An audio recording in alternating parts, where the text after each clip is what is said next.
Book 2. Of Ideas. Chapter 1. Of Ideas in General and Their Origin. 1. Idea is the object of thinking.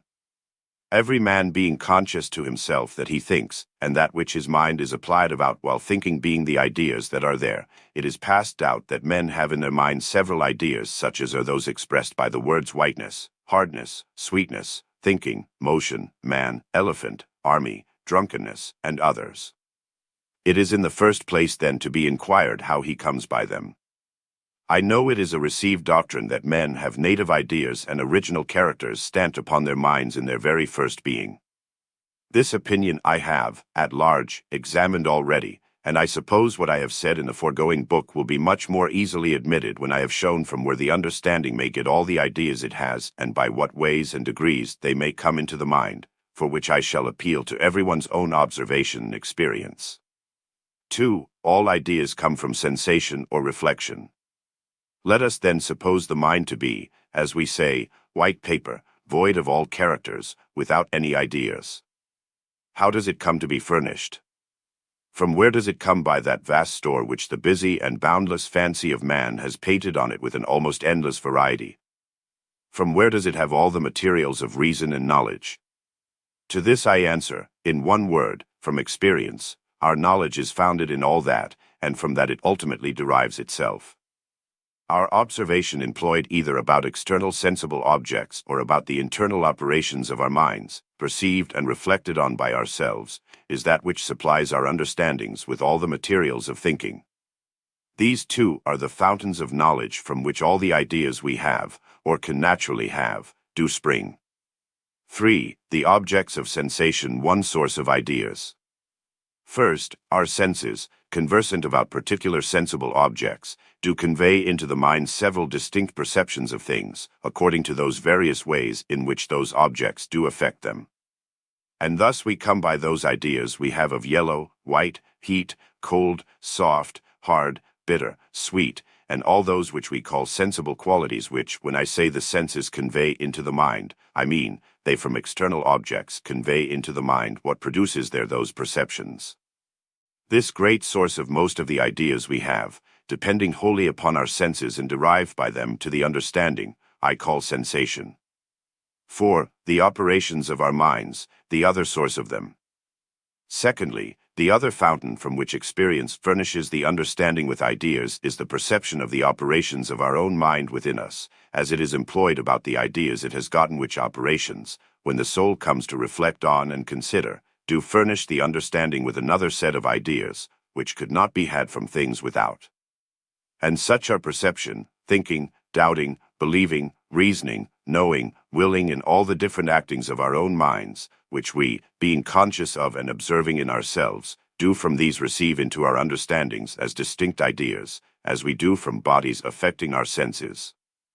This source of ideas every man has wholly in himself, and though it is not sense, as having nothing to do with external objects, yet it is very like it, and might properly enough be called internal sense. But as I call the other sensation, so I call this reflection, the ideas it affords being such only as the mind gets by reflecting on its own operations within itself. By reflection, then, in the following part of this discourse, I would be understood to mean that notice which the mind takes of its own operations and the manner of them by reason of which there come to be ideas of these operations in the understanding. These two, I say, namely, external material things as the objects of sensation and the operations of our own minds within as the objects of reflection, are to me the only origins from which all our ideas take their beginnings. The term operations here I use in a large sense, as comprehending not barely the actions of the mind about its ideas, but some sort of passions arising sometimes from them, such as is the satisfaction or uneasiness arising from any thought. 5. All our ideas are of the one or the other of these. The understanding seems to me not to have the least glimmering of any ideas which it does not receive from one of these two. External objects furnish the mind with the ideas of sensible qualities, which are all those different perceptions they produce in us. And the mind furnishes the understanding with ideas of its own operations. These, when we have taken a full survey of them, and their several modes, combinations, and relations, we shall find to contain all our whole stock of ideas, and that we have nothing in our minds which did not come in one of these two ways. Let anyone examine his own thoughts and thoroughly search into his understanding, and then let him tell me whether all the original ideas he has there are any other than of the objects of his senses, or of the operations of his mind, considered as objects of his reflection, and however great a mass of knowledge he imagines to be lodged there, he will, upon taking a strict view, see that he does not have any idea in his mind, but what one of these two have imprinted, though perhaps with infinite variety compounded and enlarged by the understanding, as we shall see hereafter. 6. Observable in children. He who attentively considers the state of a child that is first coming into the world will have little reason to think him stored with plenty of ideas that are to be the matter of his future knowledge. It is by degrees he comes to be furnished with them. And though the ideas of obvious and familiar qualities imprint themselves before the memory begins to keep a register of time or order, yet it is often so late before some unusual qualities come in the way that there are few men who cannot recollect the beginning of their acquaintance with them. And if it were worthwhile, no doubt a child might be so ordered as to have but a very few even of the ordinary ideas until he were grown up to a man. But all who are born into the world being surrounded with bodies that perpetually and diversely affect them, variety of ideas, whether care is taken of it or not, are imprinted on the minds of children. Light and colors are busy at hand everywhere, when the eye is but open. Sounds and some tangible qualities do not fail to solicit their proper senses and force an entrance to the mind. But yet, I think, it will be granted easily that if a child were kept in a place where he never saw any other but black and white until he were a man, he would have no more ideas of scarlet or green than he who from his childhood never tasted an oyster or a pineapple has of those particular relishes. 7. Men are differently f1.1 mished with these, according to the different objects they converse with. Men then come to be furnished with fewer or more simple ideas from without, according as the objects they converse with afford greater or less variety, and from the operations of their minds within, according as they more or less reflect on them.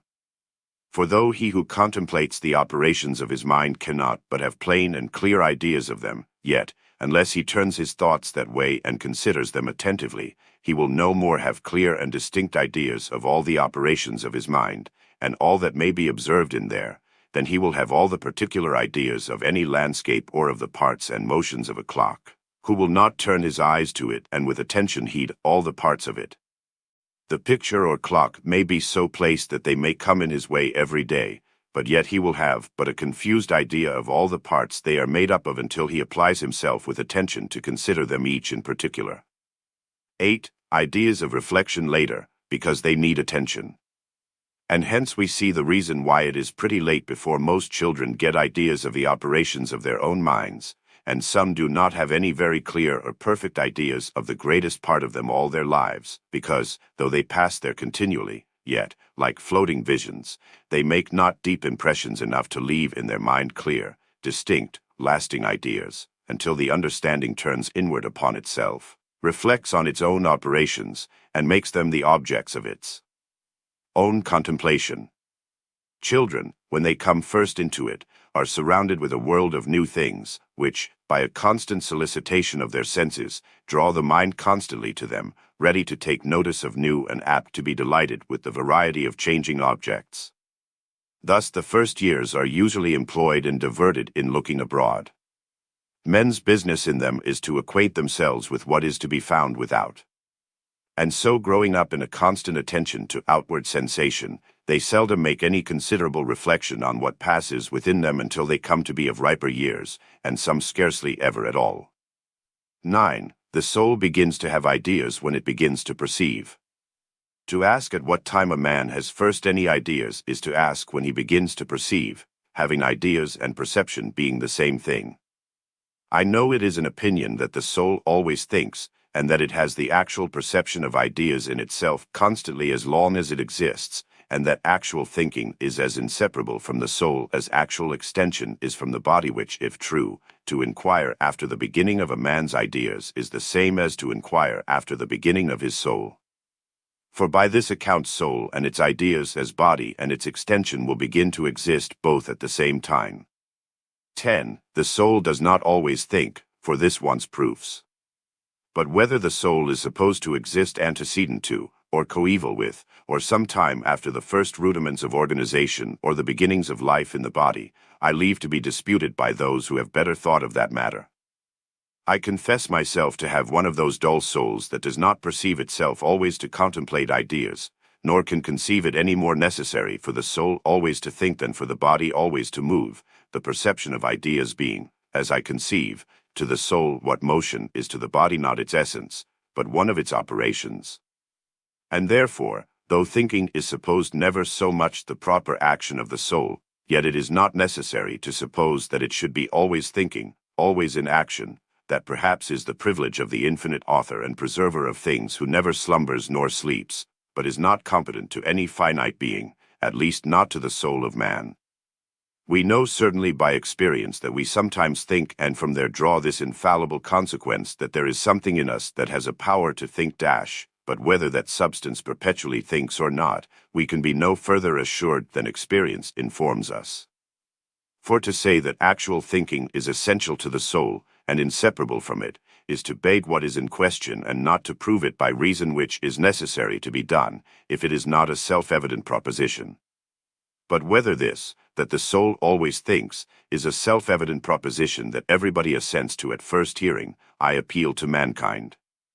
It is doubted whether I thought at all last night or not, the question being about a matter of fact, it is begging it to bring, as a proof for it, an hypothesis, which is the very thing in dispute. In this way one may prove anything, and it is but supposing that all watches think while the balance beats, and it is sufficiently proved, and past doubt that my watch thought all last night. But he who would not deceive himself ought to build his hypothesis on matter of fact, and make it out by sensible experience, and not presume on matter of fact, because of his hypothesis, that is, because he supposes it to be so. This way of proving amounts to this, that I must necessarily think all last night, because another supposes I always think, though I myself cannot perceive that I always do so. But men in love with their opinions may not only suppose what is in question, but allege raw matter of fact.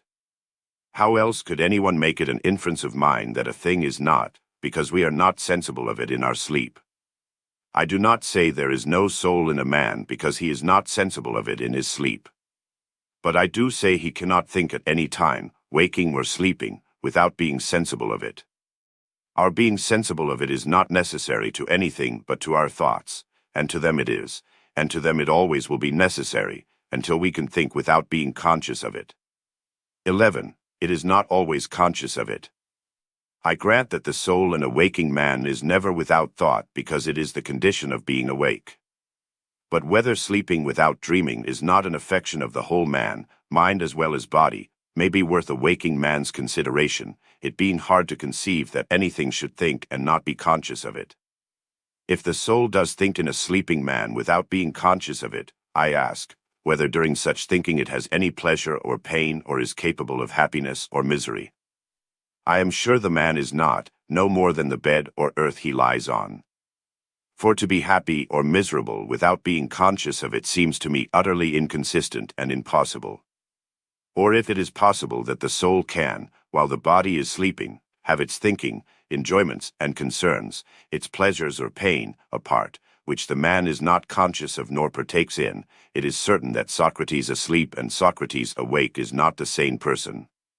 But his soul when he sleeps and Socrates the man, consisting of body and soul when he is waking, are two persons, since waking Socrates has no knowledge of or concern for that happiness or misery of his soul which it enjoys alone by itself while he sleeps, without perceiving anything of it, no more than he has for the happiness or misery of a man in the Indies, whom he does not know.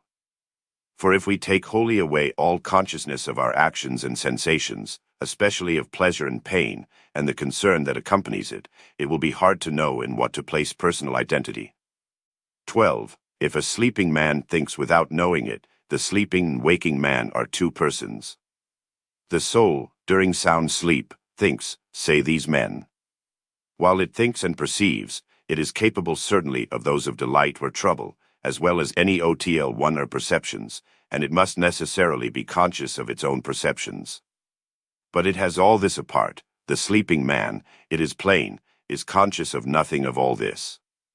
Let us suppose then the soul of Castor, while he is sleeping, retired from his body, which is no impossible supposition for the men I have here to do with, who so liberally allow life without a thinking soul to all other animals. These men cannot then judge it impossible, or a contradiction, that the body should live without the soul, nor that the soul should subsist and think, or have perception, even perception of happiness or misery, without the body. Let us then, as I say, suppose the soul of Castor separated during his sleep from his body, to think apart. Let us suppose, too, that it chooses for its scene of thinking the body of another man, e.g., Pollux, who is sleeping without a soul. For if Castor's soul can think while Castor is asleep, what Castor is never conscious of, it is no matter what place it chooses to think in. We have here then the bodies of two men with only one soul between them, which we will suppose to sleep and wake by turns, and the soul still thinking in the waking man, of which the sleeping man is never conscious, never has the least perception. I ask then, whether Castor and Pollux, thus, with only one soul between them, which thinks and perceives in one what the other is never conscious of, nor is concerned for, are not two as distinct persons as Castor and Hercules or as Socrates and Plato were. And whether one of them might not be very happy and the other very miserable. Just by the same reason they make the soul and the man two persons who make the soul think apart what the man is not conscious of. For I suppose nobody will make identity of persons to consist in the souls being united to the very same numerical particles of matter. For if that is necessary to identity, it will be impossible, in that constant flux of the particles of our bodies, that any man should be the same person 2 days or 2 moments together. 13. Impossible to convince those who sleep without dreaming that they think. Thus, I think, every drowsy nod shakes their doctrine, who teach that the soul is always thinking. Those, at least, who do at any time sleep without dreaming can never be convinced that their thoughts are sometimes busy for 4 hours without their knowing of it, and if they are taken in Locke's essay and associated texts the very act, waked in the middle of that sleeping contemplation, can give no manner of account of it. 14. That men dream without remembering it, in vain urged. It will perhaps be said that the soul thinks even in the soundest sleep, but the memory does not retain it. That the soul in a sleeping man should be this moment busy thinking, and the next moment in a waking man not remember nor be able to recollect one jot of all those thoughts, is very hard to be conceived and would need some better proof than bare assertion to make it be believed. For who can without any more ado, but being barely told so, imagine that the greatest part of men do, during all their lives, for several hours every day, think of something, which if they were asked, even in the middle of these thoughts, they could remember nothing at all of. Most men, I think, pass a great part of their sleep without dreaming. I once knew a man who was bred a scholar and had no bad memory, who told me he had never dreamed in his life until he had that fever he was then newly recovered of, which was about the 25th or 26th year of his age. I suppose the world affords more such instances. At least everyone's acquaintance will furnish him with examples enough of such as pass most of their nights without dreaming. 19. That a man should be busy in thinking, and yet not retain at the next moment, very improbable. To suppose the soul to think and the man not to perceive it is, as has been said, to make two persons in one man. And if one considers well these men's way of speaking, one should be led into a suspicion that they do so. For they who tell us that the soul always thinks do never, that I remember, say that a man always thinks. Can the soul think and not the man? Or a man think and not be conscious of it? This perhaps would be suspected of jargon in others. If they say the man always thinks but is not always conscious of it, they may as well say his body is extended without having parts. For it is altogether as intelligible to say that a body is extended without parts as that anything thinks without being conscious of it or perceiving that it does so. They who talk thus may, with as much reason, if it is necessary to their hypothesis, say that a man is always hungry, but that he does not always feel it, whereas hunger consists in that very sensation, as thinking consists in being conscious that one thinks. If they say that a man is always conscious to himself of thinking, I ask how do they know it? Consciousness is the perception of what passes in a man's own mind. Can another man perceive that I am conscious of anything, when I perceive it not myself? No man's knowledge here can go beyond his experience. Wake a man out of a sound sleep and ask him what he was that moment thinking of. If he himself is conscious of nothing he then thought on, he must be a notable diviner of thoughts that can assure him that he was thinking. May he not with more reason assure him he was not asleep? This is something beyond philosophy, and it cannot be less than revelation that discovers to another thoughts in my mind when I can find none there myself, and they must necessarily have a penetrating sight who can certainly see that I think when I cannot perceive it myself and when I declare that I do not, and yet can see that dogs or elephants do not think when they give all the demonstration of it imaginable, except only telling us that they do so. This some may suspect to be a step beyond the Rosicrucians, it seeming easier to make one's self invisible to others than to make another's thoughts visible to me, which are not visible to himself. But it is but defining the soul to be a substance that always thinks, and the business is done. If such definition is of any authority, I do not know what it can serve for, but to make many men suspect that they have no souls at all, since they find a good part of their lives pass away without thinking. For no definitions that I know, no suppositions of any sect, are of force enough to destroy constant experience, and perhaps it is the affectation of knowing beyond what we perceive that makes so much useless dispute and noise in the world. 20. No ideas but from sensation or reflection evident, if we observe children. I see no reason therefore to believe that the soul thinks before the senses have furnished it with ideas to think on, and as those are increased and retained, so it comes by exercise to improve its faculty of thinking, in the several parts of it as well as afterwards, by compounding those ideas and reflecting on its own operations, and so, it increases its stock as well as facility in remembering, imagining, reasoning, and other modes of thinking. 23. If it shall be demanded then when a man begins to have any ideas, I think the true answer is when he first has any sensation. For since there does not appear to be any ideas in the mind before the senses have conveyed any in, I conceive that ideas in the understanding are coeval with sensation, which is such an impression or motion made in some part of the body as produces some perception in the understanding.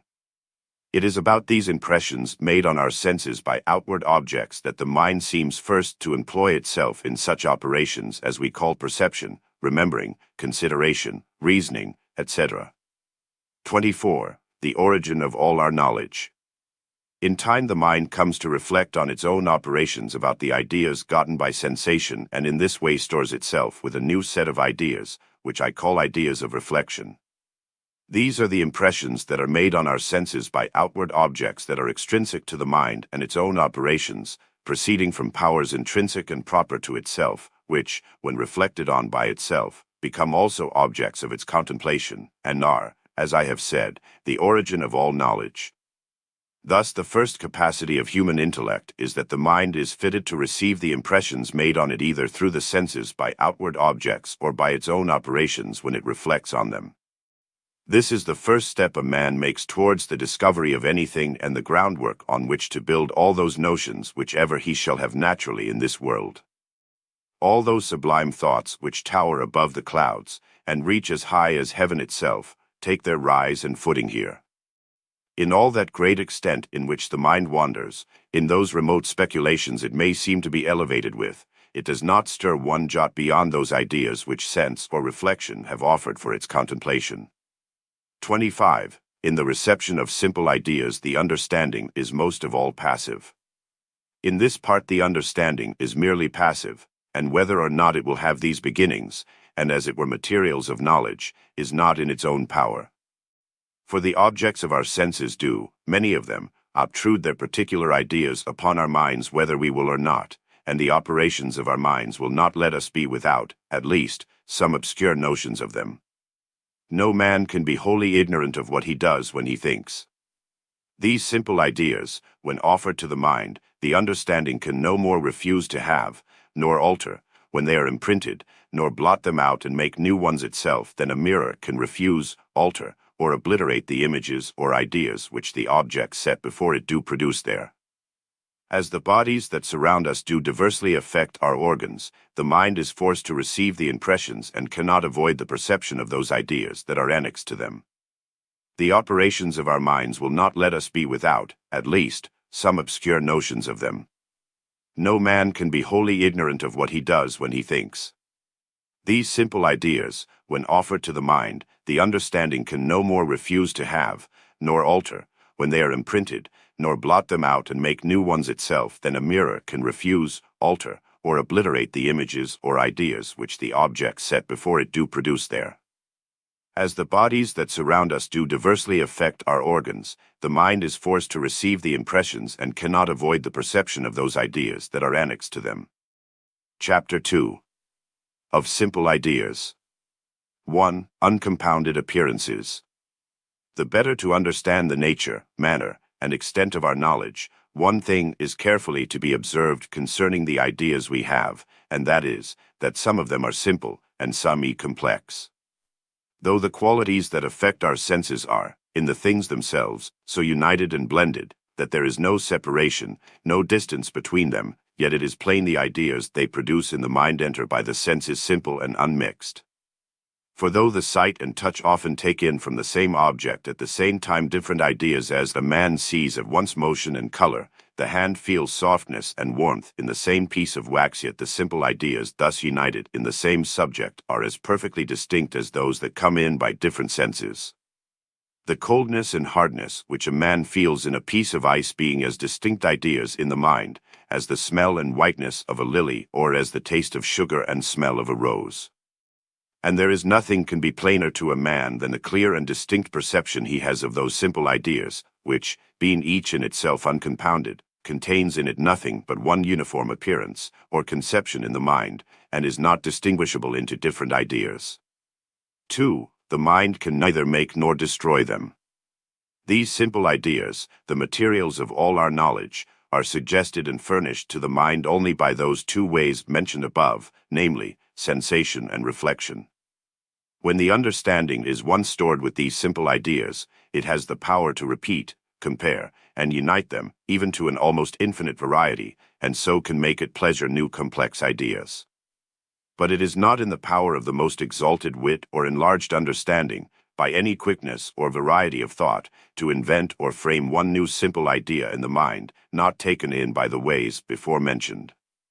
Nor can any force of the understanding destroy those that are there.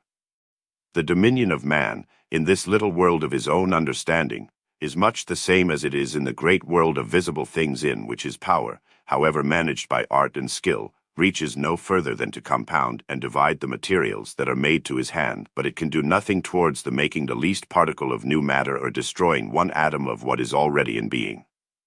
The same inability everyone will find in himself, who shall go about to fashion in his understanding any simple idea not received in by his senses from external objects or by reflection from the operations of his own mind about them. I would have anyone try to fancy any taste which had never affected his palate, or frame the idea of a scent he had never smelt. And when he can do this, I will also conclude that a blind man has ideas of colors, and a deaf man true distinct notions of sounds.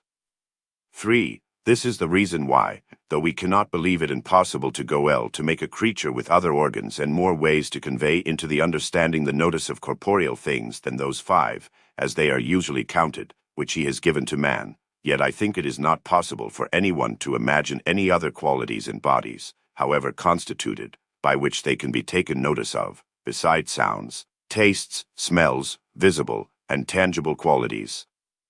And had mankind been made but with 4 senses, the qualities then, which are the objects of the 5th sense, had been as far from our notice, imagination, and conception, as now any belonging to a 6th, 7th, or 8th sense can possibly be. Whether some other creatures yet, in some other parts of this vast and stupendous universe, may not have this, will be a great presumption to deny. He who will not set himself proudly at the top of all things, but will consider the immensity of this fabric and a great variety that is to be found in this little and inconsiderable part of it which he has to do with, may be apt to think that in other mansions of it there may be other and different intelligent beings of whose faculties he has as little knowledge or apprehension, As a worm shut up in one drawer of a cabinet has of the senses or understanding of a man such variety and excellency being suitable to the wisdom and power of the Maker. I have here followed the common opinion of man's having but 5 senses, though, perhaps, there may be justly counted more. But either supposition serves equally to my present purpose. Chapter 3. Of Ideas of One Sense. 1. As colors, of seeing, sounds, of hearing. The better to conceive the ideas we receive from sensation, it may not be amiss for us to consider them in reference to the different ways by which they make their approaches to our minds and make themselves perceivable by us. First, then, there are some which come into our minds by one sense only. Secondly, there are others that convey themselves into the mind by more senses than one. Thirdly, others that are had from reflection only. Fourthly, there are some that make themselves a way and are suggested to the mind by all the ways of sensation and reflection. We shall consider them apart under these several heads. First, there are some ideas which have admittance only through one sense, which is peculiarly adapted to receive them. Thus light and colors, as white, red, yellow, blue, with their several degrees or shades and mixtures, as green, scarlet, purple, sea green, and the rest, come in only by the eyes, all kinds of noises, sounds, and tones, only by the ears, the several tastes and smells, by the nose and palate. And if these organs, or the nerves which are the conduits to convey them from without to their audience in the brain, the mind's presence room, as I may so call it, are any of them so disordered as not to perform their functions, they have no postern to be admitted by, no other way to bring themselves into view and be perceived by the understanding. The most considerable of those belonging to the touch are heat and cold and solidity. All the rest, consisting almost wholly in the sensible configuration, as smooth and rough, or else more or less firm adhesion of the parts, as hard and soft, tough and brittle, are obvious enough. 2. Few simple ideas have names. I think it will be needless to enumerate all the particular simple ideas belonging to each sense. Nor indeed is it possible, if we would, there being a great many more of them belonging to most of the senses than we have names for. The variety of smells, which are as many almost, if not more, than species of bodies in the world, do most of them want names.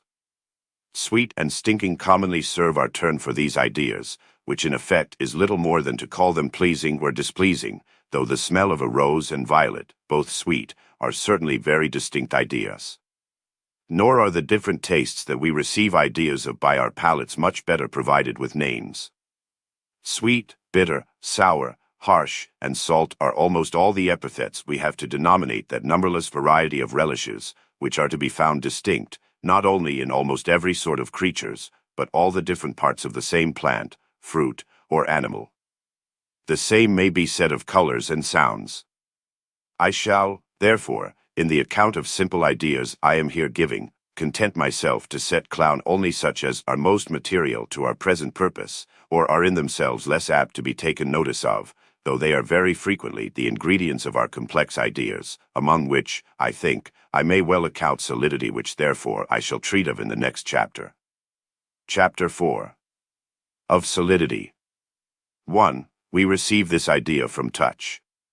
The idea of solidity we receive by our touch. And it arises from the resistance which we find in body to the entrance of any other body into the place it possesses, until it has left it. There is no idea which we receive more constantly from sensation than solidity. Whether we move or rest, in whatever posture we are, we always feel something under us that supports us and hinders our further sinking downwards, and the bodies which we daily handle make us perceive that, while they remain between them, they do by an insurmountable force hinder the approach of the parts of our hands that press them. That which thus hinders the approach of two bodies, when they are moved one towards another, I call solidity. I will not dispute whether this acceptation of the word solid is nearer to its original signification than that which mathematicians use it in. It suffices that I think the common notion of solidity will allow, if not justify, this use of it, but if anyone thinks it better to call it impenetrability, he has my consent. Only I have thought the term solidity the more proper to express this idea, not only because of its vulgar use in that sense, but also because it carries something more of positive in it than impenetrability, which is negative and is perhaps more a consequence of solidity than solidity itself. This, of all other, seems the idea most intimately connected with and essential to body, so as nowhere else to be found or imagined, but only in matter. And though our senses take no notice of it but in masses of matter, of a bulk sufficient to cause a sensation in us, yet the mind, having once gotten this idea from such grosser sensible bodies, traces it further, and considers it, as well as figure, in the most minute particle of matter that can exist, and finds it inseparably inherent in body, wherever or however modified. 2. Solidity fills space. This is the idea which belongs to body, by which we conceive it to fill space. The idea of which filling of space is that, where we imagine any space taken up by a solid substance, we conceive it so to possess it, that it excludes all other solid substances, and will forever hinder any other two bodies that move towards one another in a straight line from coming to touch one another, unless it removes from between them in a line not parallel to that which they move in. This idea of it the bodies which we ordinarily handle sufficiently furnish us with. 3. Distinct from space. This resistance, by which it keeps other bodies out of the space which it possesses, is so great that no force, however great, can surmount it. All the bodies in the world pressing a drop of water on all sides will never be able to overcome the resistance which it will make, soft as it is, to their approaching one another, until it is removed out of their way, by which our idea of solidity is distinguished both from pure space, which is capable neither of resistance nor motion, and from the ordinary idea of hardness. 4. From hardness. Solidity is hereby also differenced from hardness, in that solidity consists in repletion, and so in utter exclusion of other bodies out of the space it possesses, but hardness in a firm cohesion of the parts of matter, making up masses of a sensible bulk, so that the whole does not easily change its figure. And, indeed, hard and soft are names that we give to things only in relation to the constitutions of our own bodies, that being generally called hard by us which will put us to pain sooner than change figure by the pressure of any part of our bodies, and that on the contrary soft which changes the situation of its parts upon an easy and unpainful touch. 5. On solidity depend impulse, resistance, and protrusion. By this idea of solidity is the extension of body distinguished from the extension of space, the extension of body being nothing but the cohesion or continuity of solid, separable, movable parts, and the extension of space the continuity of unsolid, inseparable, and immovable parts. Upon the solidity of bodies also depend their mutual impulse, resistance, and protrusion. Of pure space, then, and solidity, there are several, among which I confess myself one, who persuade themselves they have clear and distinct ideas, and that they can think on space without anything in it that resists or is protruded by body. This is the idea of pure space, which they think they have as clear as any idea they can have of the extension of body. Chapter 5. Of simple ideas by more than one sense. The ideas we get by more than one sense are of space or extension, figure, rest, and motion, for these make perceivable impressions, both on the eyes and touch, and we can receive and convey into our minds the ideas of the extension, figure, motion, and rest of bodies, both by seeing and feeling. But having occasion to speak more at large of these in another place, I here only enumerate them. Chapter 6. Of simple ideas of reflection. 1. Simple ideas are the operations of the mind about its other ideas. The mind receiving the ideas mentioned in the foregoing chapters from without, when it turns its view inward upon itself, and observes its own actions about those ideas it has, takes from this other ideas which are as capable to be the objects of its contemplation as any of those it received from foreign things. 2. The two great and principal actions of the mind, which are most frequently considered and which are so frequent that everyone who pleases may take notice of them in himself, are these two, perception or thinking, and volition or willing. The power of thinking is called the understanding, and the power of volition is called the will, and these two powers or abilities in the mind are denominated faculties. Of some of the modes of these simple ideas of reflection, such as are remembrance, discerning, reasoning, judging, knowledge, faith, etc., I shall have occasion to speak hereafter. Chapter 7. Of simple ideas of both sensation and reflection. 1. Pleasure and pain. There are other simple ideas which convey themselves into the mind by all the ways of sensation and reflection, namely, pleasure or delight, and its opposite, pain or uneasiness, power, existence, unity. 2. The idea of perception and idea of willing we have from reflection. Delight or uneasiness, one or other of them, join themselves to almost all our ideas both of sensation and reflection. And there is scarcely any affection of our senses from without, any retired thought of our mind within, which is not able to produce in us pleasure or pain. By pleasure and pain I would be understood to signify whatever delights or molests us, whether it arises from the thoughts of our minds or anything operating on our bodies. For whether we call it satisfaction, delight, pleasure, happiness, etc., on the one side, or uneasiness, trouble, pain, torment, anguish, misery, etc., on the other, they are still but different degrees of the same thing and belong to the ideas of pleasure and pain, delight or uneasiness, which are the names I shall most commonly use for those two sorts of ideas. 7. Existence and unity. Existence and unity are two other ideas that are suggested to the understanding by every object without and every idea within. When ideas are in our minds, we consider them as being actually there as well as we consider things to be actually without us, which is that they exist, or have existence. And whatever we can consider as one thing, whether a real being or idea, suggests to the understanding the idea of unity. 8. Power. Power also is another of those simple ideas which we receive from sensation and reflection. For observing in ourselves that we can at pleasure move several parts of our bodies which were at rest, the effects also that natural bodies are able to produce in one another, occurring every moment to our senses, we both these ways get the idea of power. 9. Succession. Besides these there is another idea, which, though suggested by our senses, yet is more constantly offered to us by what passes in our minds, and that is the idea of succession.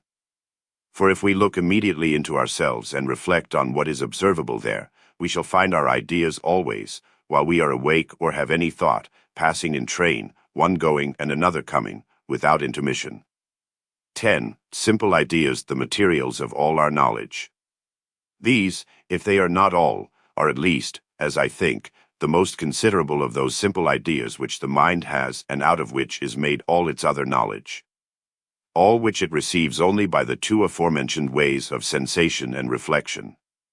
Nor let anyone think these too narrow bounds for the capacious mind of man to expatiate in, which takes its flight further than the stars and cannot be confined by the limits of the world, that extends its thoughts often even beyond the utmost expansion of matter, and makes excursions into that incomprehensible inane. I grant all this, but desire anyone to assign any simple idea which is not received from one of those inlets before mentioned or any complex idea not made out of those simple ones. Nor will it be so strange to think these few simple ideas sufficient to employ the quickest thought or largest capacity, and to furnish the materials of all that various knowledge, and more various fancies and opinions of all mankind, if we consider how many words may be made out of the various composition of 24 letters, or if, going one step further, we will but reflect on the variety of combinations may be made with barely one of the above-mentioned ideas, namely, number, whose stock is inexhaustible and truly infinite.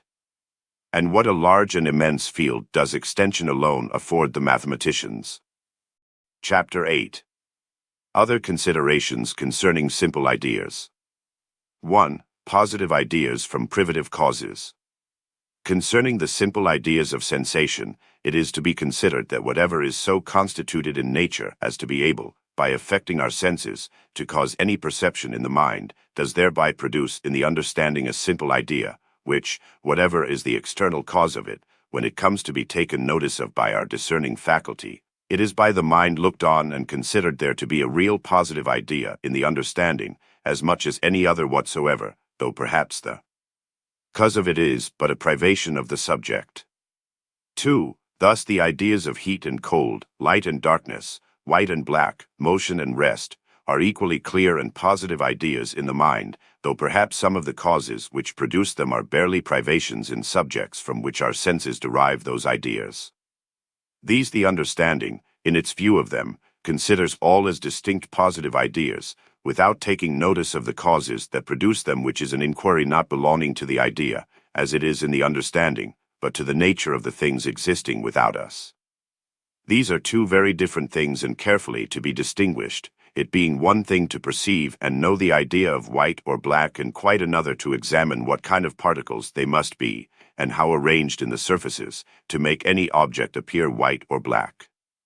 3. A painter or dyer who never inquired into their causes has the ideas of white and black, and other colors, as clearly, perfectly, and distinctly in his understanding, and perhaps more distinctly, than the philosopher who has busied himself in considering their natures, and thinks he knows how far either of them is in its cause positive or privative. And the idea of black is no less positive in his mind than that of white, however the cause of that color in the external object may be only a privation. 4. If it were the design of my present undertaking to inquire into the natural causes and manner of perception, should offer this as a reason why a privative cause might, in some cases at least, produce a positive idea, namely, that all sensation being produced in us only by different degrees and modes of motion in our animal spirits variously agitated by external objects, the abatement of any former motion must as necessarily produce a new sensation as the variation or increase of it, and so introduce a new idea which depends only on a different motion of the animal spirits in that organ. 5. But whether this is so or not, I will not here determine, but appeal to everyone's own experience whether the shadow of a man, though it consists of nothing but the absence of light, and the more the absence of light is, the more discernible is the shadow, does not, when a man looks on it, cause as clear and positive idea in his mind as a man himself, though covered over with clear sunshine. And the picture of a shadow is a positive thing. Indeed, we have negative names which do not stand directly for positive ideas, but for their absence, such as insipid, silence, nihil, etc., which words denote positive ideas, e.g., taste, sound, being with a signification of their absence. 6. And thus one may truly be said to see darkness. For supposing a hole perfectly dark from which no light is reflected, it is certain one may see the figure of it, or it may be painted. Or whether the ink I write with makes any other idea is a question. The privative causes I have here assigned of positive ideas are according to the common opinion, but in truth it will be hard to determine whether there are really any ideas from a privative cause, until it is determined whether rest is any more privation than motion. 7. Ideas in the mind, qualities in bodies. To discover the nature of our ideas the better and to discourse of them intelligibly, it will be convenient to distinguish them as they are ideas or perceptions in our minds, and as they are modifications of matter in the bodies that cause such perceptions in us, so that we may not think, as perhaps usually is done, that they are exactly the images and resemblances of something inherent in the subject, most of those of sensation being in the mind no more the likeness of something existing without us than the names that stand for them are the likeness of our ideas, which yet upon hearing they are apt to excite in us. 8. Whatever the mind perceives in itself, or is the immediate object of perception, thought, or understanding, that I call idea, and a power to produce any idea in our mind I call a quality of the subject in which that power is. Thus a snowball having the power to produce in us the ideas of white, cold, and round, the power to produce those ideas in us as they are in the snowball I call qualities, and as they are sensations or perceptions in our understandings I call them ideas, which ideas, if I speak of sometimes as in the things themselves, I would be understood to mean those qualities in the objects which produce them in us. 9. Primary and secondary qualities. Qualities thus considered in bodies are, first, such as are utterly inseparable from the body in whatever state it is, such as in all the alterations and changes it suffers, all the force can be used upon it, it constantly keeps, and such as sense constantly finds in every particle of matter which is bulk enough to be perceived, and the mind finds inseparable from every particle of matter, though less than to make itself singly be perceived by our senses, e.g., take a grain of wheat, divide it into two parts, each part has still solidity, extension, figure, and mobility, divided again, and it retains still the same qualities, and so divided on until the parts become insensible, they must retain still each of them all those qualities. For division, which is all that a mill, or pestle, or any other body does upon another in reducing it to insensible parts, can never take away either solidity, extension, figure, or mobility from any body, but only makes two or more distinct separate masses of matter of that which was but one before. All which distinct masses reckoned as so many distinct bodies after division make a certain number. These I call original or primary qualities of body, which I think we may observe to produce simple ideas in us, namely, solidity, extension, figure, motion or rest, and number. 10. Secondly, such qualities which in truth are nothing in the objects themselves but powers to produce various sensations in us by their primary qualities, i.e., by the bulk, figure, texture, and motion of their insensible parts, as colors, sounds, tastes, etc. These I call secondary qualities. To these might be added a third sort, which are allowed to be barely powers, though they are as much real qualities in the subject as those which I, to comply with TL1e common way of speaking, call qualities, but for distinction, secondary qualities. For the power in fire to produce a new color or consistency in wax or clay, by its primary qualities, is as much a quality in fire as the power it has to produce in me a new idea or sensation of warmth or burning, which I did not feel before by the same primary qualities, namely, the bulk, texture, and motion of its insensible parts. 11. How primary qualities produce their ideas. The next thing to be considered is how bodies produce ideas in us, and that is manifestly by impulse, the only way which we can conceive bodies to operate in. 12. If then external objects are not united to our minds when they produce ideas in there, and yet we perceive these original qualities in such of them as singly fall under our senses, it is evident that some motion must be continued from there by our nerves, or animal spirits, by some parts of our bodies to the brains or the seat of sensation, there to produce in our minds the particular ideas we have of them. And since the extension, figure, number, and motion of bodies of an observable bigness may be perceived at a distance by the sight, it is evident some singly imperceptible bodies must come from them to the eyes, and thereby convey to the brain some motion which produces these ideas which we have of them in us. 13. How secondary. After the same manner that the ideas of these original qualities are produced in us, we may conceive that the ideas of secondary qualities are also produced, namely, by the operation of insensible particles on our senses.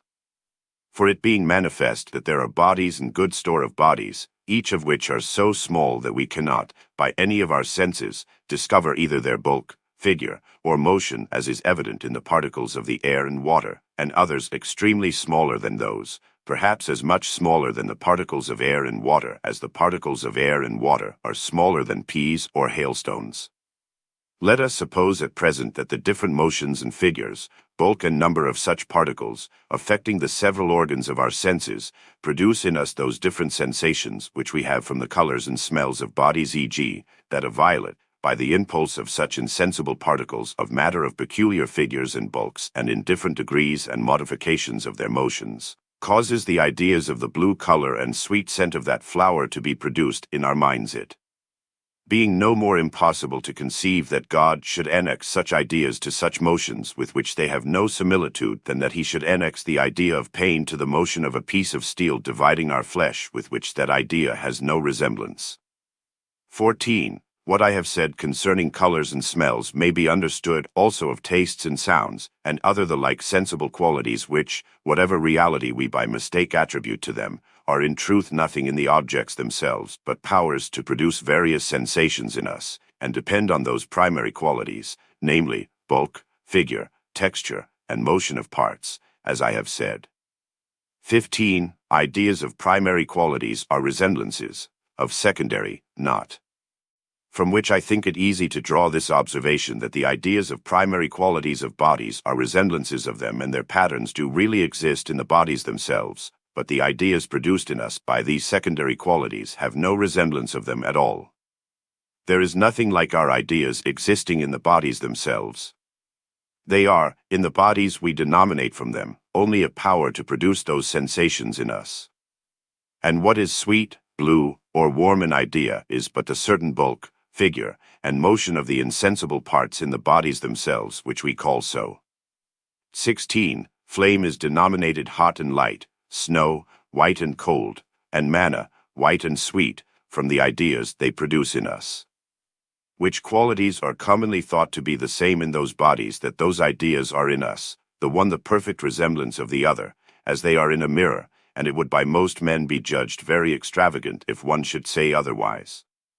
And yet he who will consider that the same fire that, at one distance produces in us the sensation of warmth, does at a nearer approach produce in us the far different sensation of pain, ought to consider himself what reason he has to say that his idea of warmth, which was produced in him by the fire, is actually in the fire, and his idea of pain, which the same fire produced in him the same way, is not in the fire. Why are whiteness and coldness in snow, and pain not, when it produces the one and the other idea in us, and can do neither but by the bulk, figure, number, and motion of its solid parts? 17. The particular bulk, number, figure, and motion of the parts of fire or snow are really in them, whether anyone's senses perceive them or not. And therefore they may be called real qualities, because they really exist in those bodies. But light, heat, whiteness, or coldness are no more really in them than sickness or pain is in manna. Take away the sensation of them, let the eyes not see light, or colors, nor the ears hear sounds, let the palate not taste, nor the nose smell, and all colors, tastes, odors, and sounds as they are such particular ideas vanish and cease, and are reduced to their causes, i.e., bulk, figure, and motion of parts. 18. A piece of manna of a sensible bulk is able to produce in us the idea of a round or square figure and, by being removed from one place to another, the idea of motion. This idea of motion represents it as it really is in the manna moving. A circle or square is the same, whether in idea or existence, in the mind or in the manna, and this both motion and figure are really in the manna, whether we take notice of them or not. This everybody is ready to agree to. Besides, manna, by the bulk, figure, texture, and motion of its parts, has a power to produce the sensations of sickness and sometimes of acute pains or gripings in us. That these ideas of sickness and pain are not in the manna but effects of its operations on us, and are nowhere when we do not feel them, this also everyone readily agrees to. And yet men are hardly to be brought to think that sweetness and whiteness are not really in manna, which are but the effects of the operations of manna by the motion, size, and figure of its particles on the eyes and palate, as the pain and sickness caused by manna are confessedly nothing but the effects of its operations on the stomach and guts, by the size, motion, and figure of its insensible parts. For by nothing else can a body operate, as has been proved. As if it could not operate on the eyes and palate, and thereby produce in the mind particular distinct ideas which in itself it does not have, as well as we allow it can operate on the guts and stomach, and thereby produce distinct ideas which in itself it does not have, these ideas being all effects of the operations of manna on several parts of our bodies by the size, figure, number, and motion of its parts.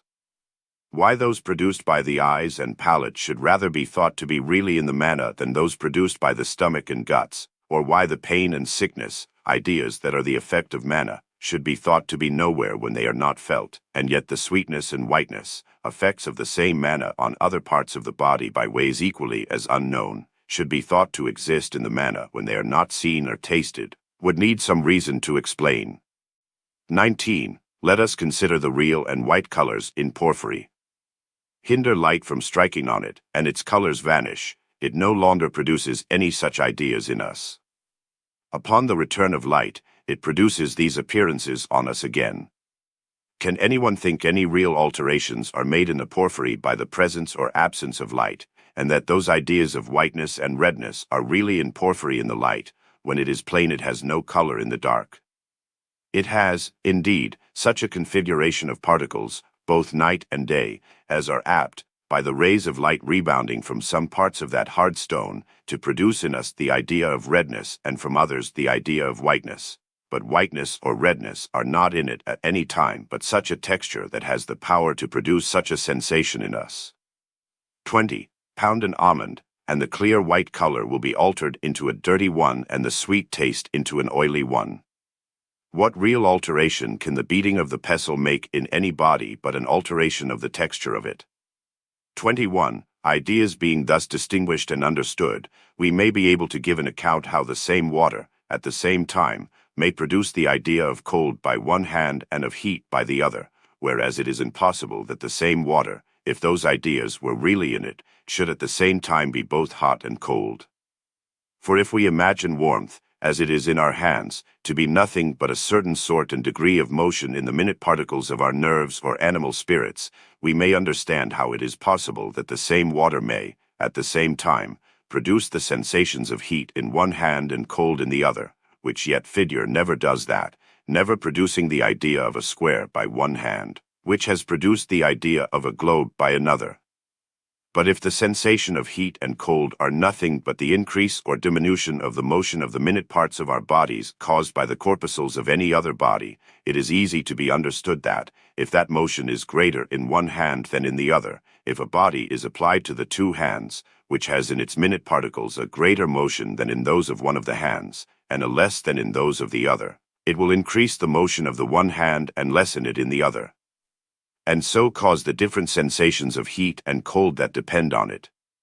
22. I have, in what just goes before, been engaged in physical inquiries a little further than perhaps I intended. But it being necessary to make the nature of sensation a little understood and to make the difference between the qualities in bodies and the ideas produced by them in the mind to be distinctly conceived, without which it would be impossible to discourse intelligibly of them, I hope I shall be pardoned this little excursion into natural philosophy, it being necessary in our present inquiry to distinguish the primary and real qualities of bodies which are always in them, namely, solidity, extension, figure, number, and motion, or rest, and are sometimes perceived by us, namely, when the bodies they are in are big enough singly to be discerned, from those secondary and imputed qualities which are but the powers of several combinations of those primary ones, when they operate without being distinctly discerned, by which we may also come to know what ideas are and what are not resemblances of something really existing in the bodies we denominate from them. 23. The qualities then that are in bodies rightly considered are of three sorts. First, the bulk, figure, number, situation, and motion, or rest of their solid parts. Those are in them, whether we perceive them or not, and when they are of that size that we can discover them, we have by these an idea of the thing as it is in itself, as is plain in artificial things. These I call primary qualities. Secondly, the power that is in any body by reason of its insensible primary qualities to operate after a peculiar manner on any of our senses and thereby produce in us the different ideas of several colors, sounds, smells, tastes, etc. These are usually called sensible qualities. Thirdly, the power that is in any body by reason of the particular constitution of its primary qualities to make such a change in a bulk, figure, texture, and motion of another body as to make it operate on our senses differently from what it did before. Thus the sun has a power to make wax white, and fire to make lead fluid. These are usually called powers. The first of these, as has been said, I think, may be properly called real, original, or primary qualities, because they are in the things themselves, whether they are perceived or not. And upon their different modifications it is that the secondary qualities depend. The other two are only powers to act differently upon other things, which powers result from the different modifications of those primary qualities. 24. Reason of our mistake in this. But though the two latter sorts of qualities are powers barely and nothing but powers, relating to several other bodies and resulting from the different modifications of the original qualities, yet TL1EY are generally otherwise thought of. For the second sort, namely, the powers to produce several ideas in us by our senses, are looked upon as real qualities in the things thus affecting us. But the third sort are called and esteemed barely powers, e.g., the idea of heat or light which we receive by our eyes or touch from the sun are commonly thought real qualities, existing in the sun, and something more than mere powers in it. But when we consider the sun, in reference to wax which it melts or blanches, we look on the whiteness and softness produced in the wax, not as qualities in the sun, but effects produced by powers in it. Whereas, if rightly considered, these qualities of light and warmth, which are perceptions in me when I am warmed or enlightened by the sun, are no otherwise in the sun than the changes made in the wax, when it is blanched or melted, are in the sun. They are all of them equally powers in the sun, depending on its primary qualities, by which it is able, in the one case, so to alter the bulk, figure, texture, or motion of some of the insensible parts of my eyes or hands as thereby to produce in me the idea of light or heat, and in the other it is able so to alter the bulk, figure, texture, or motion of the insensible parts of the wax as to make them fit to produce in me the distinct ideas of white and fluid. 25. The reason why the one is ordinarily taken for real qualities and the other only for bare powers seems to be, because the ideas we have of distinct colors, sounds, etc. containing nothing at all in them of bulk, figure, or motion, we are not apt to think them the effects of these primary qualities, which do not appear to our senses to operate in their production, and with which they do not have any apparent congruity or conceivable connection.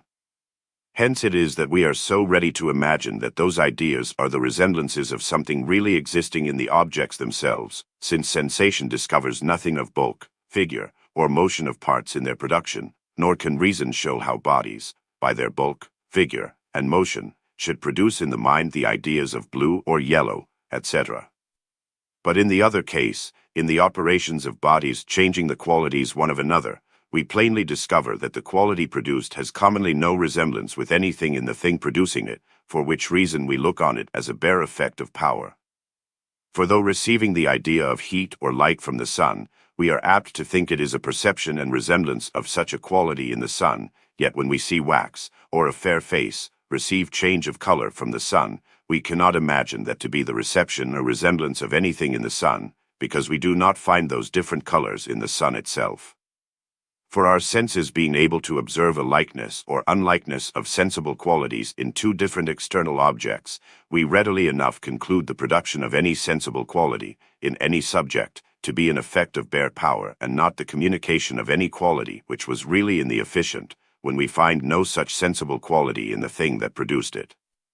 But our senses not being able to discover any unlikeness between the idea produced in us and the quality of the object producing it, we are apt to imagine that our ideas are resemblances of something in the objects and not the effects of certain powers placed in the modification of their primary qualities, with which primary qualities the ideas produced in us have no resemblance. 26. Secondary qualities twofold. First, immediately perceivable. Secondly, mediately perceivable. To conclude, besides those before mentioned primary qualities in bodies, namely, bulk, figure, extension, number, and motion of their solid parts, all the rest by which we take notice of bodies and distinguish them one from another are nothing else but several powers in them depending on those primary qualities, by which they are fitted, either by immediately operating on our bodies to produce several different ideas in us, or else by operating on other bodies so to change their primary qualities as to render them capable of producing ideas in us different from what before they did. The former of these, I think, may be called secondary qualities, immediately perceivable. The latter, secondary qualities, mediately perceivable. Chapter 9. Of Perception. 1. It is the first simple idea of reflection. Perception, as it is the first faculty of the mind exercised about our ideas, so it is the first and simplest idea we have from reflection, and is by some called thinking in general. Though thinking, in the propriety of the English tongue, signifies that sort of operation in the mind about its ideas in which the mind is active, where it, with some degree of voluntary attention, considers anything. For in bare naked perception, the mind is for the most part only passive. And what it perceives, it cannot avoid perceiving. 2. Perception is only when the mind receives the impression. What perception is everyone will know better by reflecting on what he does himself when he sees, hears, feels, etc., or thinks, than by any discourse of mine. Whoever reflects on what passes in his own mind cannot miss it. And if he does not reflect, all the words in the world cannot make him have any notion of it. 3. This is certain, that whatever alterations are made in the body, if they do not reach the mind, whatever impressions are made on the outward parts, if they are not taken notice of within, there is no perception. Fire may burn our bodies with no other effect than it does a billet, unless the motion is continued to the brain and there the sense of heat, or idea of pain, is produced in the mind in what consists actual perception. 4. How often may a man observe in himself that while his mind is intently employed in the contemplation of some objects, and curiously surveying some ideas that are there, it takes no notice of impressions of sounding bodies made upon the organ of hearing, with the same alteration that uses to be for the producing the idea of sound. A sufficient impulse there may be on the organ, but, it not reaching the observation of the mind, there follows no perception. And though the motion that uses to produce the idea of sound be made in the ear, yet no sound is heard. One of sensation in this case is not through any defect in the organ, or that the man's ears are less affected than at other times when he does hear, but that which uses to produce the idea, though conveyed in by the usual organ, not being taken notice of in the understanding and so imprinting no idea in the mind, there follows no sensation, so that wherever there is sense or perception, there some idea is actually produced and present in the understanding. 5. Children, though they have ideas in the womb, have none innate. Therefore, I do not doubt but children, by the exercise of their senses about objects that affect them in the womb, receive some few ideas before they are born, as the unavoidable effects either of the bodies that surround them or else of those wants or diseases they suffer, among which, if one may conjecture concerning things not very capable of examination, I think the ideas of hunger and warmth are two, which probably are some of the first that children have, and which they scarcely ever part with again. 6. But though it is reasonable to imagine that children receive some ideas before they come into the world, yet these simple ideas are far from those innate principles which some contend for, and we above have rejected.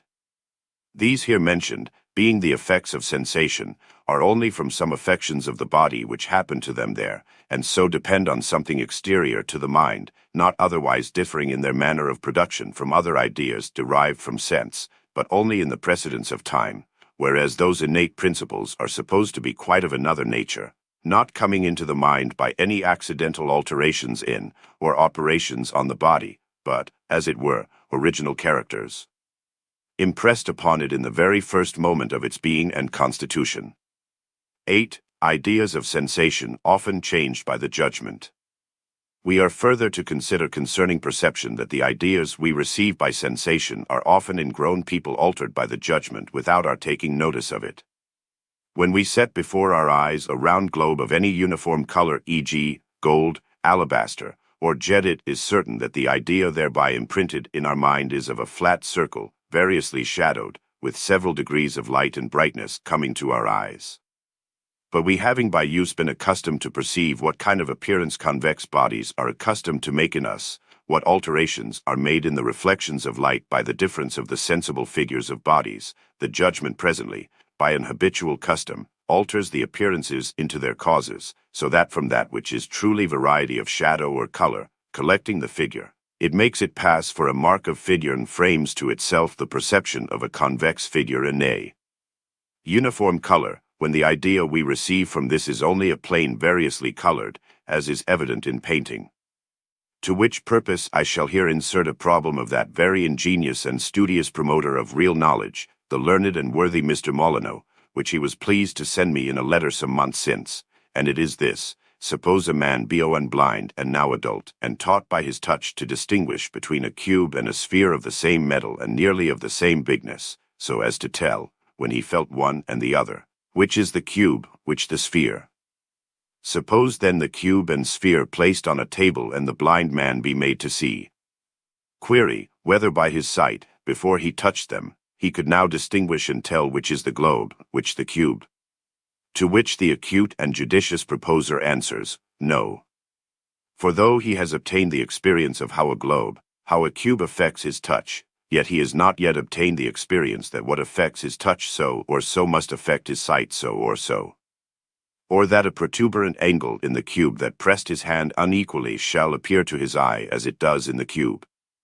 I agree with this thinking gentleman, whom I am proud to call my friend, in his answer to this problem, and am of opinion that the blind man at first sight would not be able with certainty to say which was the globe, which the cube, while he only saw them, though he could unerringly name them by his touch and certainly distinguish them by the difference of their figures felt. 11. Perception puts the difference between animals and inferior beings.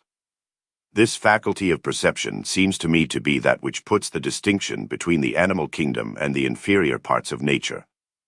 For however vegetables have, many of them, some degrees of motion, and, upon the different application of other bodies to them, do very briskly alter their figures and motions, and so have obtained the name of sensitive plants from a motion which has some resemblance to that which in animals follows upon sensation.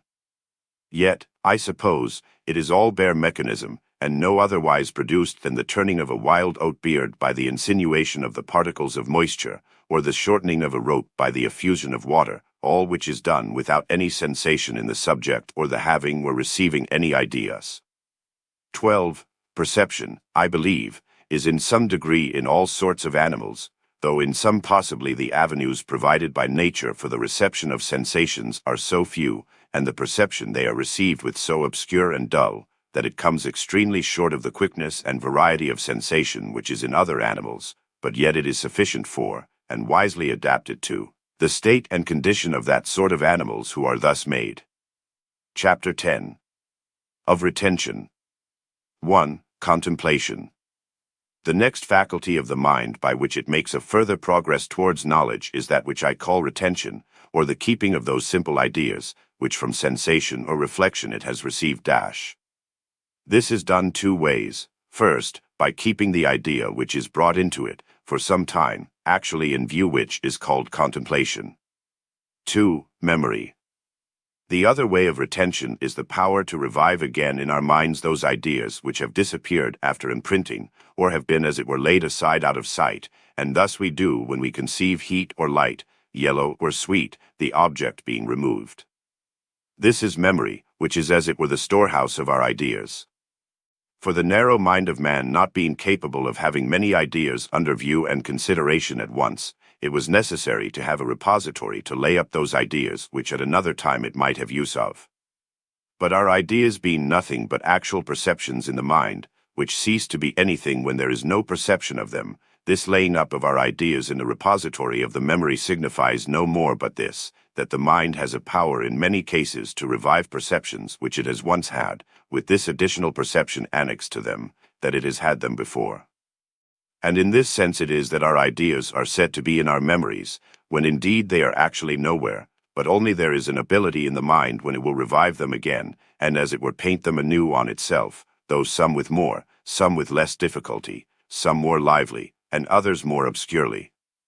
And thus it is by the assistance of this faculty that we are to have all those ideas in our understandings, which though we do not actually contemplate, yet we can bring in sight, and make appear again, and be the objects of our thoughts, without the help of those sensible qualities which first imprinted them there.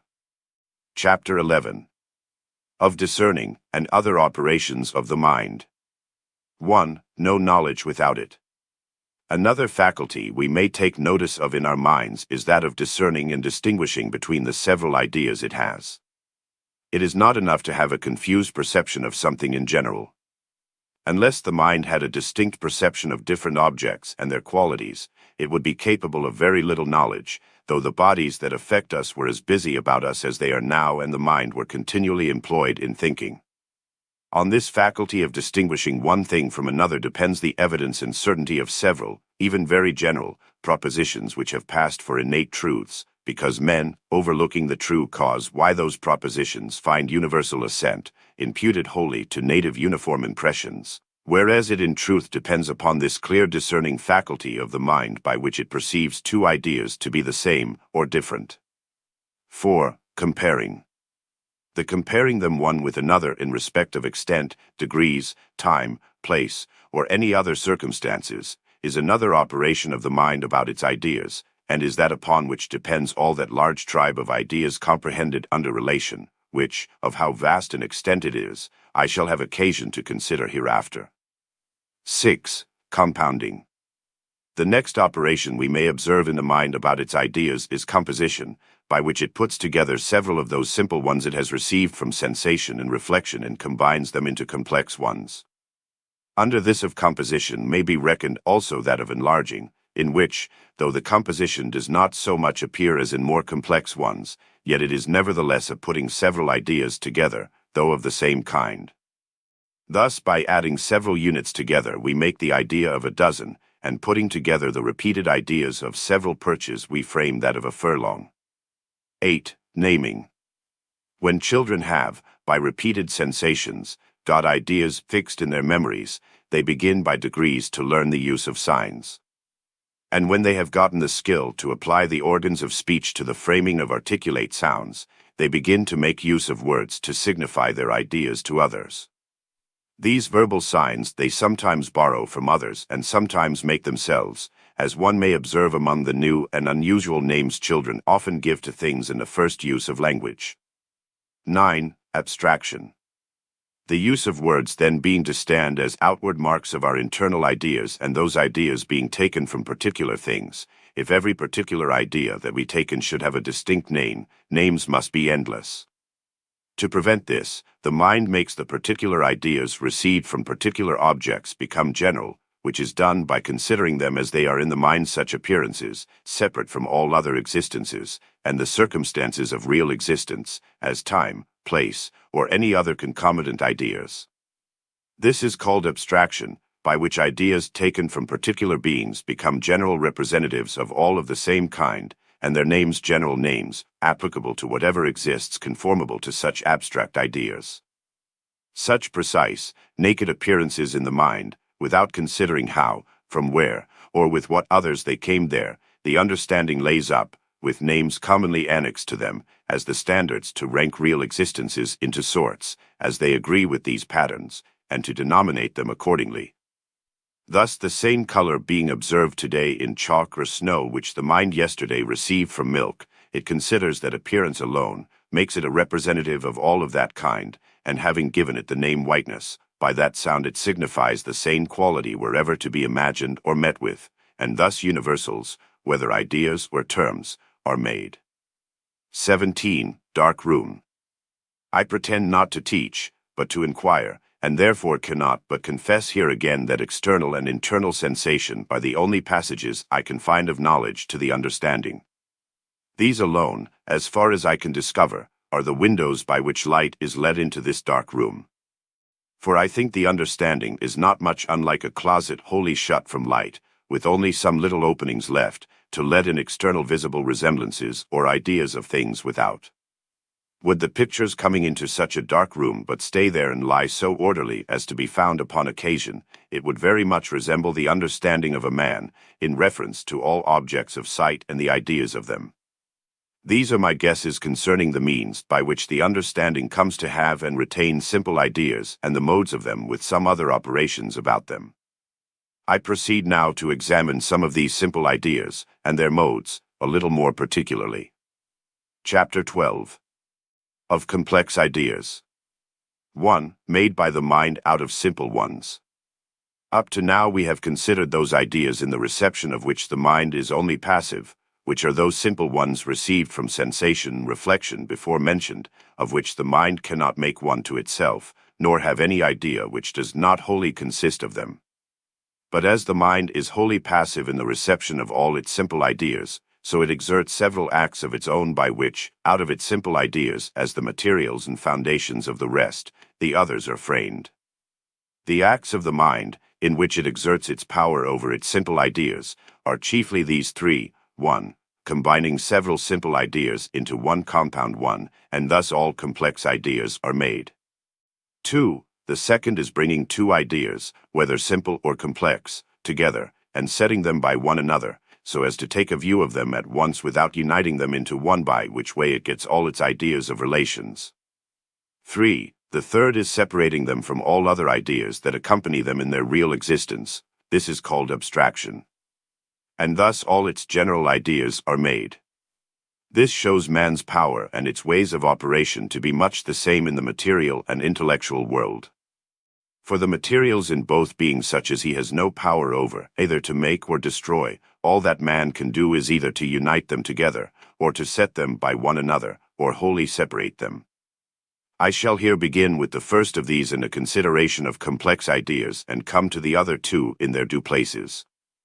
As simple ideas are observed to exist in several combinations united together, so the mind has a power to consider several of them united together as one idea, and that not only as they are united in external objects, but as itself has joined them. Ideas thus made up of several simple ones put together I call complex, such as are beauty, gratitude, a man, an army, the universe, which though complicated of various simple ideas or complex ideas made up of simple ones, yet are, when the mind pleases, considered each by itself as one entire thing, and signified by one name. 2. Made voluntarily. In this faculty of repeating and joining together its ideas, the mind has great power in varying and multiplying the objects of its thoughts infinitely beyond what sensation or reflection furnishes it with, but all this still confined to those simple ideas which it received from those two sources and which are the ultimate materials of all its compositions. For simple ideas are all from things themselves, and of these the mind can have no more, nor other than what are suggested to it. It can have no other ideas of sensible qualities than what come from without by the senses, nor any ideas of other kind of operations of a thinking substance than what it finds in itself. But when it has once gotten these simple ideas, it is not confined barely to observation than what offers itself from without. It can, by its own power, put together those ideas it has and make new complex ones which it never received so united. 3. Are either modes, substances, or relations. Complex ideas, however compounded and decompounded, though their number is infinite and the variety endless, with which they fill and entertain the thoughts of men, yet I think they may be all reduced under these three heads: 1. Modes, 2. Substances, 3. Relations. 4. Modes. First, modes I call such complex ideas which, however compounded, do not contain in them the supposition of subsisting by themselves, but are considered as dependencies on or affections of substances, such as are the ideas signified by the words triangle, gratitude, murder, etc. And if in this I use the word mode in somewhat a different sense from its ordinary signification, I beg pardon, it being unavoidable in discourses differing from the ordinary received notions either to make new words or to use old words in somewhat a new signification. The latter of which, in our present case, is perhaps the more tolerable of the two. 5. Simple and mixed modes. Of these modes, there are two sorts which deserve distinct consideration. First, there are some which are only variations or different combinations of the same simple idea, without the mixture of any other, as the dozen or score, which are nothing but the ideas of so many distinct units added together. And these I call simple modes, as being contained within the bounds of one simple idea. Secondly, there are others compounded of simple ideas of several kinds put together to make one complex one, e.g., beauty, consisting of a certain composition of color and figure causing delight to the beholder; theft, which being the concealed change of the possession of anything without the consent of the proprietor, contains, as is visible, a combination of several ideas of several kinds. And these I call mixed modes. 6. Substances single or collective. Secondly, the ideas of substances are such combinations of simple ideas as are taken to represent distinct particular things subsisting by themselves, in which the supposed or confused idea of substance, such as it is always the first and chief. Thus, if to substance is joined the simple idea of a certain dull whitish color, with certain degrees of weight, hardness, ductility, and fusibility, we have the idea of lead and a combination of the ideas of a certain sort of figure with the powers of motion. Thought and reasoning joined to substance make the ordinary idea of a man. Now of substances also there are two sorts of ideas, one of single substances, as they exist separately, as of a man or a sheep, the other of several of those put together, as an army of men or flock of sheep, which collective ideas of several substances thus put together are as much each of them one single idea as that of a man or a unit. 7. Relation. Thirdly, the last sort of complex ideas is that we call relation, which consists in the consideration and comparing one idea with another. Of these several kinds we shall treat in their order. 8. The most abstruse ideas from the two sources. If we will trace the progress of our minds and with attention observe how it repeats, adds together, and unites its simple ideas received from sensation or reflection, it will lead us further than at first perhaps we should have imagined. And, I believe, we shall find, if we warily observe the origins of our notions, that even the most abstruse ideas, however remote they may seem from sense or from any operations of our own minds, are yet only such as the understanding frames to itself, by repeating and joining together ideas that it had either from objects of sense or from its own operations about them. So that those even large and abstract ideas are derived from sensation, reflection, being no other than what the mind, by the ordinary use of its own faculties, employed about ideas received from objects of sense, or from the operations it observes in itself about them, may and does attain unto. This I shall endeavor to show in the ideas we have of space, time, and infinity, and some few others that seem the most remote from those origins. Chapter 13. Of simple modes and, first, of the simple modes of space. 1. Simple modes. Though in the foregoing part 1 have often mentioned simple ideas, which are truly the materials of all our knowledge, yet having treated of them there rather in the way that they come into the mind than as distinguished from others more compounded, it will not be perhaps amiss to take a view of some of them again under this consideration and examine those different modifications of the same idea which the mind either finds in things existing or is able to make within itself without the help of any extrinsic object or any foreign suggestion. Those modifications of any one simple idea, which, as has been said, I call simple modes, are as perfectly different and distinct ideas in the mind as those of the greatest distance or contrariety. For the idea of two is as distinct from that of one as blueness from heat or either of them from any number.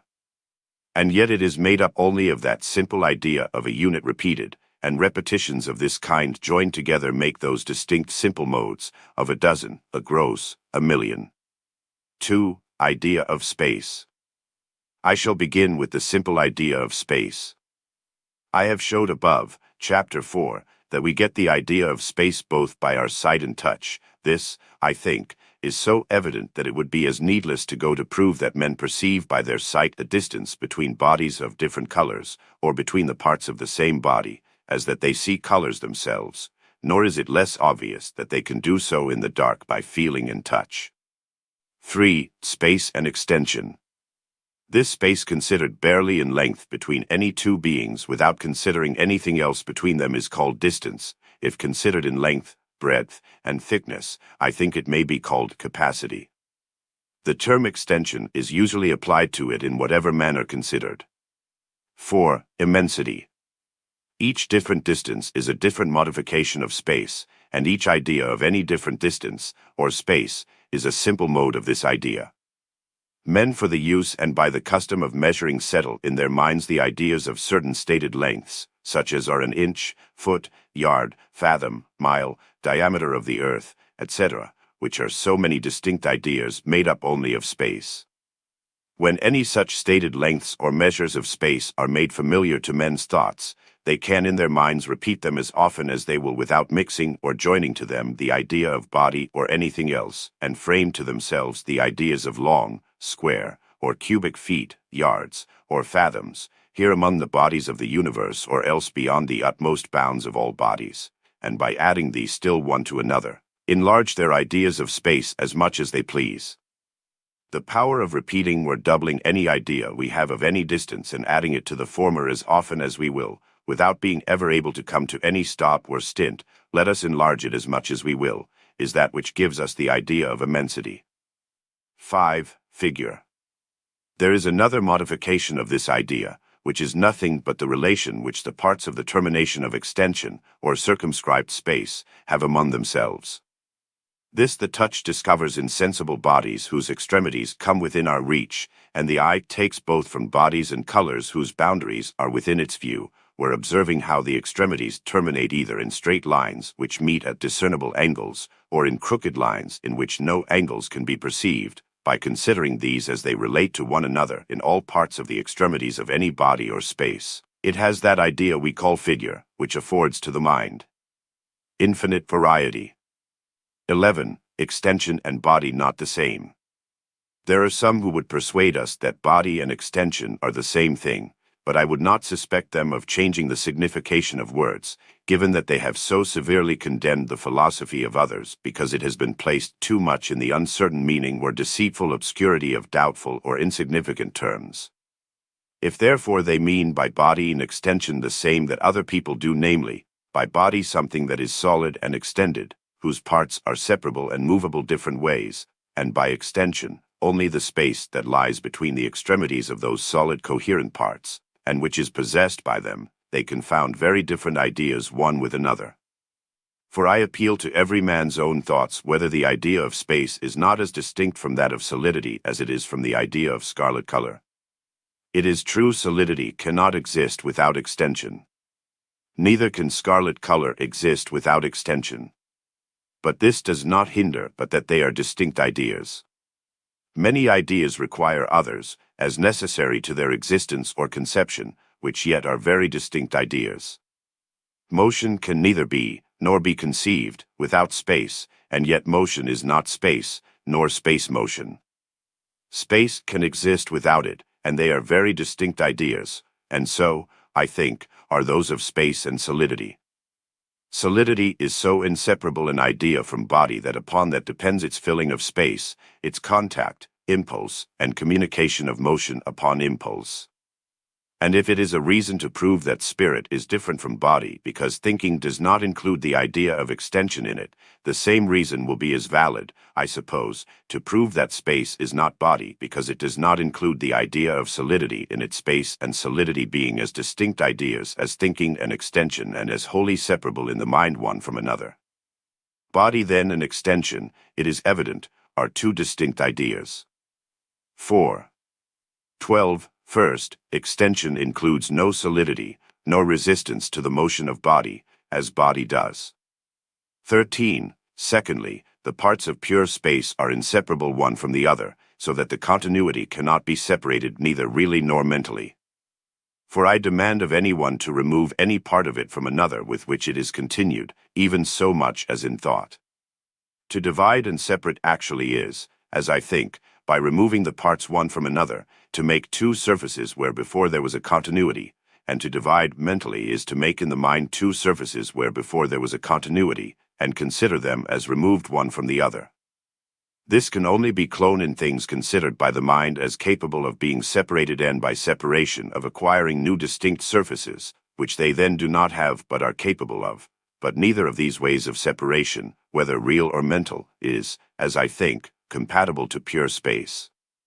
It is true, a man may consider so much of such a space as is answerable or commensurate to a foot without considering the rest, which is indeed a partial consideration, but not so much as mental separation or division, since a man can no more mentally divide, without considering two surfaces separate one from the other, than he can actually divide, without making two surfaces disjoined one from the other. But a partial consideration is not separating. A man may consider light in the sun without its heat, or mobility in body without its extension, without thinking of their separation. One is only a partial consideration, terminating in one alone, and the other is a consideration of both as existing separately. 14. Thirdly, the parts of pure space are immovable, which follows from their inseparability, motion being nothing but change of distance between any two things. But this cannot be between parts that are inseparable, which therefore must necessarily be at perpetual rest one among another. Thus the determined idea of simple space distinguishes it plainly and sufficiently from body, since its parts are inseparable, immovable, and without resistance to the motion of body.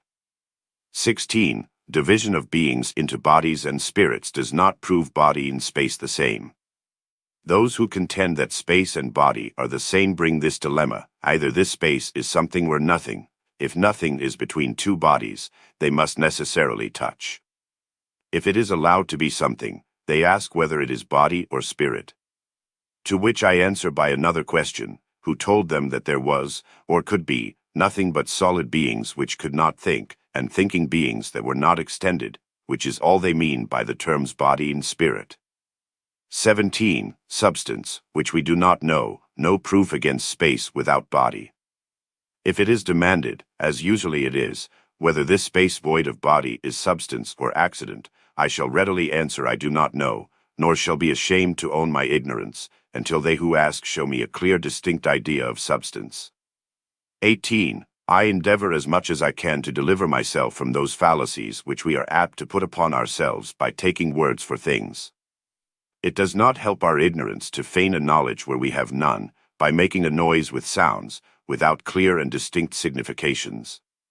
Names made at pleasure neither alter the nature of things or make us understand them, but as they are signs of and stand for determined ideas. And I desire those who lay so much stress on the sound of these two syllables, substance, to consider whether applying it, as they do, to the infinite incomprehensible goel, to finite spirits, and to body, it is in the same sense, and whether it stands for the same idea, when each of those three so different beings are called substances.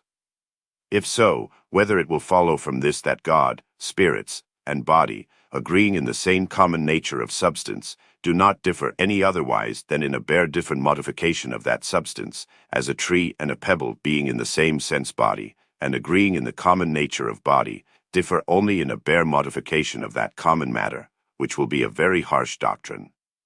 If they say that they apply it to God, finite spirit, and matter, in three different significations, and that it stands for one idea when God is said to be a substance, for another when the soul is called substance, and for a third when body is called so, if the name substance stands for three several distinct ideas, they would do well to make known those distinct ideas, or at least to give three distinct names to them, to prevent in so important a notion the confusion and errors that will naturally follow from the promiscuous use of so doubtful a term, which is so far from being suspected to have three distinct, that in ordinary use it has scarcely one clear distinct signification.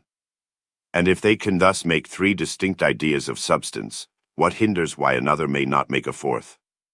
19. Substance and accidents of little use in philosophy.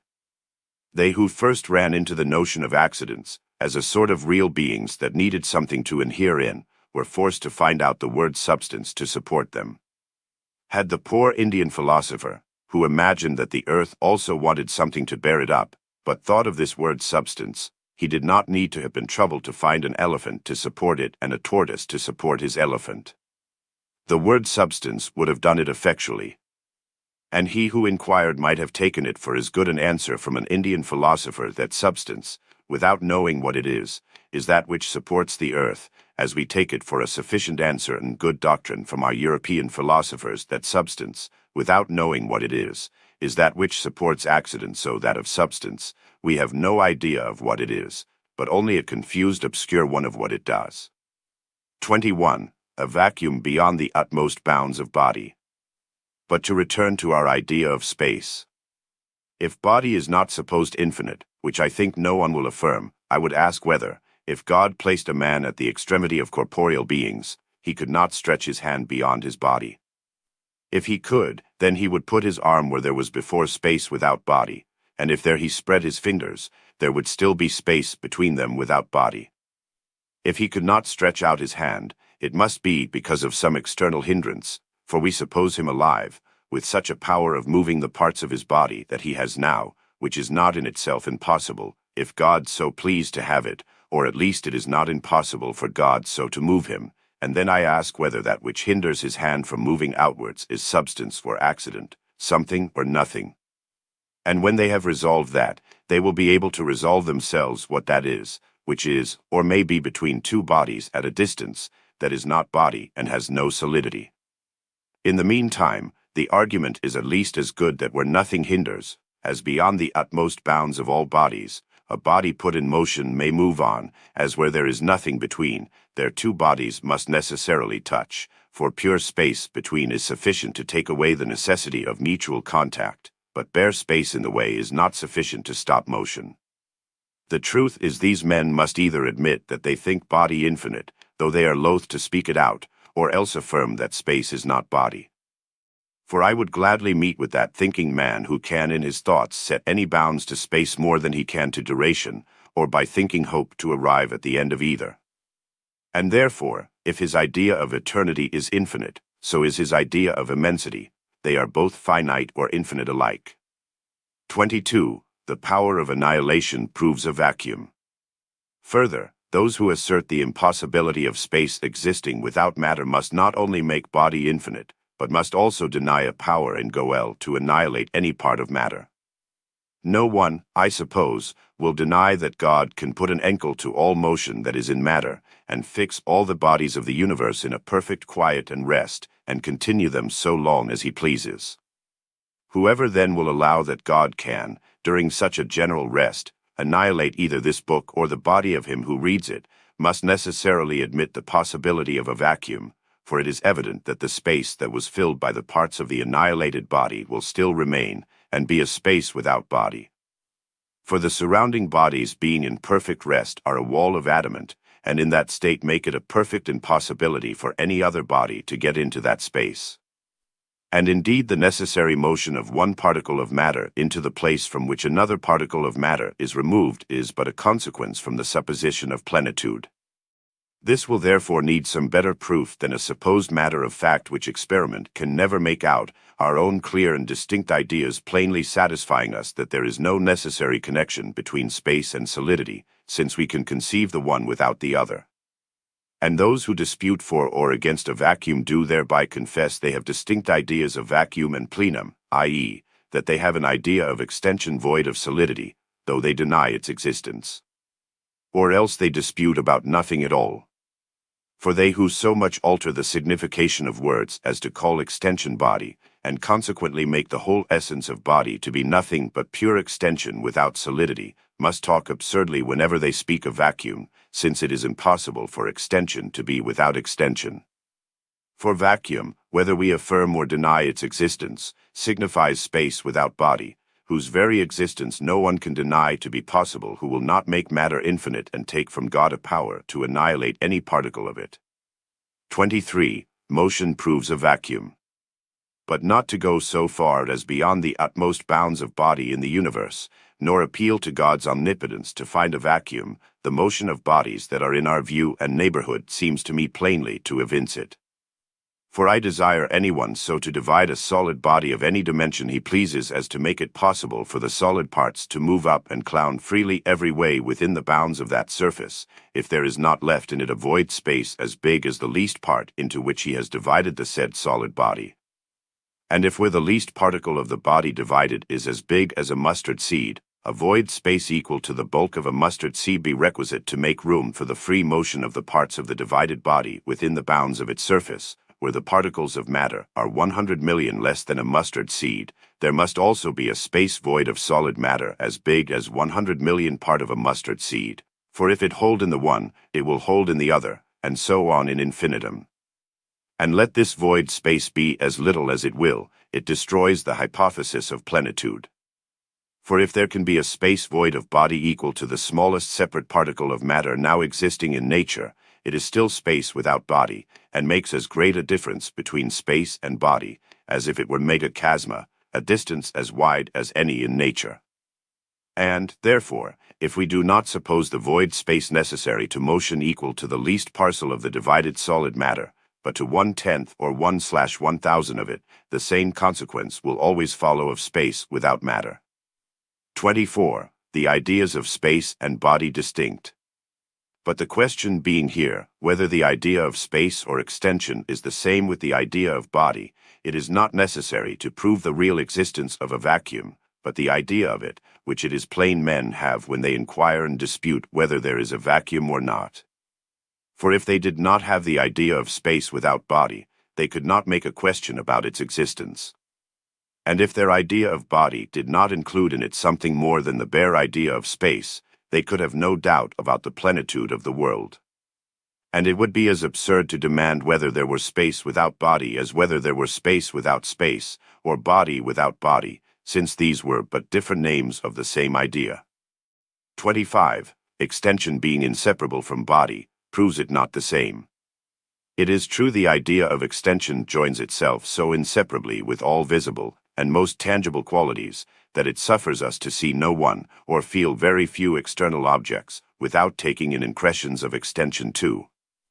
This readiness of extension to make itself be taken notice of so constantly with other ideas has been the occasion, I guess, that some have made the whole essence of body to consist in extension. This is not much to be wondered at, since some have had their minds, by their eyes and touch, the busiest of all our senses, so filled with the idea of extension and, as it were, wholly possessed with it, that they allowed no existence to anything that did not have extension. I shall not now argue with those men who take the measure and possibility of all being only from their narrow and gross imaginations. But having here to do only with those who conclude the essence of body to be extension, because they say they cannot imagine any sensible quality of any body without extension, I shall desire them to consider that had they reflected on their ideas of tastes and smells as much as on those of sight and touch, had they examined their ideas of hunger and thirst, and several other pains, they would have found that they included in them no idea of extension at all, which is but an affection of body, as well as the rest, discoverable by our senses, which are scarcely acute enough to look into the pure essences of things. 26. If those ideas which are constantly joined to all others must tl1 therefore be concluded to be the essence of those things which have constantly those ideas joined to them, and are inseparable from them, then unity is without doubt the essence of everything. For there is not any object of sensation or reflection which does not carry with it the idea of one. But the weakness of this kind of argument we have already shown sufficiently.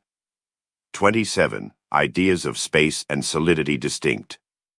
To conclude, whatever men shall think concerning the existence of a vacuum, this is plain to me, that we have as clear an idea of space distinct from solidity as we have of solidity distinct from motion, or motion from space. We do not have any two more distinct ideas, and we can as easily conceive space without solidity as we can conceive body or space without motion, though it is never so certain that neither body nor motion can exist without space. Chapter 14. Of duration and its simple modes. 1. Duration is fleeting extension. There is another sort of distance or length the idea of which we do not get from the permanent parts of space, but from the fleeting and perpetually perishing parts of succession. This we call duration, the simple modes of which are any different lengths of it of which we have distinct ideas, as hours, days, years, etc., time and eternity. 2. Its idea from reflection on the train of our ideas. The answer of a great man to one who asked what time was, si non ragas intelligo, which amounts to this: the more I set myself to think of it, the less I understand it, might perhaps persuade one tl1 at time, which reveals all other things, is itself not to be discovered. Duration, time, and eternity are not without reason thought to have something very abstruse in their nature. But however remote these may seem from our comprehension, yet if we trace them right to their origins, I do not doubt but one of those sources of all our knowledge, namely, sensation and reflection, will be able to furnish us with these ideas, as clear and distinct as many others which are thought much less obscure, and we shall find that the idea of eternity itself is derived from the same common origin with the rest of our ideas. 3. To understand time and eternity correctly, we ought with attention consider what idea it is we have of duration and how we came by it. It is evident to anyone who will but observe what passes in his own mind that there is a train of ideas which constantly succeed one another in his understanding as long as he is awake.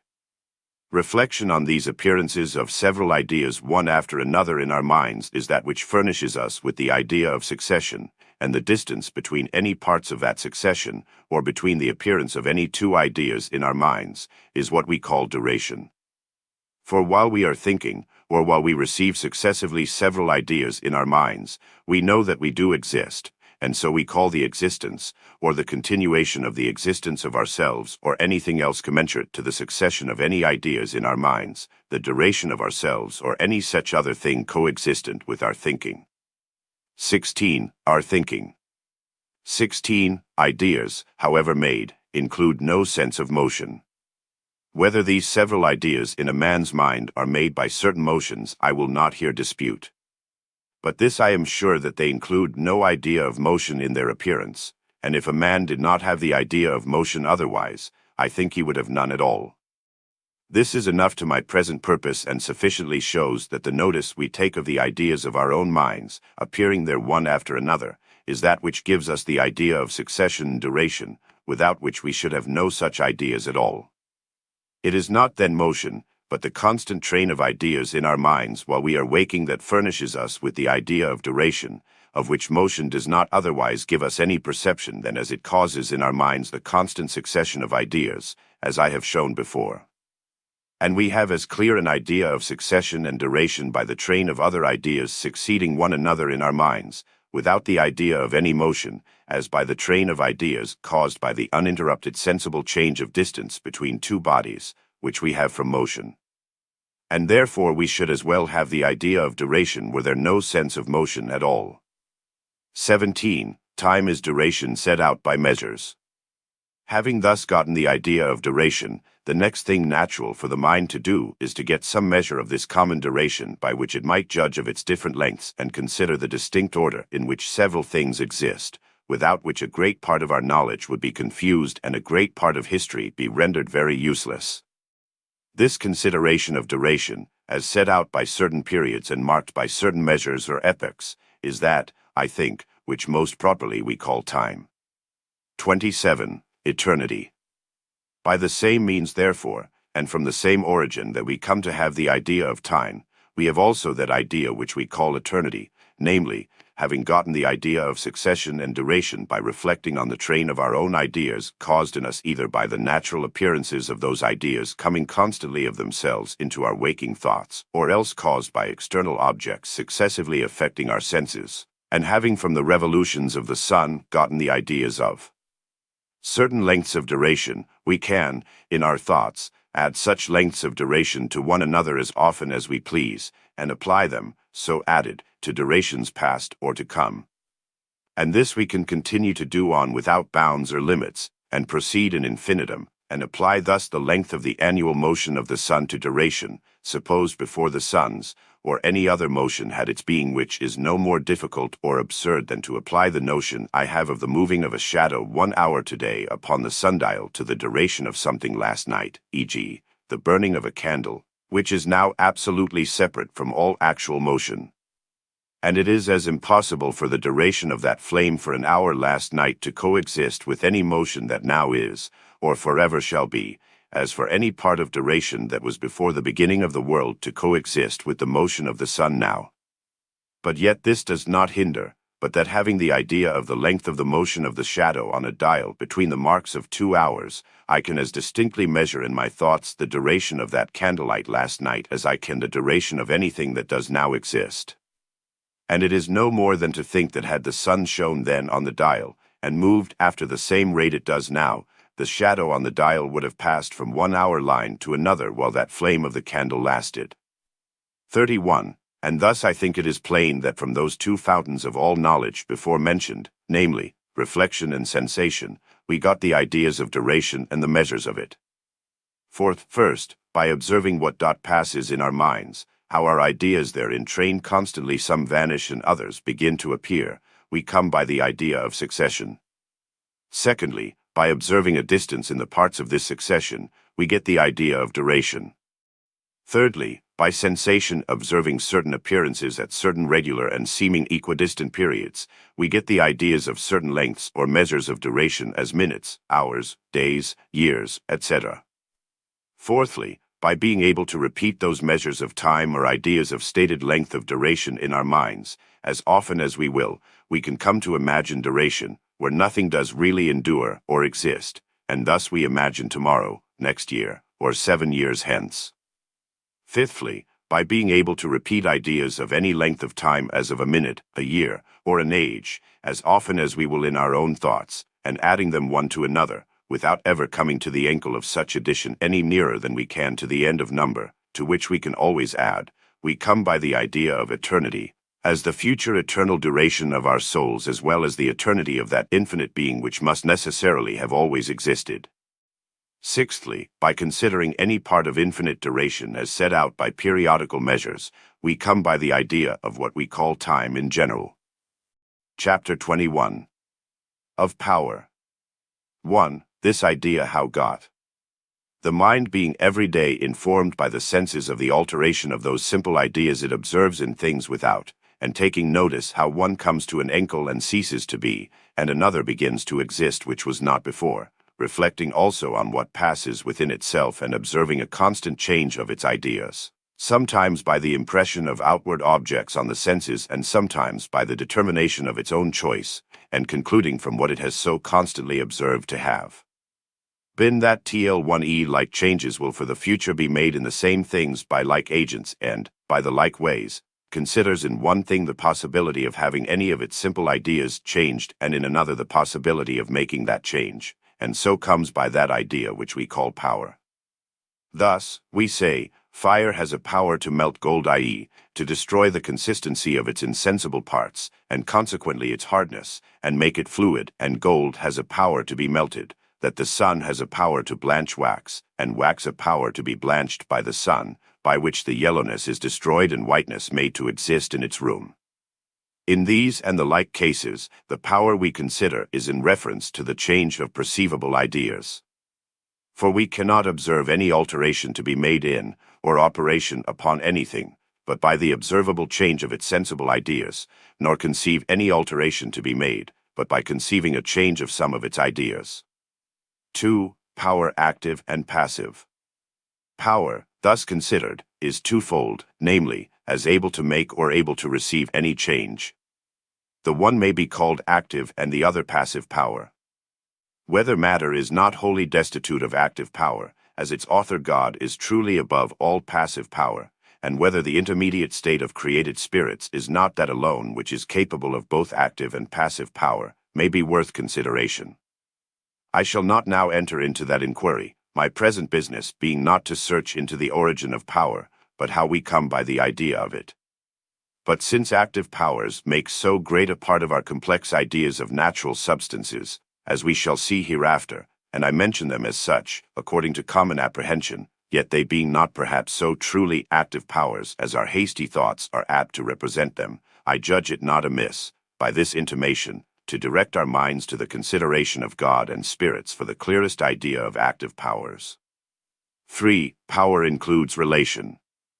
I confess power includes in it some kind of relation, or relation to action or change, as indeed which of our ideas, of whatever kind, when attentively considered, does not. For our ideas of extension, duration, and number, do they not all contain in them a secret relation of the parts? Figure and motion have something relative in them much more visibly. And sensible qualities, as colors and smells, etc., what are they but the powers of different bodies in relation to our perception, etc.? And if considered in the things themselves, do they not depend on the bulk, figure, texture, and motion of the parts? All which include some kind of relation in them.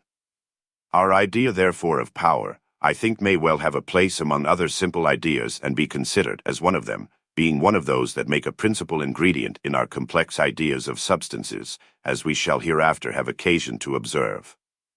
4. The clearest idea of active power had from spirit. We are abundantly furnished with the idea of passive power by almost all sorts of sensible things. In most of them we cannot avoid observing their sensible qualities, no, their very substances, to be in a continual flux. And therefore with reason we look on them as liable still to the same change. Nor have we of active power, which is the more proper signification of the word power, fewer instances, since whatever change is observed, the mind must collect a power somewhere able to make that change as well as a possibility in the thing itself to receive it. But yet, if we will consider it attentively, bodies, by our senses, do not afford us so clear and distinct an idea of active power as we have from reflection on the operations of our minds. For all power relating to action, and there being but two sorts of action of which we have an idea, namely, thinking and motion, let us consider from where we have the clearest ideas of the powers which produce these actions.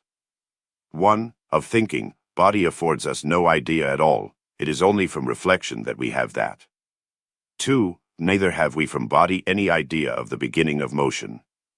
A body at rest affords us no idea of any active power to move, and when it is set in motion itself, that motion is rather a passion than an action in it.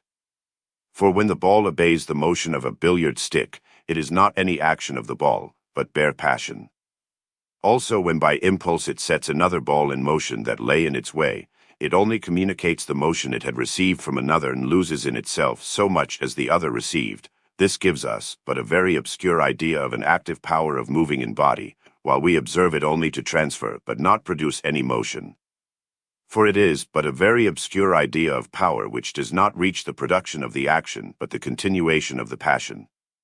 For so is motion in a body impelled by another, the continuation of the alteration made in it from rest to motion being little more an action than the continuation of the alteration of its figure by the same blow is an action.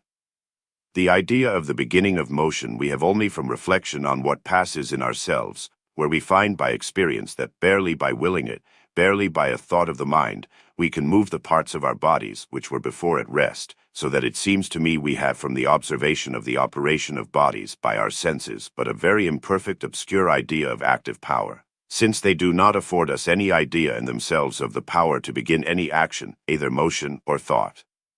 But if, from the impulse bodies are observed to make one upon another, anyone thinks he has a clear idea of power, it serves as well to my purpose, sensation being one of those ways by which the mind comes by its ideas.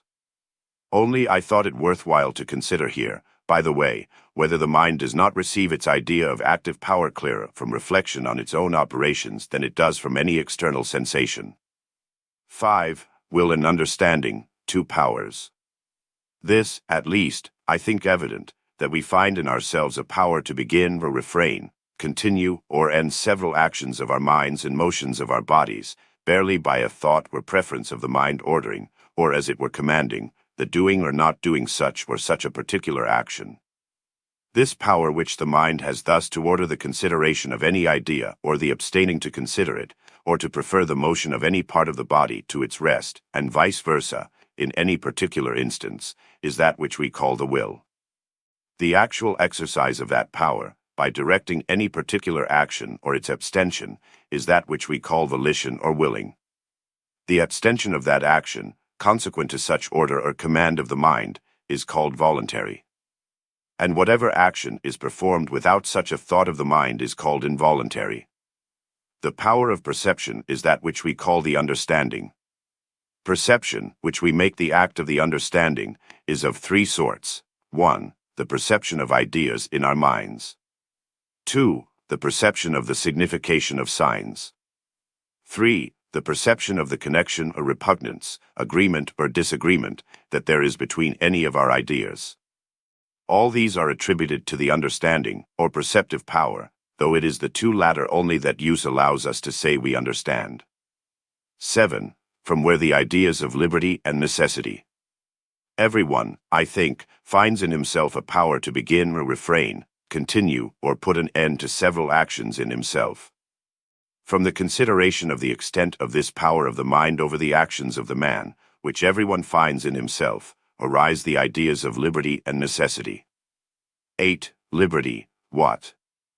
All the actions that we have any idea of reducing themselves, as has been said, to these two, namely, thinking and motion, so far as a man has power to think or not to think, to move or not to move, according to the preference or direction of his own mind, so far is a man free. Wherever any performance or abstention is not equally in a man's power, wherever doing or not doing will not equally follow upon the preference of his mind directing it, there he is not free, though perhaps the action may be voluntary. So that the idea of liberty is the idea of a power in any agent to do or refrain any particular action, according to the determination or thought of the mind, by which either of them is preferred to the other. Where either of them is not in the power of the agent to be produced by him according to his volition, there he is not at liberty, that agent is under necessity. So that liberty cannot be where there is no thought, no volition, no will, but there may be thought, there may be will, there may be volition, where there is no liberty. 10. Does not belong to volition.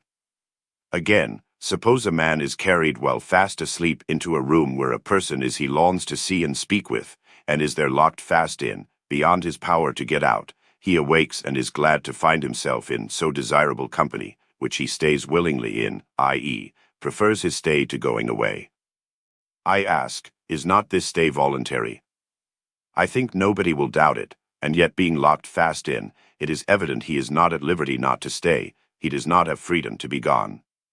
So that liberty is not an idea belonging to volition, or preferring, but to the person having the power of doing, or abstaining to do, according as the mind shall choose or direct. Our idea of liberty reaches as far as that power, and no further. For wherever restraint comes to check that power, or compulsion takes away that indifference of ability on either side to act, or to refrain acting, their liberty, and our notion of it, presently ceases.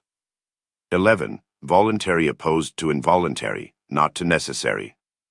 We have instances enough, and often more than enough, in our own bodies. A man's heart beats, and the blood circulates, which it is not in his power by any thought or volition to stop, and therefore in respect to these motions, where rest does not depend on his choice, nor would follow the determination of his mind, if it should prefer it, he is not a free agent. Convulsive motions agitate his legs, so that though he wills it ever so much, he cannot by any power of his mind stop their motion, as in that odd disease called chorea sancti vitae, but he is perpetually dancing. He is not at liberty in this action, but under as much necessity of moving as a stone that falls or a tennis ball struck with a racket. On the other side, a palsy or the stocks hinder his legs from obeying the determination of his mind, if it would thereby transfer his body to another place. In all these there is want of freedom, though the sitting still even of a paralytic, while he prefers it to a removal, is truly voluntary.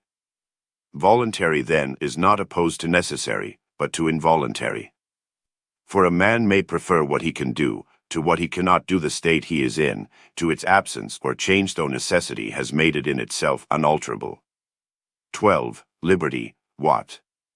As it is in TL1 emotions of the body, so it is in the thoughts of our minds, where anyone is such that we have power to take it up, or lay it by, according to the preference of the mind, there we are at liberty. A waking man, being under the necessity of having some ideas constantly in his mind, is not at liberty to think or not to think, no more than he is at liberty whether his body shall touch any other or not. But whether he will remove his contemplation from one idea to another is many times in his choice, and then he is in respect of his ideas as much at liberty as he is in respect of bodies he rests on. He can at pleasure remove himself from one to another. But yet some ideas to the mind, like some motions to the body, are such as in certain circumstances it cannot avoid, nor obtain their absence by the utmost effort it can use. A man on the rack is not at liberty to lay by the idea of pain and divert himself with other contemplations. And sometimes a boisterous passion hurries our thoughts, as a hurricane does our bodies, without leaving us the liberty of thinking on other things, which we would rather choose. But as soon as the mind regains the power to stop or continue, begin or refrain any of these motions of the body without, or thoughts within, according as it thinks fit to prefer either to the other, we then consider the man as a free agent again. 14. Liberty does not belong to the will. If this is so, as I imagine it is, I leave it to be considered whether it may not help to put an end to that long agitated, and I think, unreasonable, because unintelligible question, namely, whether man's will is free or not. For if I am not mistaken, it follows from what I have said that the question itself is altogether improper, and it is as insignificant to ask whether man's will is free as to ask whether his sleep is swift or his virtue square, liberty being as little applicable to the will as swiftness of motion is to sleep or squareness to virtue. Everyone would laugh at the absurdity of such a question, as either of these. Because it is obvious that the modifications of motion do not belong to sleep, nor the difference of figure to virtue. And when anyone well considers it, I think he will as plainly perceive that liberty, which is but a power, belongs only to agents, and cannot be an attribute or modification of the will, which is also but a power. 16. It is plain then that the will is nothing but one power or ability, and freedom another power or ability, so that to ask whether the will has freedom is to ask whether one power has another power, one ability another ability, a question at first sight too grossly absurd to make a dispute or need an answer. 17. However, the name faculty which men have given to this power called the will, and by which they have been led into a way of talking of the will as acting, may, by an appropriation that disguises its true sense, serve a little to palliate the absurdity, yet the will in truth signifies nothing but a power, or ability, to prefer or choose. And when the will, under the name of a faculty, is considered as it is, barely as an ability to do something, the absurdity in saying it is free or not free will easily discover itself. 21. But to the agent or man. To return then to the inquiry about liberty, I think the question is not proper whether the will is free, but whether a man is free. Thus, I think that so far as anyone can, by the direction or choice of his mind preferring the existence of any action to the non-existence of that action, and vice versa, make it exist or not exist, so far he is free. For if I can, by a thought directing the motion of my finger, make it move when it was at rest, or vice versa, it is evident that in respect of that I am free.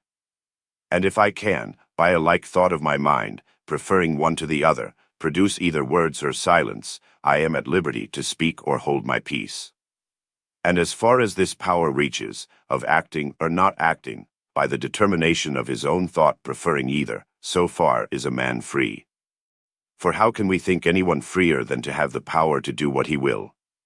And so far as anyone can, by preferring any action to its not being, or rest to any action, produce that action or rest, so far can he do what he will. For such a preferring of action to its absence is the willing of it. And we can scarcely tell how to imagine any being freer than to be able to do what he wills. So that in respect of actions within the reach of such a power in him, a man seems as free as it is possible for freedom to make him. 23. That willing or volition being an action, and freedom consisting in a power of acting or not acting, a man in respect of willing or the act of volition, when any action in his power is once proposed to his thoughts, as presently to be done, cannot be free. The reason of this is very manifest. For, it being unavoidable that the action depending on his will should exist or not exist, and its existence or not existence following perfectly the determination and preference of his will, he cannot avoid willing the existence or not existence of that action. It is absolutely necessary that he will the one or the other, i.e., prefer the one to the other, since one of them must necessarily follow. And that which does follow follows by the choice and determination of his mind, that is, by his willing it, for if he did not will it, it would not be. So that in respect of the act of willing, a man in such a case is not free, liberty consisting in a power to act or not to act, which, in regard of volition, a man, upon such a proposal, does not have. For it is unavoidably necessary to prefer the doing or abstaining of an action in a man's power which is once so proposed to his thoughts. A man must necessarily will the one or the other of them, upon which preference or volition the action or its abstaining certainly follows and is truly voluntary. But the act of volition or preferring one of the two being that which he cannot avoid, a man in respect of that act of willing is under a necessity, and so cannot be free, unless necessity and freedom can consist together, and a man can be free and bound at once. 24. This then is evident that, in all proposals of present action, a man is not at liberty to will or not to will, because he cannot refrain willing, liberty consisting in a power to act or to refrain acting, and in that only. For a man who sits still is said yet to be at liberty, because he can walk if he wills it. But if a man sitting still does not have a power to remove himself, he is not at liberty, so likewise a man falling down a precipice, though in motion, is not at liberty, because he cannot stop that motion if he would. This being so, it is plain that a man who is walking, to whom it is proposed to give off walking, is not at liberty whether he will determine himself to walk, or give off walking, or not. He must necessarily prefer one or the other of them, walking or not walking, and so it is in regard of all other actions in our power so proposed, which are the our greater number. For considering the vast number of voluntary actions that succeed one another every moment that we are awake in the course of our lives, there are but few of them that are thought on or proposed to the will, until the time they are to be done. And in all such actions, as I have shown, the mind in respect of willing does not have a power to act or not to act, in which consists liberty. The mind in that case does not have a power to refrain willing, it cannot avoid some determination concerning them. Let the consideration be as short, the thought as quick as it will, it either leaves the man in the state he was before thinking, or changes it, continues the action, or puts an end to it by which it is manifest that it orders and directs one, in preference to or with neglect of the other, and thereby either the continuation or change becomes unavoidably voluntary. 25. The will determined by something without it. Since then it is plain that in most cases a man is not at liberty whether he will or not. The next thing demanded is whether a man is at liberty to will which of the two he pleases, motion or rest. This question carries its absurdity so manifestly in itself that one might as a result sufficiently be convinced TL1 at liberty does not concern TL1e will. For to ask whether a man is at liberty to will either motion or rest, speaking or silence, which he pleases, is to ask whether a man can will what he wills, or be pleased with what he is pleased with. A question which, I think, needs no answer, and they who can make a question of it must suppose one will to determine the acts of another, and another to determine that, and so on in infinitum. 26. To avoid these and the like absurdities, nothing can be of greater use than to establish in our minds determined ideas of the things under consideration.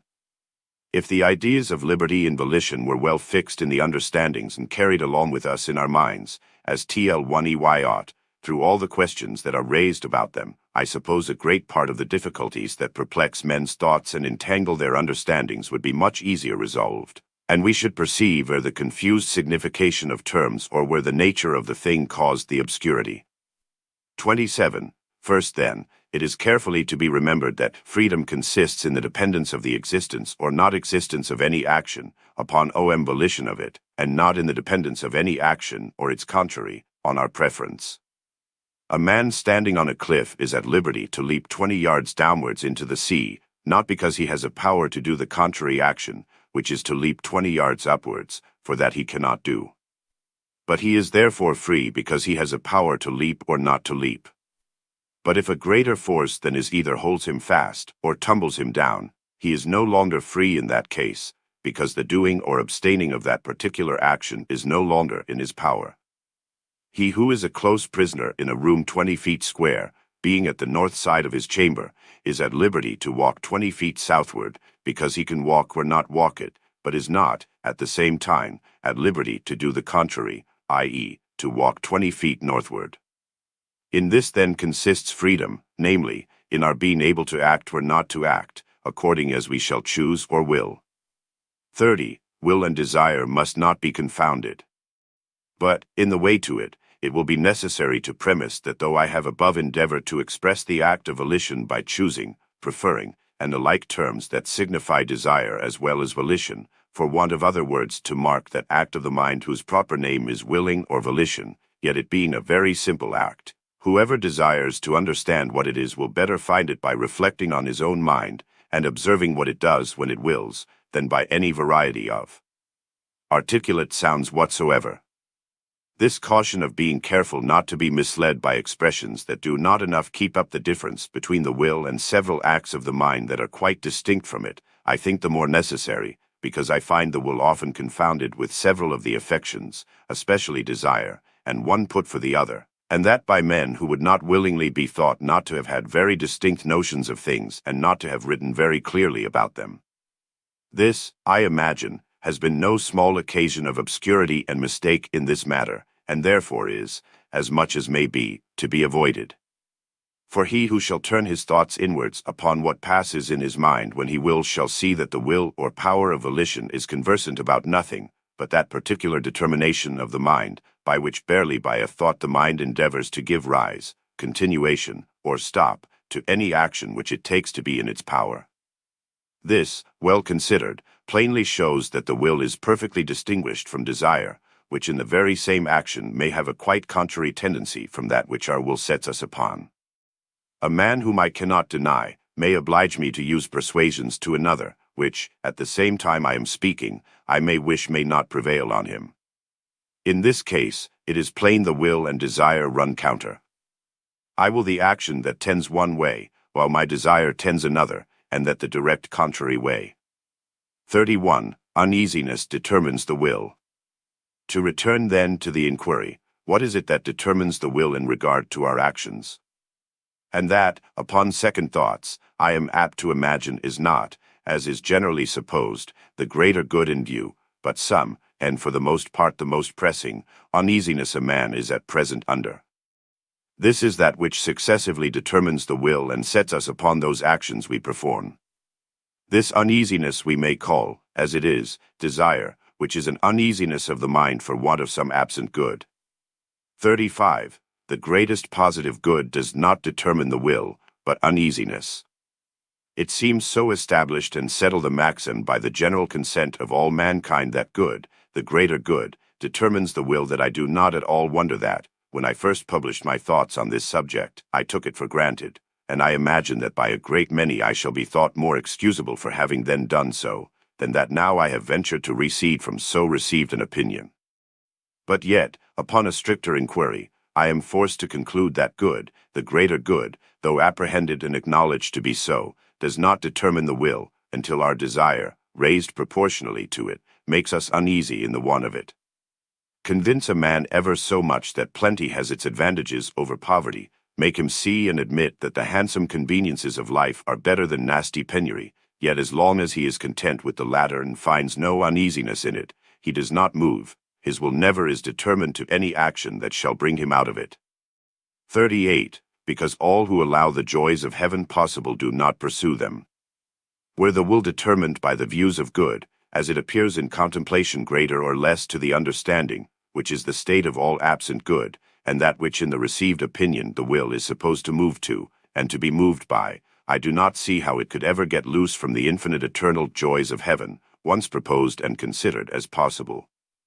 This would be the state of the mind and regular tendency of the will in all its determinations, were it determined by that which is considered and in view the greater good, but that it is not so is visible in experience, the infinitely greatest confessed good being often neglected, to satisfy the successive uneasiness of our desires pursuing trifles. 41. All desire happiness. If it is further asked, what it is that moves desire, I answer, happiness, and that alone. Happiness and misery are the names of two extremes, the utmost bounds of which we do not know. It is what eye has not seen, ear has not heard, nor has it entered into the heart of man to conceive. But of some degrees of both we have very lively impressions, made by several instances of delight and joy on the one side and torment and sorrow on the other, which, for shortness' sake, I shall comprehend under the names of pleasure and pain, there being pleasure and pain of the mind as well as the body. With him is fullness of joy and pleasure for evermore. Or, to speak truly, they are all of the mind, though some have their rise in the mind from thought, others in the body from certain modifications of motion. 42. Happiness. What? Happiness then in its full extent is the utmost pleasure we are capable of, and misery the utmost pain, and the lowest degree of what can be called happiness is so much ease from all pain and so much present pleasure as without which anyone cannot be content. Now because pleasure and pain are produced in us by the operation of certain objects, either on our minds or our bodies, and in different degrees, therefore what has an aptness to produce pleasure in us is that we call good, and what is apt to produce pain in us we call evil, for no other reason but for its aptness to produce pleasure and pain in us, in which consists our happiness and misery. Further, though what is apt to produce any degree of pleasure is in itself good, and what is apt to produce any degree of pain is evil, yet it often happens that we do not call it so when it comes in competition with a greater of its sort, because when they come in competition, the degrees also of pleasure and pain have justly a preference, so that if we will rightly estimate what we call good and evil, we shall find it less much in comparison. For the cause of every less degree of pain as well as every greater degree of pleasure has the nature of good, and vice versa. 43. What good is desired, what not?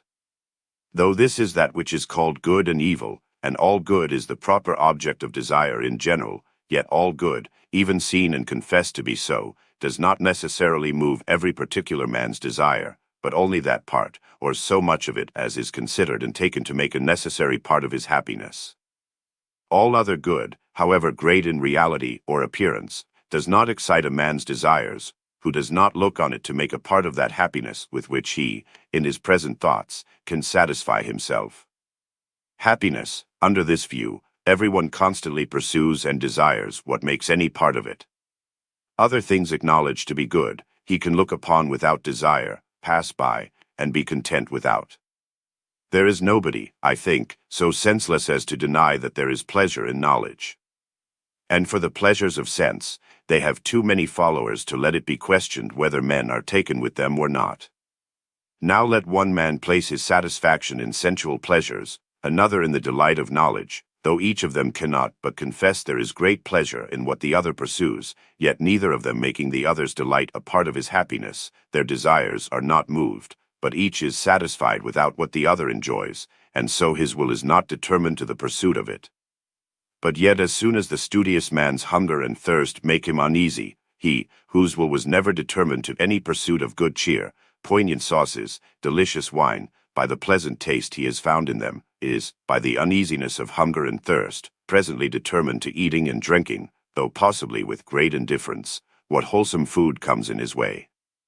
And on the other side, TL1E epicure buckles to study when shame or the desire to recommend himself to his mistress shall make him uneasy in the want of any sort of knowledge. Thus, however much men are in earnest and constant in pursuit of happiness, yet they may have a clear view of good, great and confessed good, without being concerned for it, or moved by it, if they think they can make up their happiness without it. Though as to pain that they are always concerned for, they can feel no uneasiness without being moved.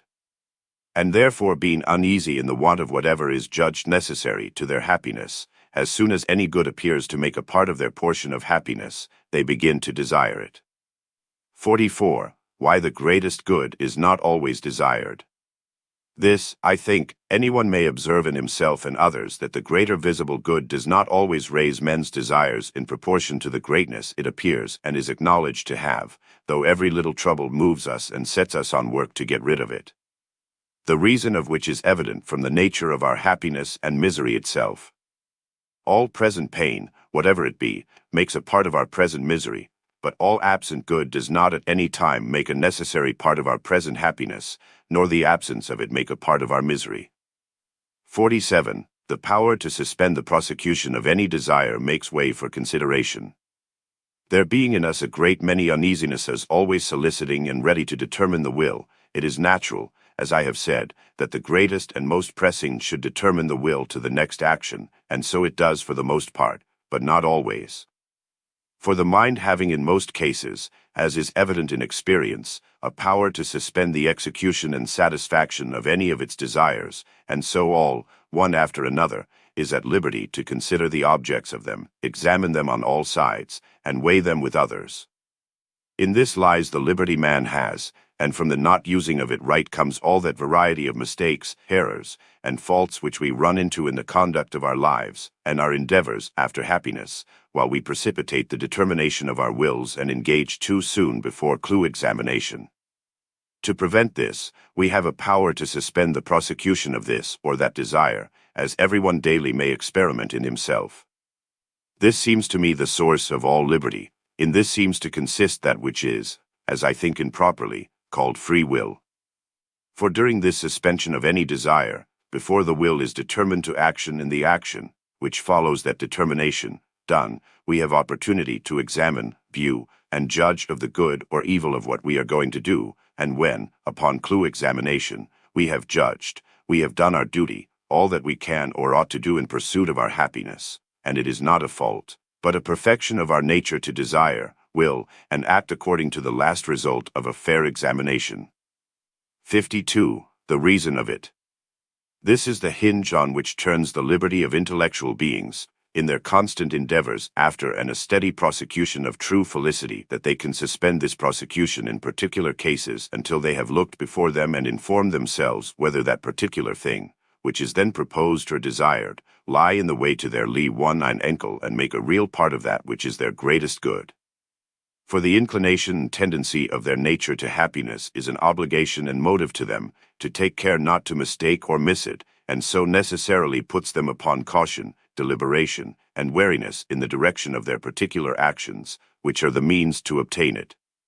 Whatever necessity determines to the pursuit of real bliss, the same necessity with the same force establishes suspense, deliberation, and scrutiny of each successive desire, whether the satisfaction of it does not interfere with our true happiness and mislead us from it. This, as seems to me, is the great privilege of finite intellectual beings, and I desire it may be well considered whether the great inlet and exercise of all the liberty men have, are capable of, or can be useful to them, and that on which depends the turn of their actions, does not lie in this that they can suspend their desires, and stop them from determining their wills to any action, until they have duly and fairly examined the good and evil of it, insofar as the weight of the thing requires. This we are able to do, and when we have cloned it, we have done our duty, and all that is in our power, and indeed all that needs. For since the will supposes knowledge to guide its choice, all that we can do is to hold our wills undetermined until we have examined the good and evil of what we desire. What follows after that follows in a chain of consequences linked one to another, all depending on the last determination of the judgment which, whether it shall be upon a hasty and precipitate view, or upon a clue and mature examination, is in our power, experience showing us that in most cases we are able to suspend the present satisfaction of any desire.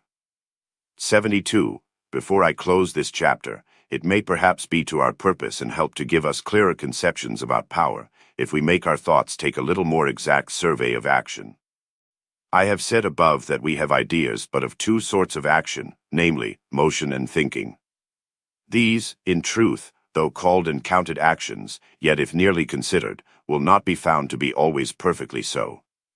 For, if I am not mistaken, there are instances of both kinds which, upon due consideration, will be found rather passions than actions, and consequently so far the effects barely of passive powers in those subjects which yet on their accounts are thought agents. For in these instances, the substance that has motion or thought receives the impression by which it is put into that action purely from without, and so acts merely by the capacity it has to receive such an impression from some external agent, and such a power is not properly an active power, but a mere passive capacity in the subject. Sometimes the substance or agent puts itself into action by its own power, and this is properly active power. Whatever modification a substance has by which it produces any effect that is called action, e.g., a solid substance by motion operates on, or alters the sensible ideas of another substance, and therefore this modification of motion we call action. But yet this motion in that solid substance is, when rightly considered, but a passion, if it received it only from some external agent, so that the active power of motion is in no substance which cannot begin motion in itself, or in another substance, when at rest. So likewise in thinking, a power to receive ideas or thoughts from the operation of any external substance is called a power of thinking. But this is but a passive power or capacity. But to be able to bring into view ideas out of sight at one's own choice, and to compare which of them one thinks fit, this is an active power. This reflection may be of some use to preserve us from mistakes about powers and actions, which grammar and the common frame of languages may be apt to lead us into, since what is signified by verbs that grammarians call active does not always signify action, e.g., this proposition, I see the moon, or a star, or I feel the heat of the sun, though expressed by a verb active, does not signify any action in me by which I operate on those substances, but only the reception of the ideas of light, roundness, and heat, in which I am not active, but barely passive, and cannot in that position of my eyes, or body, avoid receiving them. But when I turn my eyes another way, or remove my body out of the sunbeams, I am properly active, because of my own choice, by a power within myself, I put myself into that motion. Such an action is the product of active power. 73. And thus I have, in a short draft, given a view of our original ideas, from which all the rest are derived, and of which they are made up, which if I would consider, as a philosopher, and examine on what causes they depend and of what they are made, I believe they all might be reduced to these very few primary and original ones, namely, extension, solidity, mobility, or the power of being moved, which by our senses we receive from body, perceptivity, or the power of perception, or thinking, motivity, or the power of moving. These by reflection we receive from our minds. I crave leave to make use of these two new words to avoid the danger of being mistaken in the use of those which are equivocal. To these if we add existence, duration, number, which belong both to the one and the other, we have, perhaps, all the original ideas on which the rest depend. For by these, I imagine, might be explained the nature of colors, sounds, tastes, smells, and all other ideas we have, if we had but faculties acute enough to perceive the severally modified extensions and motions of these minute bodies, which produce those several sensations in us.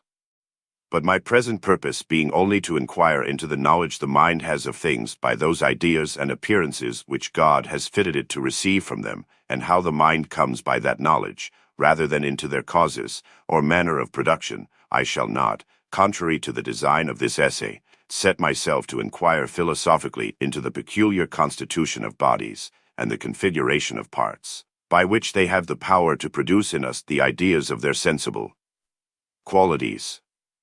I shall not enter any further into that disquisition, it sufficing to my purpose to observe that gold or saffron has a power to produce in us the idea of yellow, and snow or milk the idea of white, which we can only have by our sight, without examining the texture of the parts of those bodies or the particular figures or motion of the particles which rebound from them, to cause in us that particular sensation.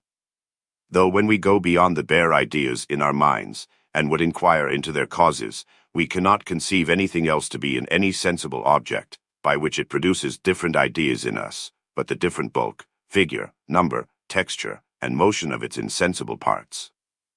Chapter 22. Of Mixed Modes. 1. Mixed Modes. What? Having treated of simple modes in the foregoing chapters, and given several instances of some of the most considerable of them, to show what they are, and how we come by them, we are now in the next place to consider those we call mixed modes. Such are the complex ideas we mark by the names obligation, drunkenness, a lie, etc., which consisting of several combinations of simple ideas of different kinds, I have called mixed modes, to distinguish them from the more simple modes, which consist only of simple ideas of the same kind.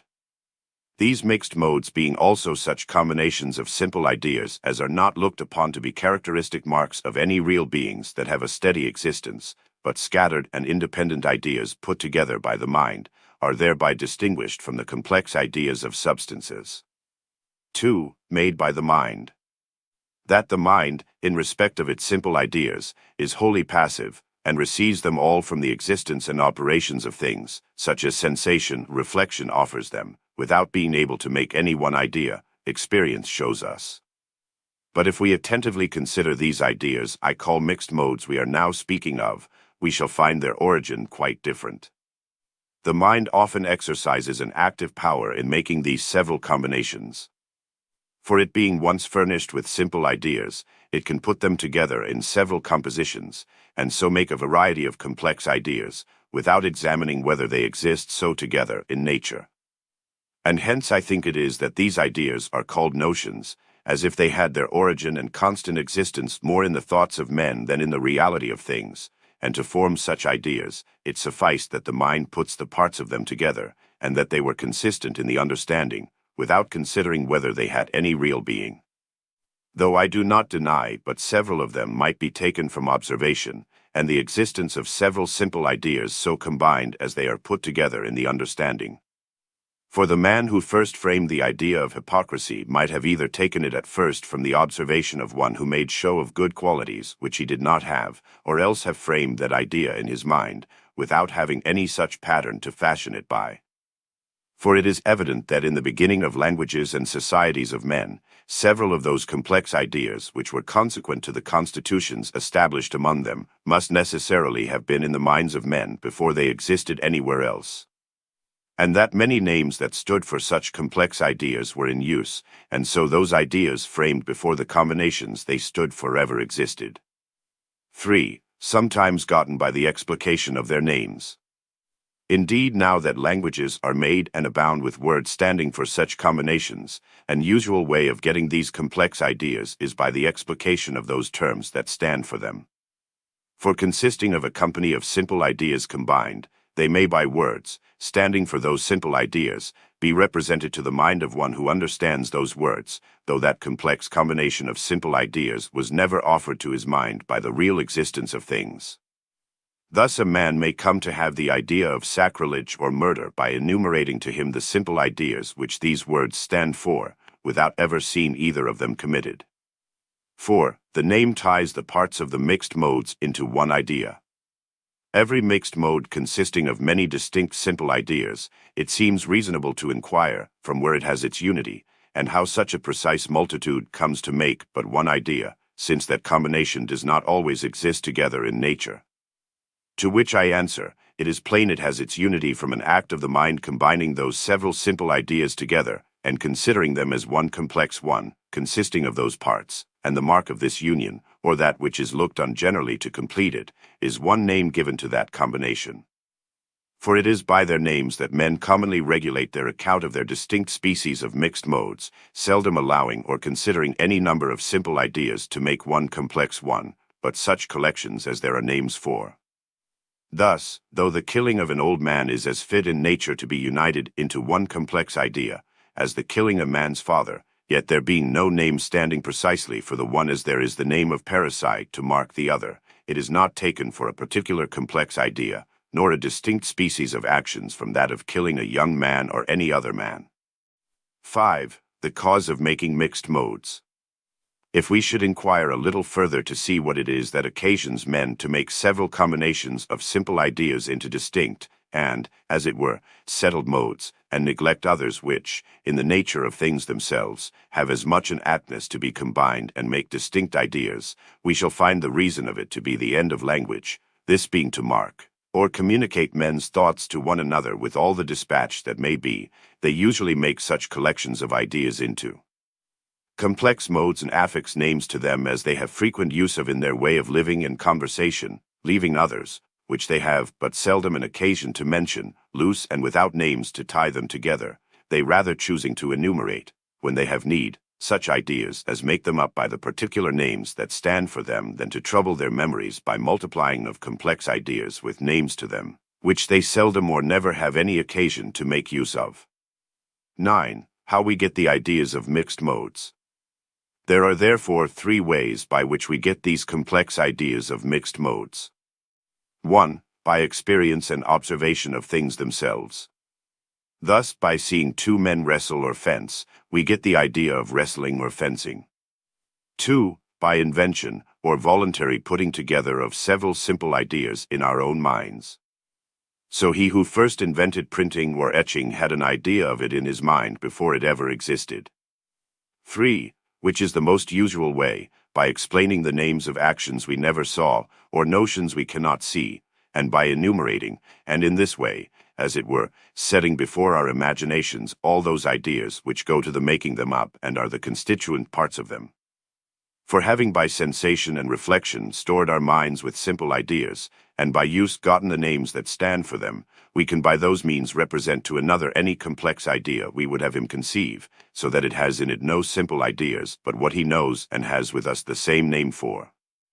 For all our complex ideas are ultimately resolvable into simple ideas, of which they are compounded and originally made up, though perhaps their immediate ingredients, as I may so say, are also complex ideas.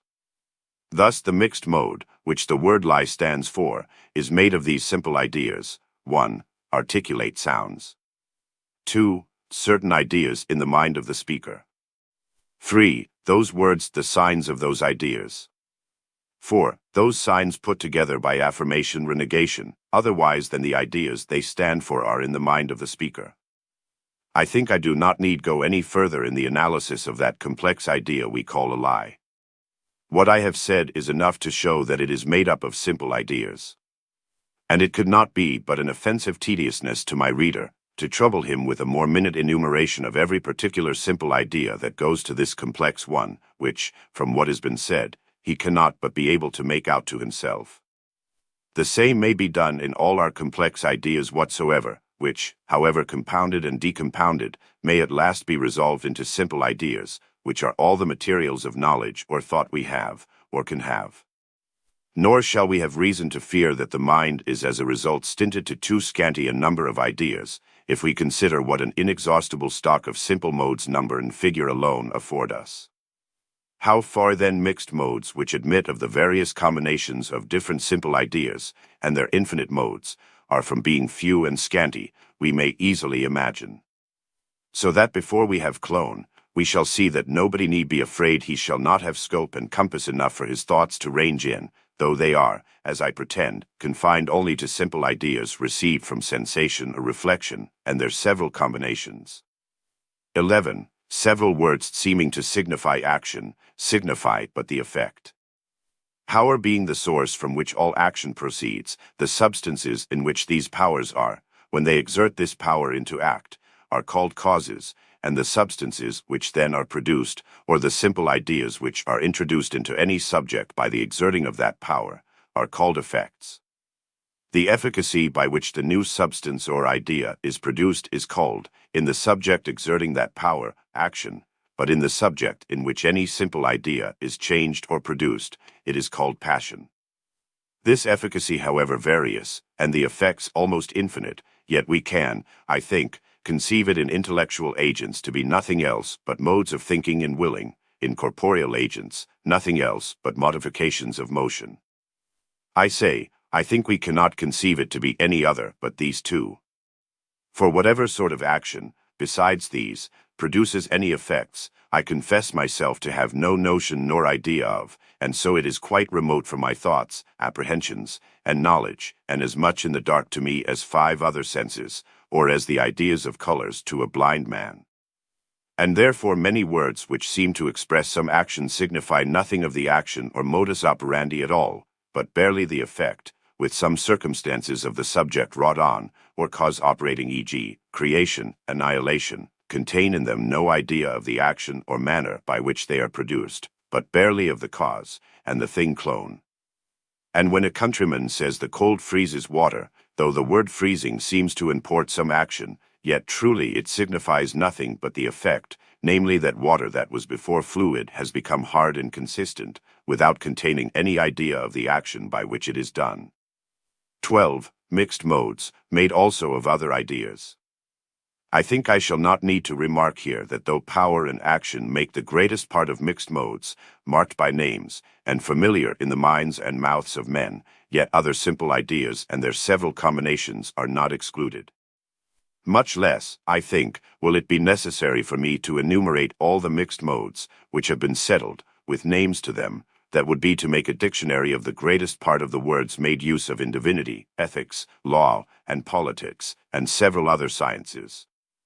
All that is requisite to my present design is to show what sort of ideas those are which I call mixed modes, how the mind comes by them, and that they are compositions made up of simple ideas gotten from sensation and reflection, which I suppose I have done.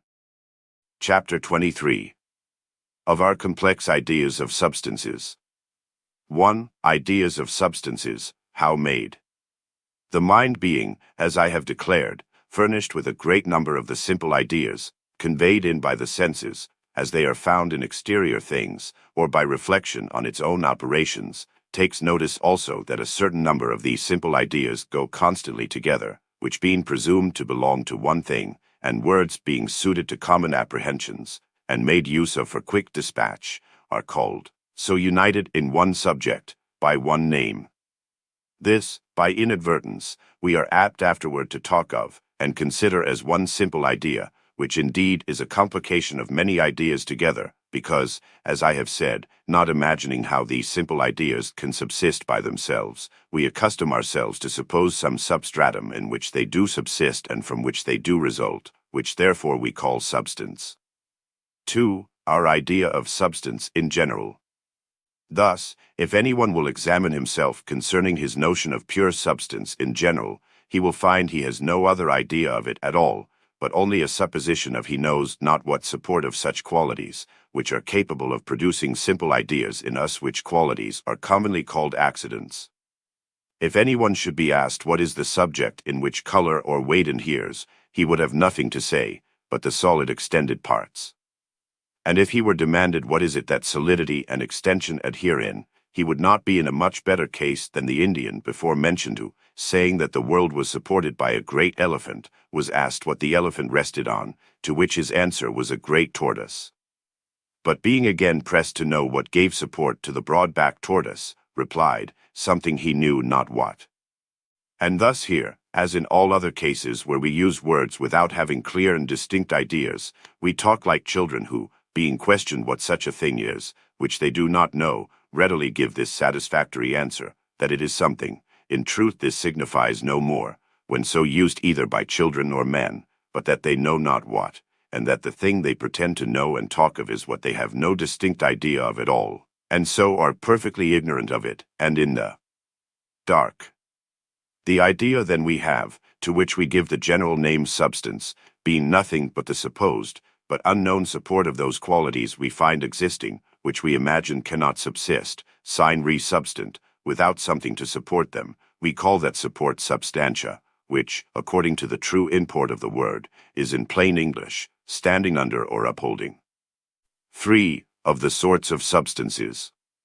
An obscure and relative idea of substance in general being thus made, we come to have the ideas of particular sorts of substances, by collecting such combinations of simple ideas as are by experience and observation of men's senses, taken notice of to exist together, and are therefore supposed to flow from the particular internal constitution or unknown essence of that substance. Thus we come to have the ideas of a man, horse, gold, water, etc., of which substances, whether anyone has any other clear idea further than of certain simple ideas coexistent together, I appeal to everyone's own experience.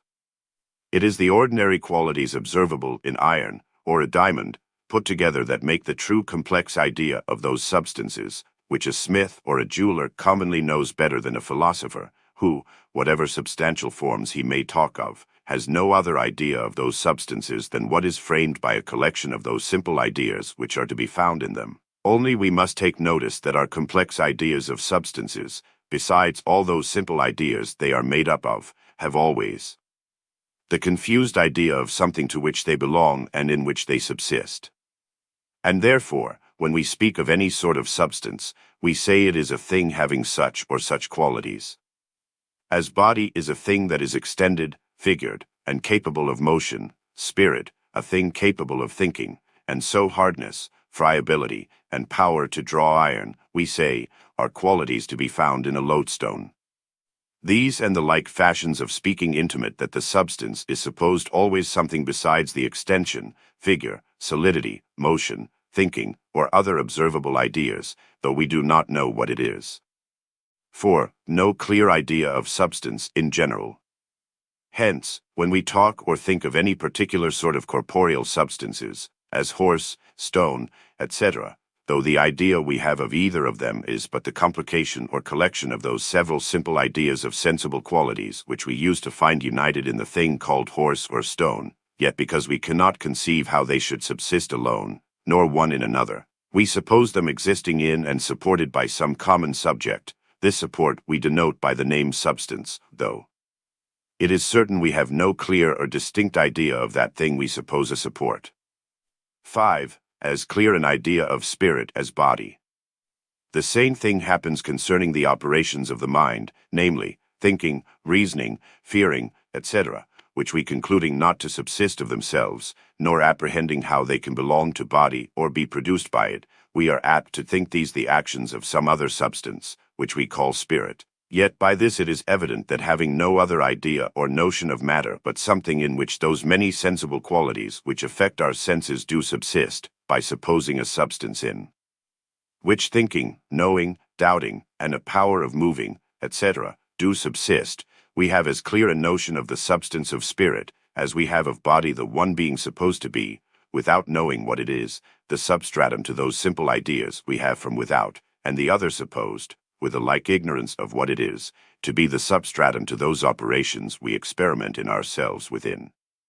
It is plain then that the idea of corporeal substance in matter is as remote from our conceptions and apprehensions as that of spiritual substance or spirit, and therefore from our not having any notion of the substance of spirit we can no more conclude its non-existence than we can for the same reason deny the existence of body, it being as rational to affirm there is no body, because we have no clear and distinct idea of the substance of matter, as to say there is no spirit, because we have no clear and distinct idea of the substance of a spirit. 6. Of the sorts of substances. Whatever therefore is the secret, abstract nature of substance in general, all the ideas we have of particular distinct sorts of substances are nothing but several combinations of simple ideas, coexisting in such, though unknown, cause of their union as makes the whole subsist of itself. It is by such combinations of simple ideas and nothing else that we represent particular sorts of substances to ourselves. Such are the ideas we have of their several species in our minds, and such only do we, by their specific names, signify to others, e.g., man, horse, sun, water, iron. Upon hearing these words, everyone who understands the language frames in his mind a combination of those several simple ideas which he has usually observed or fancied to exist together under that denomination. All this he supposes to rest in and be, as it were, adherent to that unknown common subject, which does not inhere in anything else. Though in the meantime it is manifest, and everyone upon inquiry into his own thoughts will find that he has no other idea of any substance, e.g., let it be gold, horse, iron, man, vitriol, bread, but what he has barely of those sensible qualities which he supposes to inhere, with a supposition of such a substratum, as gives, as it were, a support to those qualities or simple ideas which he has observed to exist united together. Thus the idea of the sun, what is it but an aggregate of those several simple ideas, bright, hot, roundish, having a constant regular motion, at a certain distance from us, and perhaps some other. As he who thinks and discourses of the sun has been more or less accurate in observing those sensible qualities, ideas, or properties, which are in that thing which he calls the sun. 7. Powers a great part of our complex ideas of substances. For he has the most perfect idea of any of the particular sorts of substances who has gathered and put together most of those simple ideas which do exist in it. Among these are to be reckoned its active powers and passive capacities, which, though not simple ideas, yet in this respect for brevity's sake may conveniently enough be reckoned among them. Thus the power of drawing iron is one of the ideas of the complex one of that substance we call a lodestone, and a power to be so drawn is a part of the complex one we call iron, which powers pass for inherent qualities in those subjects. Because every substance, being as apt by the powers we observe in it to change some sensible qualities in other subjects as it is to produce in us those simple ideas which we receive immediately from it, does, by those new sensible qualities introduced into other subjects, discover to us those powers which do as a result immediately affect our senses as regularly as its sensible qualities do it immediately, e.g., we immediately by our senses perceive in fire its heat and color, which are, if rightly considered, nothing but powers in it to produce those ideas in us. We also by our senses perceive the color and brittleness of charcoal, by which we come by the knowledge of another power in fire, which it has to change the color and consistency of wood. By the former, fire immediately, by the latter, it immediately discovers to us these several powers, which therefore we look upon to be a part of the qualities of fire, and so make them a part of the complex idea of it.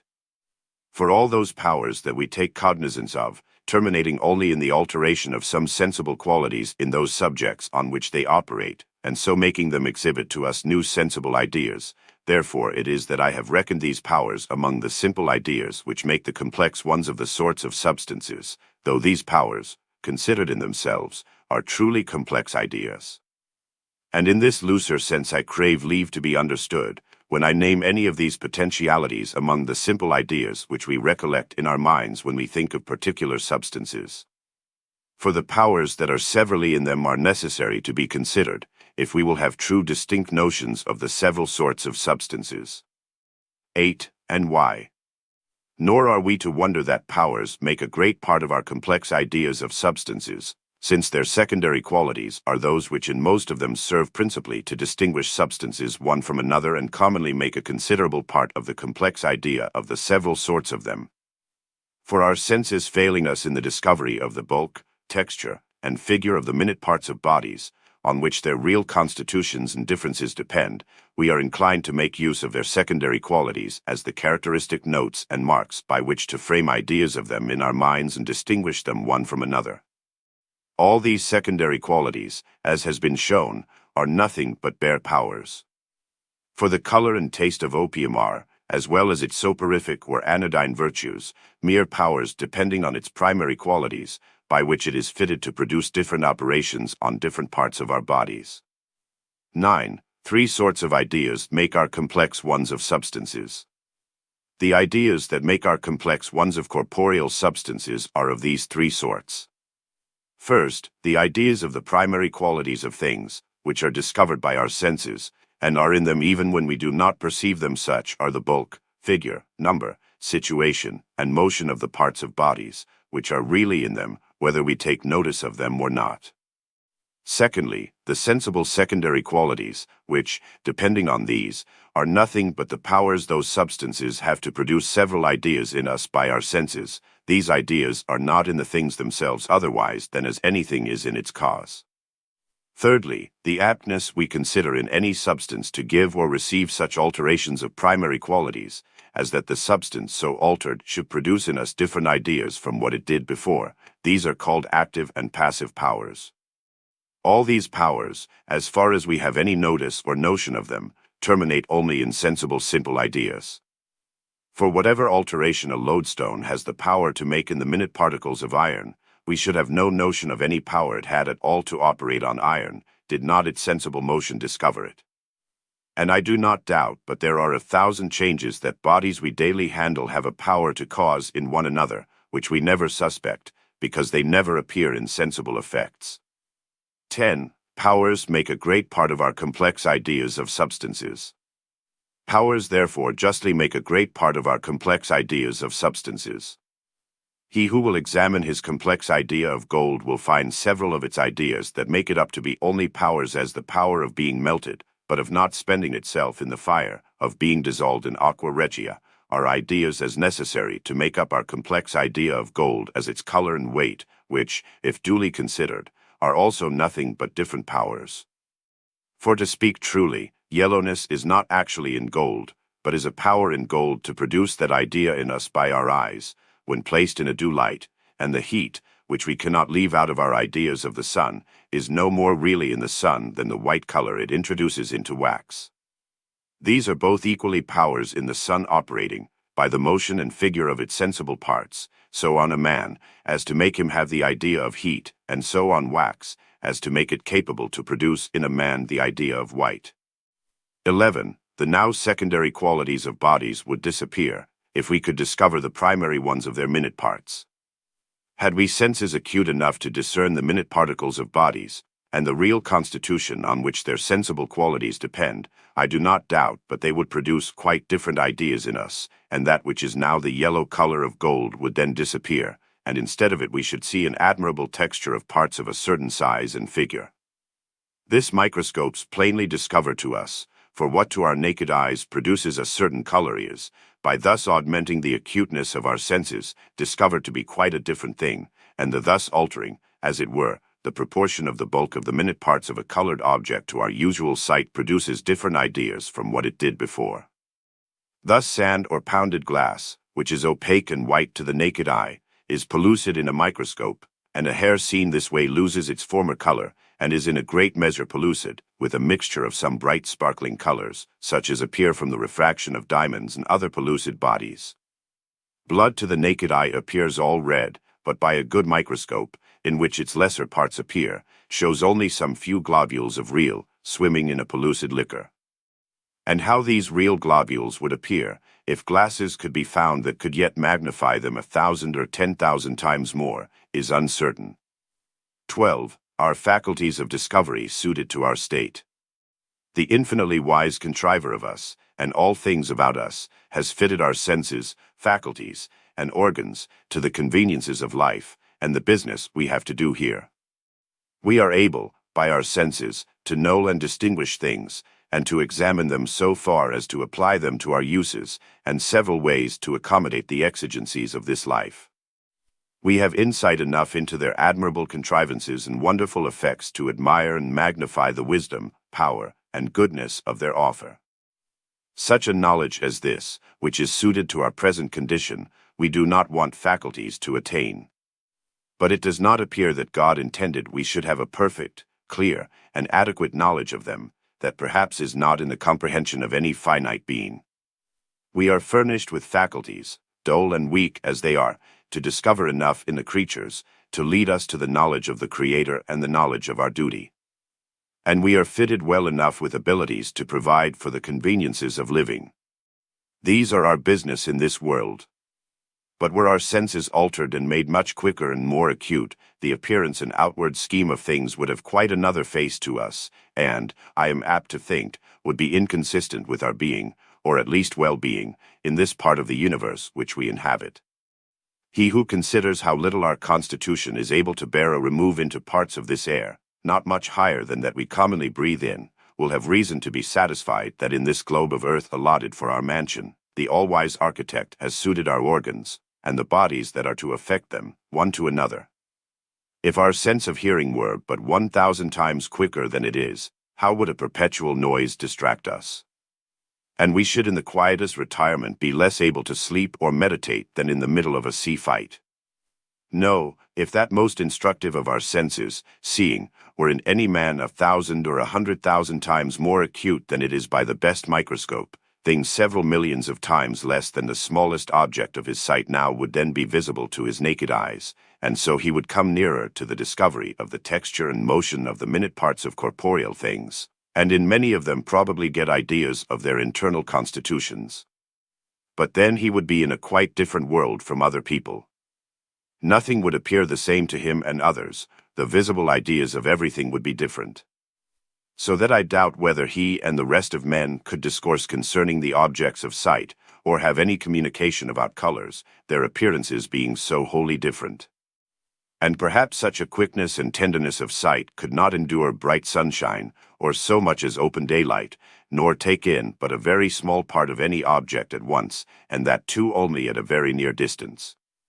And if by the help of such microscopic eyes, if I may so call them, a man could penetrate further than ordinary into the secret composition and radical texture of bodies, he would not make any great advantage by the change, if such an acute sight would not serve to conduct him to the market and exchange, if he could not see things he was to avoid, at a convenient distance, nor distinguish things he had to do with by those sensible qualities others do.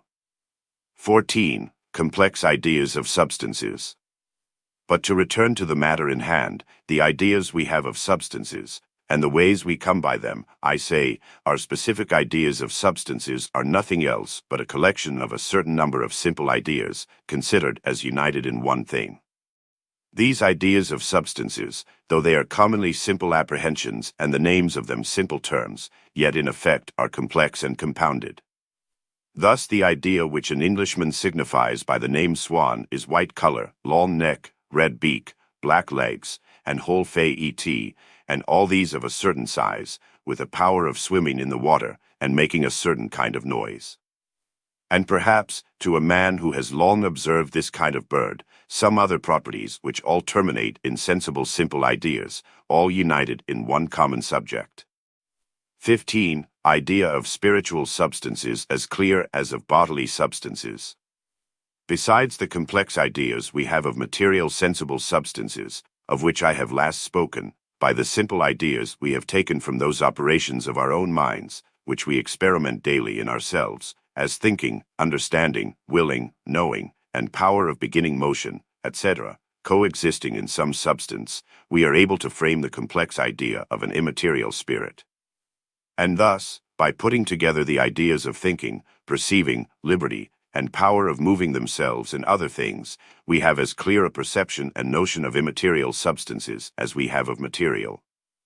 For putting together the ideas of thinking and willing, or the power of moving or quieting corporeal motion, joined to substance, of which we have no distinct idea, we have the idea of an immaterial spirit, and by putting together the ideas of coherent solid parts, and a power of being moved, joined with substance, of which likewise we have no positive idea, we have the idea of matter.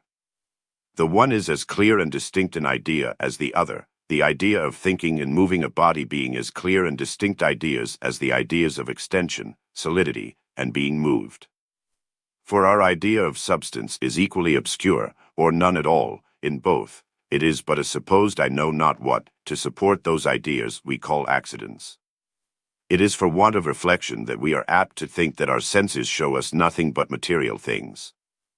Every act of sensation, when duly considered, gives us an equal view of both parts of nature, the corporeal and spiritual.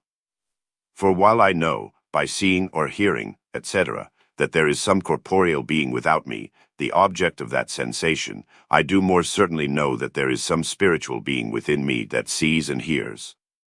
This, I must be convinced, cannot be the action of bare insensible matter, nor ever could be, without an immaterial thinking being. 16. No idea of abstract substance.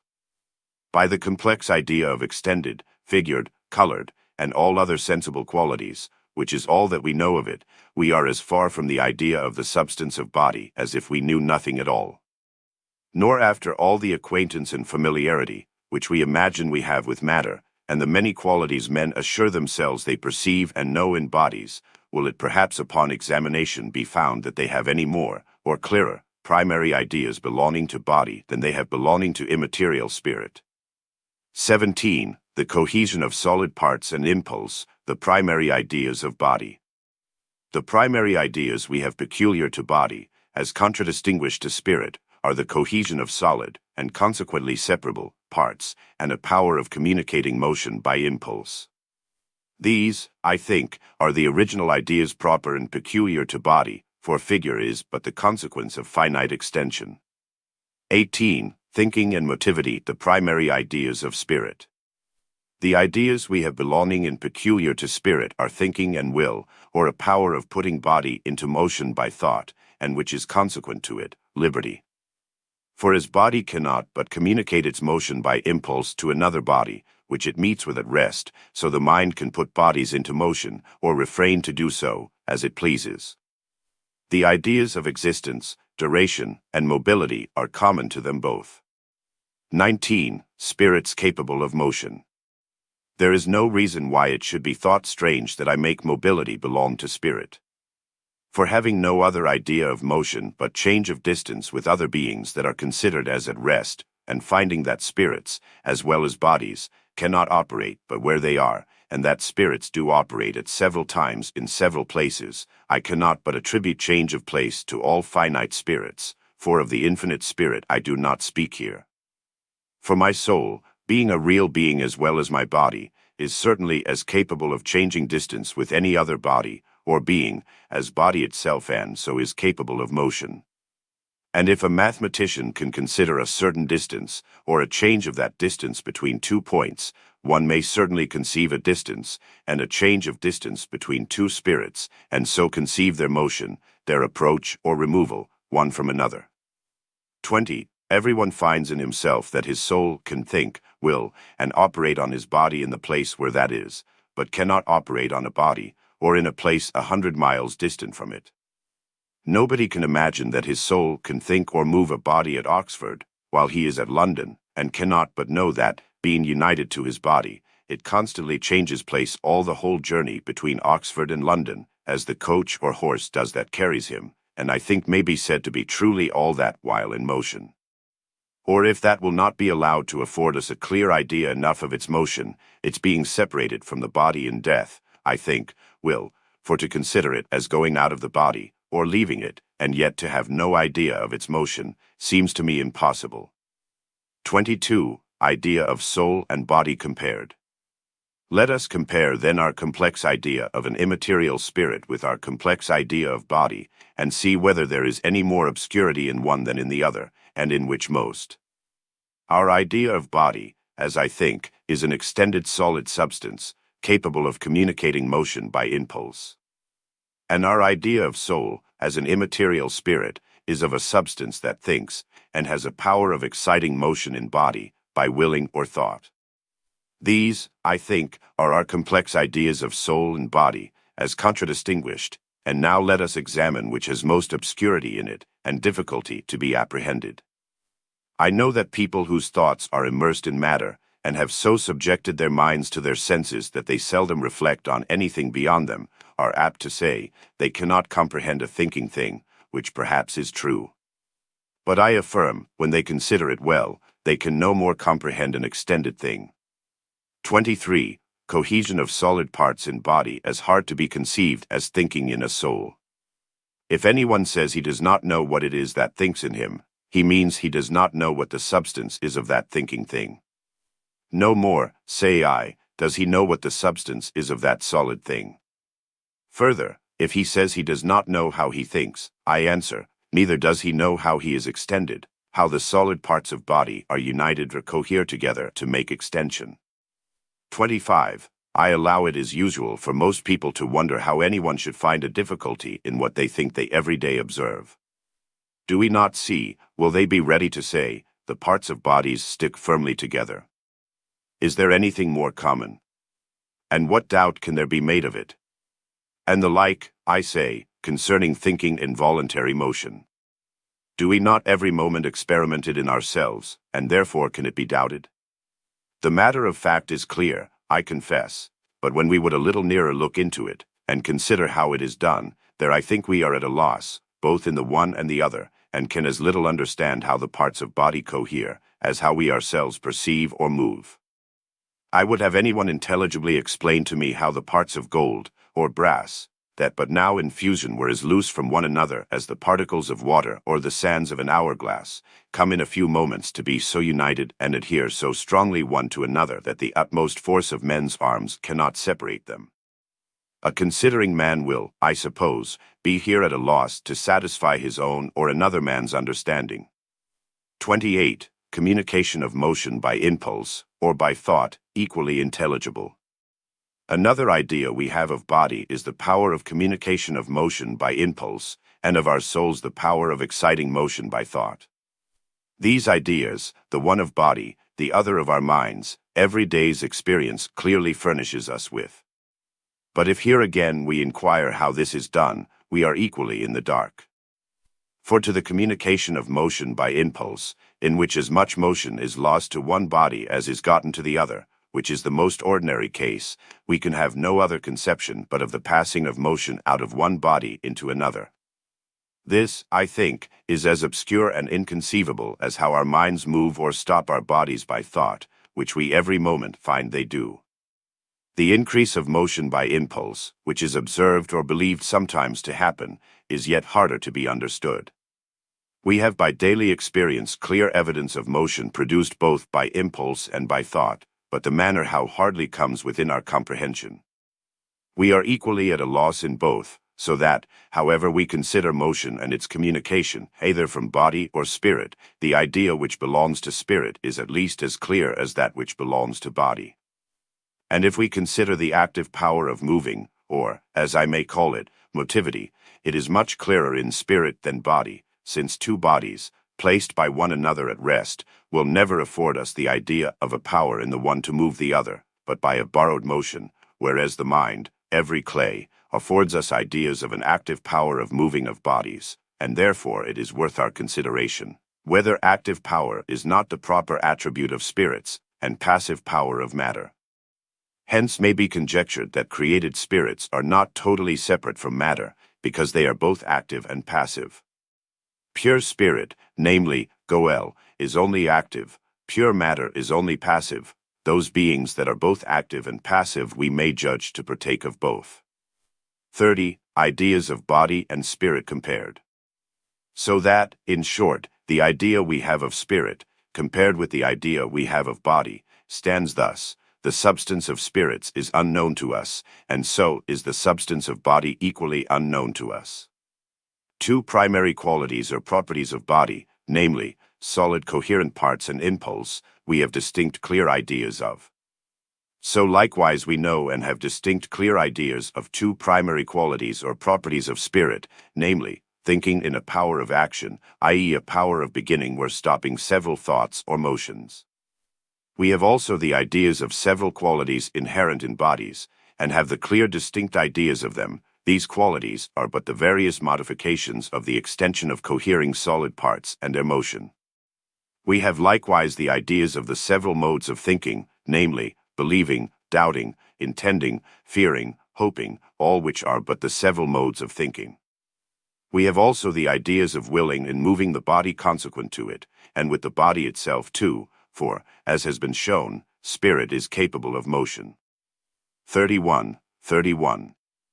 The notion of spirit involves no more difficulty in it than that of body. Lastly, if this notion of immaterial spirit may have, perhaps, some difficulties in it not easily to be explained. We have therefore no more reason to deny or doubt the existence of such spirits than we have to deny or doubt the existence of body, because the notion of body is encumbered with some difficulties very hard, and perhaps impossible to be explained or understood by us. For I would gladly have instanced anything in our notion of spirit more perplexed, or nearer a contradiction, than the very notion of body includes in it. The divisibility in infinitum of any finite extension involving us, whether we grant or deny it, in consequence is impossible to be explicated or made in our apprehensions consistent consequences that carry greater difficulty and more apparent absurdity than anything can follow from the notion of an immaterial knowing substance. 32. We know nothing beyond our simple ideas, which we are not at all to wonder at, since, we having but some few superficial ideas of things discovered to us only by the senses from without, or by the mind, reflecting on what it experiments in itself within, have no knowledge beyond that, much less of the internal constitution and true nature of things, being destitute of faculties to attain it. And therefore experimenting, discovering in ourselves knowledge, and the power of voluntary motion, as certainly as we experiment or discover in things without us the cohesion and separation of solid parts, which is the extension and motion of bodies, we have as much reason to be satisfied with our notion of immaterial spirit as with our notion of body, and the existence of the one as well as the other. For, it being no more a contradiction that thinking should exist separate and independent from solidity than it is a contradiction that solidity should exist separate and independent from thinking, they being both but simple ideas, independent one from another, and having as clear and distinct ideas in us of thinking as of solidity, I do not know why we may not as well allow a thinking thing without solidity, i.e., immaterial, to exist, as a solid thing without thinking, i.e., matter, to exist. Especially since it is not harder to conceive how thinking should exist without matter than how matter should think. For whenever we would proceed beyond these simple ideas we have from sensation and reflection, and dive further into the nature of things, we fall presently into darkness and obscurity, perplexity and difficulties, and can discover nothing further but our own blindness and ignorance. But whichever of these complex ideas is clearest, that of body, or immaterial spirit, this is evident that the simple ideas that make them up are no other than what we have received from sensation or reflection. And so is it of all our other ideas of substances, even of God himself. 33. Idea of God. For if we examine the idea we have of the incomprehensible Supreme Being, we shall find that we come by it the same way, and that the complex ideas we have both of Goel and separate spirits are made of the simple ideas we receive from reflection, e.g., having, from what we experiment in ourselves, gotten the ideas of existence and duration, of knowledge and power, of pleasure and happiness, and of several other qualities and powers, which it is better to have than to be without.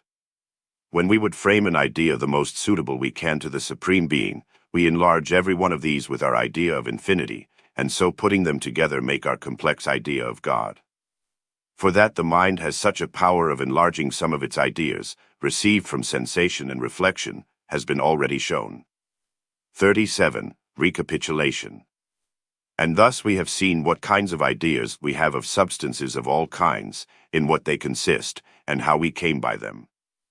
From this, I think, it is very evident, first, that all our ideas of the several sorts of substances are nothing but collections of simple ideas, with a supposition of something to which they belong, and in which they subsist, though of this supposed something we have no clear distinct idea at all.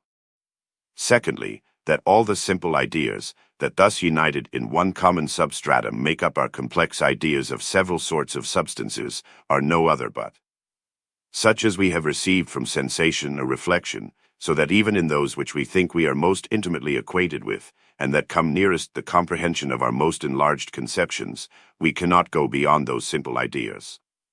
And even in those which seem most remote from all we have to do with, and do infinitely surpass anything we can perceive in ourselves by reflection, or discover by sensation in other things, we can attain to nothing but those simple ideas, which we originally received from sensation or reflection, as is evident in the complex ideas we have of angels and particularly of God himself.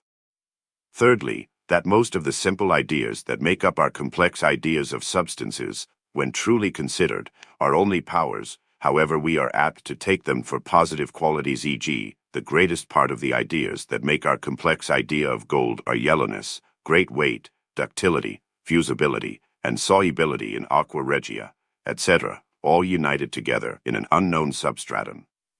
All these ideas are nothing else but so many relations to other substances, and are not really in the gold, considered barely in itself, though they depend on those real and primary qualities of its internal constitution, by which it has a fitness differently to operate, and be operated on by several other substances. Chapter 27. Of Identity and Diversity. 1. In what identity consists. Another occasion the mind often takes of comparing is the very being of things, when, considering anything as existing at any determined time and place, we compare it with itself existing at another time, and upon it form the ideas of identity in diversity. When we see anything to be in any place in any instant of time, we are sure, be it what it will, that it is that very thing, and not another, which at that same time exists in another place, however like and indistinguishable it may be in all other respects. And in this consists identity, when the ideas it is attributed to vary not at all from what they were that moment in which we consider their former existence, and to which we compare the present. For us never finding, nor conceiving it possible, that two things of the same kind should exist in the same place at the same time, we rightly conclude that whatever exists anywhere at any time excludes all of the same kind and is there itself alone. When therefore we demand whether anything is the same or not, it refers always to something that existed such a time in such a place, which it was certain at that instant was the same with itself, and no other. From this it follows that one thing cannot have two beginnings of existence, nor two things one beginning, it being impossible for two things of the same kind to be or exist in the same instant, in the very same place, or one and the same thing in different places. That, therefore, that had one beginning is the same thing, and that, which had a different beginning in time and place from that, is not the same, but diverse. That which has made the difficulty about this relation has been the little care and attention used in having precise notions of the things to which it is attributed. 2. Identity of substances. Identity of modes. We have the ideas but of three sorts of substances. 1. God. 2. Finite intelligences. 3. Bodies. First, God is without beginning, eternal, unalterable, and everywhere, and therefore concerning his identity there can be no doubt. Secondly, finite spirits having had each its determinate time and place of beginning to exist, the relation to that time and place will always determine to each of them its identity, as long as it exists. Thirdly, the same will hold of every particle of matter, to which no addition or subtraction of matter being made, it is the same. For though these three sorts of substances, as we term them, do not exclude one another out of the same place, yet we cannot conceive but that they must necessarily each of them exclude any of the same kind out of the same place. Or else the notions and names of identity in diversity would be in vain, and there could be no such distinctions of substances, or anything else one from another. For example, could two bodies be in the same place at the same time, then those two parcels of matter must be one and the same, take them great or little. No, all bodies must be one and the same. For by the same reason that two particles of matter may be in one place, all bodies may be in one place, which, when it can be supposed, takes away the distinction of identity in diversity of one and more and renders it ridiculous. But it being a contradiction that two or more should be one, identity and diversity are relations and ways of comparing well-founded and of use to the understanding. All other things being but modes or relations ultimately terminated in substances, the identity and diversity of each particular existence of them too will be by the same way determined.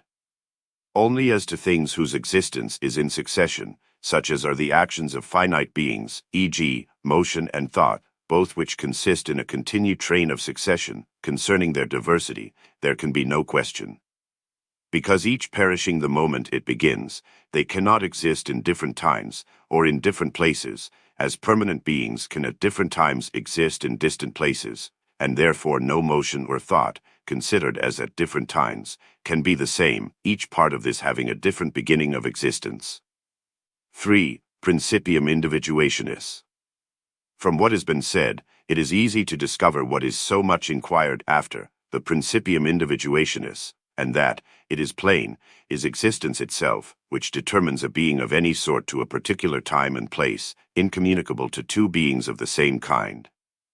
This, though it seems easier to conceive in simple substances or modes, yet when reflected on, is not more difficult in compound ones, if care is taken to what it is applied. E.g., let us suppose an atom, i.e., a continued body under one immutable surface, existing in a determined time and place. It is evident that, considered in any instant of its existence, it is in that instant the same with itself.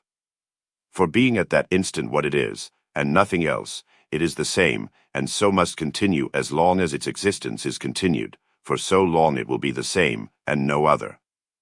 In like manner, if two or more atoms are joined together into the same mass, every one of those atoms will be the same, by the foregoing rule.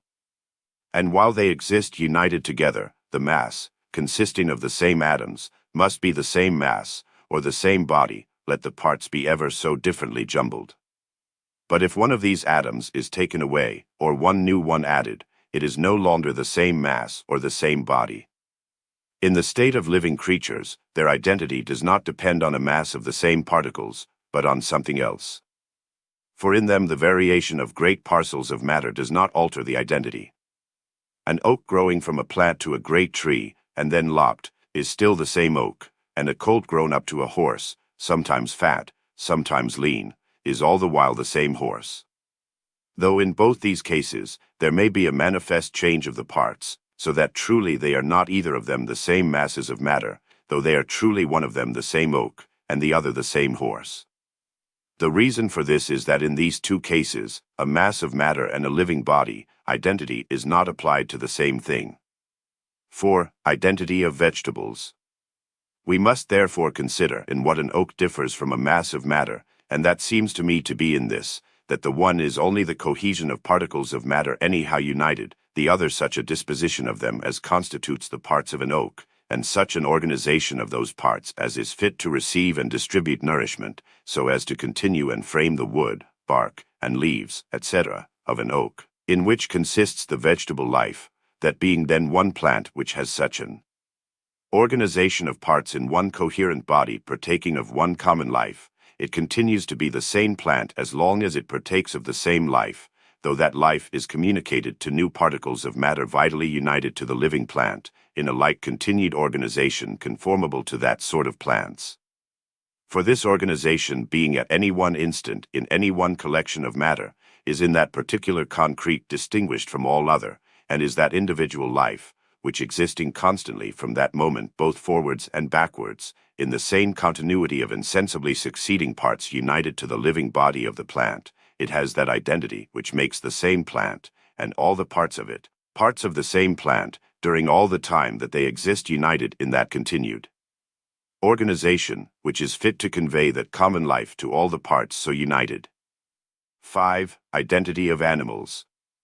The case is not so much different in brutes, but that anyone may hence see what makes an animal and continues it the same. Something we have like this in machines, and may serve to illustrate it. For example, what is a watch? It is plain it is nothing but a fit organization or construction of parts to a certain end, which when a sufficient force is added to it, it is capable to attain.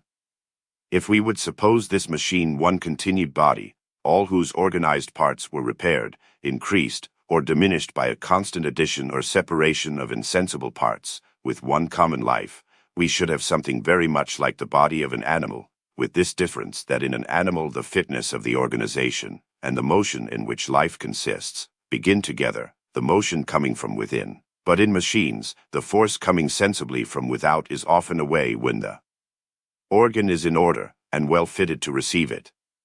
6. Identity of man.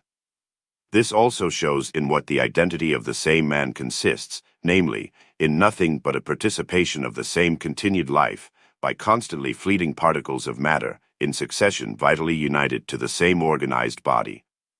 He who shall place the identity of man in anything else but, like that of other animals, in one fitly organized body, taken in any one instant, and from this continued under one organization of life in several successively fleeting particles of matter united to it, will find it hard to make an embryo, one of years, mad and sober, the same man, by any supposition that will not make it possible for Seth, Ismail, Socrates, Pilate, St. Austin, and Caesar Borgia to be the same man. For if the identity of soul alone makes the same man, and there is nothing in the nature of matter why the same individual spirit may not be united to different bodies, it will be possible that those men living in distant ages, and of different tempers, may have been the same man. This way of speaking must be, from a very strange use of the word man, applied to an idea, out of which body and shape are excluded. And that way of speaking would agree yet worse with the notions of those philosophers who allow of transmigration, and are of the opinion that the souls of men may, for their miscarriages, be thrust into the bodies of beasts, as fit habitations, with organs suited to the satisfaction of their brutal inclinations. But yet I think nobody, could he be sure that the soul of Heliogabalus were in one of his hogs, would yet say that hog were a man or Heliogabalus. 7. Identity suited to the idea. It is not therefore unity of substance that comprehends all sorts of identity, or will determine it in every case. But to conceive and judge of it correctly, we must consider what idea the word it is applied to stands for, it being one thing to be the same substance, another the same man, and a third the same person, if person, man, and substance are three names standing for three different ideas, for such as is the idea belonging to that name, such must be the identity. This, if it had been a little more carefully attended to, would possibly have prevented a great deal of that confusion which often occurs about this matter, with no small seeming difficulties, especially concerning personal identity, which therefore we shall in the next place a little consider. 8. Same man. An animal is a living organized body, and consequently the same animal, as we have observed, is the same continued life communicated to different particles of matter, as they happen successively to be united to that organized living body.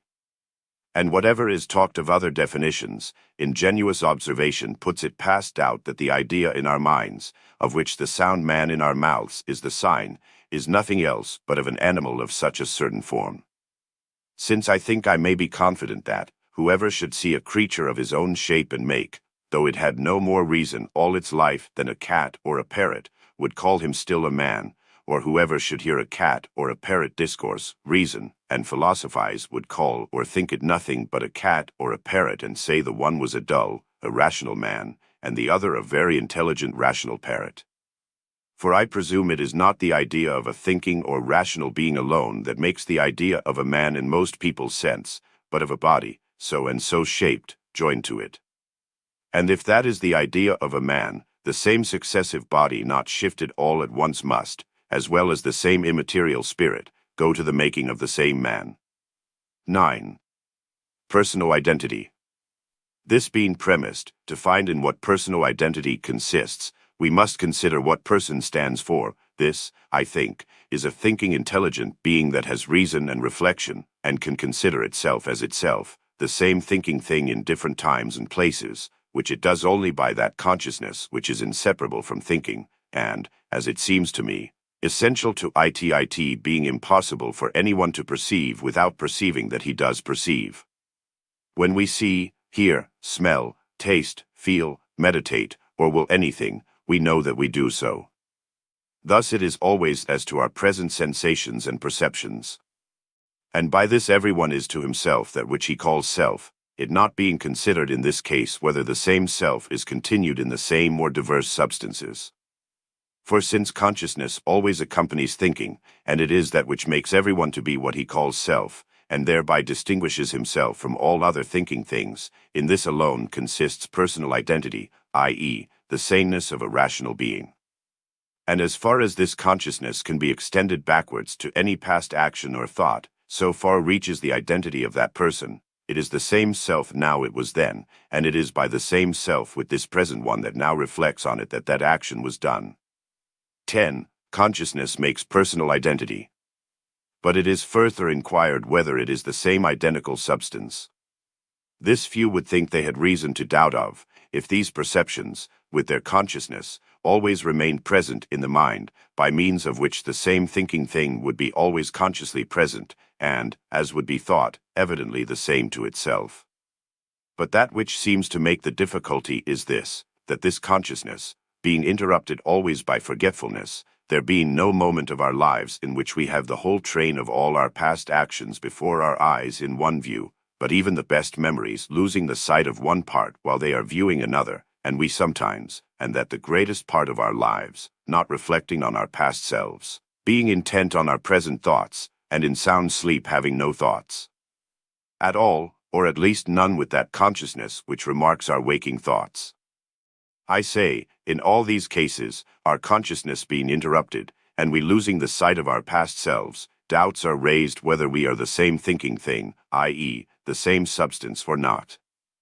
This, however reasonable or unreasonable, does not concern personal identity at all, the question being what makes the same person, and not whether it is the same identical substance which always thinks in the same person, which in this case does not matter at all different substances by the same consciousness, where they do partake in it, being united into one person, as well as different bodies by the same life are united into one animal, whose identity is preserved in that change of substances by the unity of one continued life.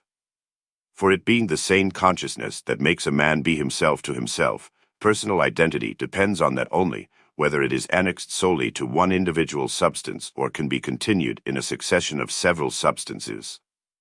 For as far as any intelligent being can repeat the idea of any past action with the same consciousness it had of it at first, and with the same consciousness it has of any present action, so far it is the same personal self, for it is by the consciousness it has of its present thoughts and actions that it is self to itself now, and so will be the same self, as far as the same consciousness can extend to actions past or to come, and would be by distance of time, or change of substance, no more. 2 persons than a man is 2 men by wearing other clothes today than he did yesterday, with a long or a short sleep between. The same consciousness uniting those distant actions into the same person, whatever substances contributed to their production. 11. Personal identity in change of substances. That this is so, we have some kind of evidence in our very bodies, all whose particles, while vitally united to this same thinking conscious self, so that we feel when they are touched, and are affected by, and conscious of good or harm that happens to them, are a part of ourselves, i.e., of our thinking conscious self. Thus the limbs of his body are to everyone a part of himself. He sympathizes and is concerned for them. Cut off a hand, and thereby separate it from that consciousness he had of its heat, cold, and other affections, and it is then no longer a part of that which is himself, any more than the remotest part of matter. Thus we see the substance, of which personal self consisted at one time, may be varied at another, without the change of personal identity, there being no question about the same person, though the limbs which but now were a part of it are cut off. 12. Whether in the change of thinking substances. But the question is, whether if the same substance which thinks is changed, it can be the same person, or, remaining the same, it can be different persons. And to this I answer, first, this can be no question at all to those who place thought in a purely material animal constitution, void of an immaterial substance. For whether their supposition is true or not, it is plain they conceive personal identity preserved in something else than identity of substance, as animal identity is preserved in identity of life, and not of substance. And therefore those who place thinking in an immaterial substance only, before they can come to deal with these men, must show why personal identity cannot be preserved in the change of immaterial substances, or variety of particular immaterial substances, as well as animal identity is preserved in the change of material substances, or variety of particular bodies. Unless they will say it is one immaterial spirit that makes the same life in brutes, as it is one immaterial spirit that makes the same person in men, which the Cartesians at least will not admit, for fear of making brutes thinking things too. 13. But next, as to the first part of the question, whether if the same thinking substance, supposing immaterial substances only to think, is changed, it can be the same person. I answer that cannot be resolved, but by those who know what kind of substances they are that do think, and whether the consciousness of past actions can be transferred from one thinking substance to another. I grant, were the same consciousness the same individual action, it could not. But it being a present representation of a past action, why it may not be possible that that may be represented to the mind to have been which really never was, will remain to be shown. And therefore how far the consciousness of past actions is annexed to any individual agent, so that another cannot possibly have it, will be hard for us to determine, until we know what kind of action it is that cannot be done without a reflex act of perception accompanying it, and how performed by thinking substances, who cannot think without being conscious of it. But that which we call the same consciousness, not being the same individual act, why one intellectual substance may not have represented to it, as done by itself, what it never did, and was perhaps done by some other agent, why, I say, such a representation may not possibly be without reality of matter of fact, as well as several representations and dreams are, which yet while dreaming we take for true, will be difficult to conclude from the nature of things. And that it never is so, will by us, until we have clearer views of the nature of thinking substances, be best resolved into the goodness of God, who as far as the happiness or misery of any of his sensible creatures is concerned in it, will not by a fatal error of theirs transfer from one to another that consciousness which draws reward or punishment with it. How far this may be an argument against those who would place thinking in a system of fleeting animal spirits, I leave to be considered. But yet to return to the question before us, it must be allowed that if the same consciousness, which, as has been shown, is quite a different thing from the same numerical figure or motion in body, can be transferred from one thinking substance to another, it will be possible that two thinking substances may make but one person. For the same consciousness being preserved, whether in the same or different substances, the personal identity is preserved. 14. As to the second part of the question, whether the same immaterial substance remaining, there may be two distinct persons, this question seems to me to be built on this, whether the same immaterial being conscious of the action of its past duration, may be wholly stripped of all the consciousness of its past existence and lose it beyond the power of ever retrieving it again, and so as it were beginning a new account from a new period, have a consciousness that cannot reach beyond this new state. All those who hold pre-existence are evidently of this mind, since they allow the soul to have no remaining consciousness of what it did in that pre-existent state, either wholly separate from body, or informing any other body, and if they should not, it is plain that experience would be against them. Thus, personal identity reaching no further than consciousness reaches, a pre-existent spirit not having continued so many ages in a state of silence must necessarily make different persons. Suppose a Christian, Platonist, or Pythagorean should, upon God's having ended all his works of creation the seventh day, think his soul has existed ever since, and should imagine it has revolved in several human bodies, as I once met with one, who was persuaded it had been the soul of Socrates. How reasonably I will not dispute, this I know that in the post he filled, which was no inconsiderable one, he passed for a very rational man, and the press has shown that he did not want parts for learning. Would anyone say that he, being not conscious of any of Socrates' actions or thoughts, could be the same person with Socrates? Let anyone reflect upon himself, and conclude that he has in himself an immaterial spirit, which is that which thinks in him, and in a constant change of his body keeps him the same, and is that which he calls himself. Let him also suppose it to be the same soul that was in Nestor or Thersites at the siege of Troy, for souls being, as far as we know anything of them, in their nature, indifferent of any parcel of matter, the supposition has no apparent absurdity in it, which it may have been, as well as it is now the soul of any other man. But he now having no consciousness of any of the actions either of Nestor or Thersites, does or can he conceive himself the same person with either of them? Can he be concerned in either of their actions, attribute them to himself, or think them his own more than the actions of any other men that ever existed? Thus, this consciousness not reaching to any of the actions of either of those men, he is no more oneself with either of them than if the soul or immaterial spirit that now informs him had been created and began to exist, when it began to inform his present body, though it were ever so true that the same spirit that informed Nestor's or Thersites' body was numerically the same that now informs his.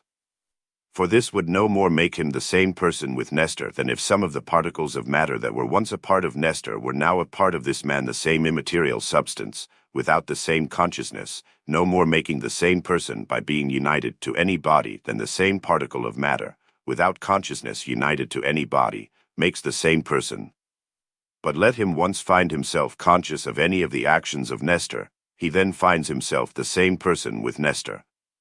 15. And thus we may be able, without any difficulty, to conceive the same person at the resurrection, though in a body not exactly in make or parts the same which he had here, the same consciousness going along with the soul that inhabits it.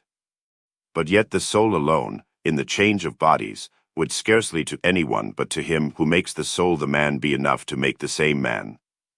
For should the soul of a prince, carrying with it the consciousness of the prince's past life, enter and inform the body of a cobbler, as soon as deserted by his own soul, everyone sees he would be the same person with the prince, accountable only for the prince's actions. But who would say it was the same man? The body too goes to the making the man, and would, I guess, to everybody determine the man in this case, in which the soul, with all its princely thoughts about it, would not make another man. But he would be the same cobbler to everyone besides himself. I know that, in the ordinary way of speaking, the same person and the same man stand for one and the same thing. And indeed everyone will always have a liberty to speak as he pleases, and to apply what articulate sounds to what ideas he thinks fit, and change them as often as he pleases. But yet when we will inquire what makes the same spirit, man, or person, we must fix the ideas of spirit, man, or person in our minds, and having resolved with ourselves what we mean by them, it will not be hard to determine in either of them, or the like, when it is the same, and when not. 16. Consciousness makes the same person. But though the same immaterial substance or soul does not alone, wherever it is, and in whatever state, make the same man, yet it is plain consciousness, as far as ever it can be extended, should it be to ages past, unites existences and actions very remote in time into the same person, as well as it does the existences and actions of the immediately preceding moment, so that whatever has the consciousness of present and past actions is the same person to whom they both belong. Had I the same consciousness that I saw the ark and Noah's flood as that I saw an overflowing of the Thames last winter, or as that I write now, I could no more doubt that I who write this now that saw the Thames overflowed last winter, and that viewed the flood at the general deluge, was the same self, place that self in what substance you please then that I who write this and the same myself now while I write, whether I consist of all the same substance, material or immaterial, or no, that I was yesterday. For as to this point of being the same self, it does not matter whether this present self is made up of the same or other substances, I being as much concerned, and is justly accountable for any action that was done 1,000 years since, appropriated to me now by this self-consciousness, as I am for what I did the last moment. 17. Self depends on consciousness. Self is that conscious thinking thing, whatever substance made up of, whether spiritual or material, simple or compounded, it matters not, which is sensible, or conscious of pleasure and pain, capable of happiness or misery, and so is concerned for itself, as far as that consciousness extends. Thus everyone finds that, while comprehended under that consciousness, the little finger is as much a part of himself as what is most so.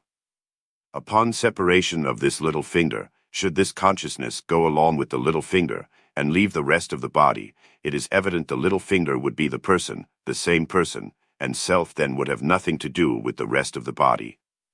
As in this case it is the consciousness that goes along with the substance, when one part is separate from another, which makes the same person and constitutes this inseparable self, so it is in reference to substances remote in time, that with which the consciousness of this present thinking thing can join itself makes the same person, and is one self with it, and with nothing else, and so attributes to itself and owns all the actions of that thing as its own, as far as that consciousness reaches, and no further as everyone who reflects will perceive. 18. Objects of reward and punishment. In this personal identity is founded all the right and justice of reward and punishment, happiness, and mice one why being that for which everyone is concerned for himself, and not mattering what becomes of any substance not joined to, or affected with that consciousness. For as it is evident in the instance I gave but now, if the consciousness went along with the little finger when it was cut off, that would be the same self which was concerned for the whole body yesterday as making part of itself, whose actions then it cannot but admit as its own now. Though if the same body should still live, and immediately, from the separation of the little finger, have its own peculiar consciousness, of which the little finger knew nothing, it would not at all be concerned for it, as a part of itself, or could own any of its actions, or have any of them imputed to him.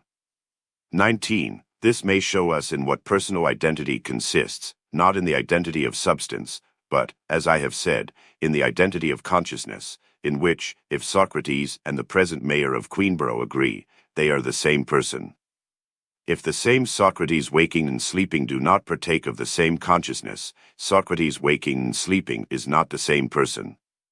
And to punish Socrates waking for what sleeping Socrates thought, and waking Socrates was never conscious of, would be no more of right than to punish one twin for what his twin brother did, of which he knew nothing, because their outsides were so like that they could not be distinguished, for such twins have been seen. 20. But yet possibly it will still be objected, suppose I wholly lose the memory of some parts of my life beyond a possibility of retrieving them, so that perhaps I shall never be conscious of them again, yet am I not the same person that did those actions, had those thoughts that I once was conscious of, though I have now forgot them. To which I answer that we must here take notice what the word I is applied to, which, in this case, is the man only. And the same man being presumed to be the same person, I is easily here supposed to stand also for the same person.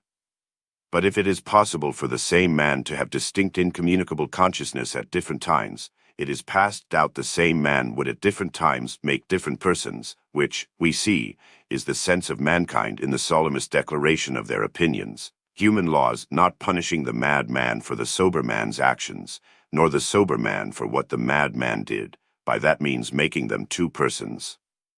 This is somewhat explained by our way of speaking in English, when we say such a one is not himself, or is beside himself, in which phrases it is insinuated, as if those who now, or at least first used them, thought that self was changed, the self-same person was no longer in that man. 21. Difference between identity of man and person. But yet it is hard to conceive that Socrates, the same individual man, should be two persons. To help us a little in this, we must consider what is meant by Socrates, or the same individual man.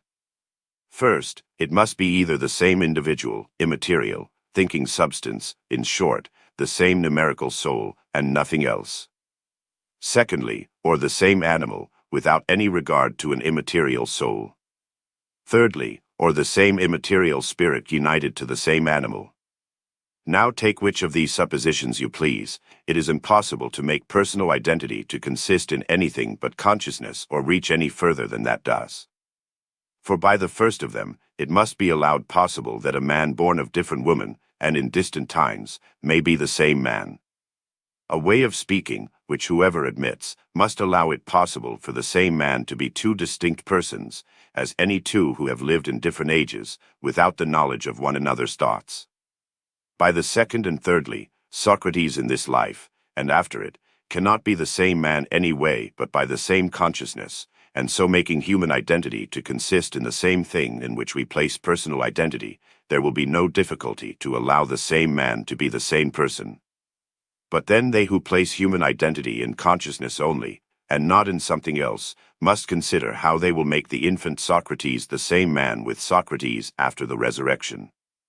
But whatever to some men makes a man, and consequently the same individual man, in what perhaps few are agreed, personal identity can by us be placed in nothing but consciousness, which is that alone which makes what we call self, without involving us in great absurdities. 22. But is not a man drunk and sober the same person? Why else is he punished for the fact he commits when drunk, though he is never afterwards conscious of it? Just as much the same person as a man who walks, and does other things in his sleep, is the same person, and is answerable for any mischief he shall do in it. Human laws punish both, with a justice suitable to their way of knowledge, because in these cases, they cannot distinguish certainly what is real, what counterfeit. And so the ignorance in drunkenness or sleep is not admitted as a plea. For though punishment is annexed to personality, and personality to consciousness, and the drunkard perhaps is not conscious of what he did, yet human judicatures justly punish him, because the fact is proved against him, but one of consciousness cannot be proved for him.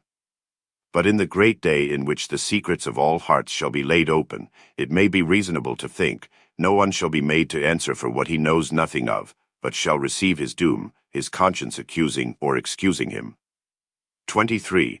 Consciousness alone makes self nothing, but consciousness can unite remote existences into the same person. The identity of substance will not do it, for whatever substance there is, however framed, without consciousness there is no person. And a carcass may be a person, as well as any sort of substance be so, without consciousness. Could we suppose two distinct incommunicable consciousnesses acting, in, the same body, the one constantly by day, the other by night, and, on the other side, the same consciousness acting by intervals, in, two distinct bodies? I ask in the first case, whether the day and the night man would not be two as distinct persons as Socrates and Plato? And whether, in the second case, there would not be one person in two distinct bodies, as much as one man is the same in two distinct clothings? Nor is it at all material to say that this same, and this distinct consciousness, in the cases above mentioned, is owing to the same and distinct immaterial substances, bringing it with them to those bodies, which, whether true or not, alters not the case, since it is evident the personal identity would equally be determined by the consciousness, whether that consciousness were annexed to some individual immaterial substance or not. For granting that the thinking substance in man must be necessarily supposed immaterial, it is evident that immaterial thinking thing may sometimes part with its past consciousness and be restored to it again, as appears in the forgetfulness men often have of their past actions. And the mind many times recovers the memory of a past consciousness, which it had lost for 20 years together. Make these intervals of memory and forgetfulness take their turns regularly by clay and night, and you have two persons with the same immaterial spirit, as much as in the former instance two persons with the same body. Thus, self is not determined by identity or diversity of substance, which it cannot be sure of but only by identity of consciousness.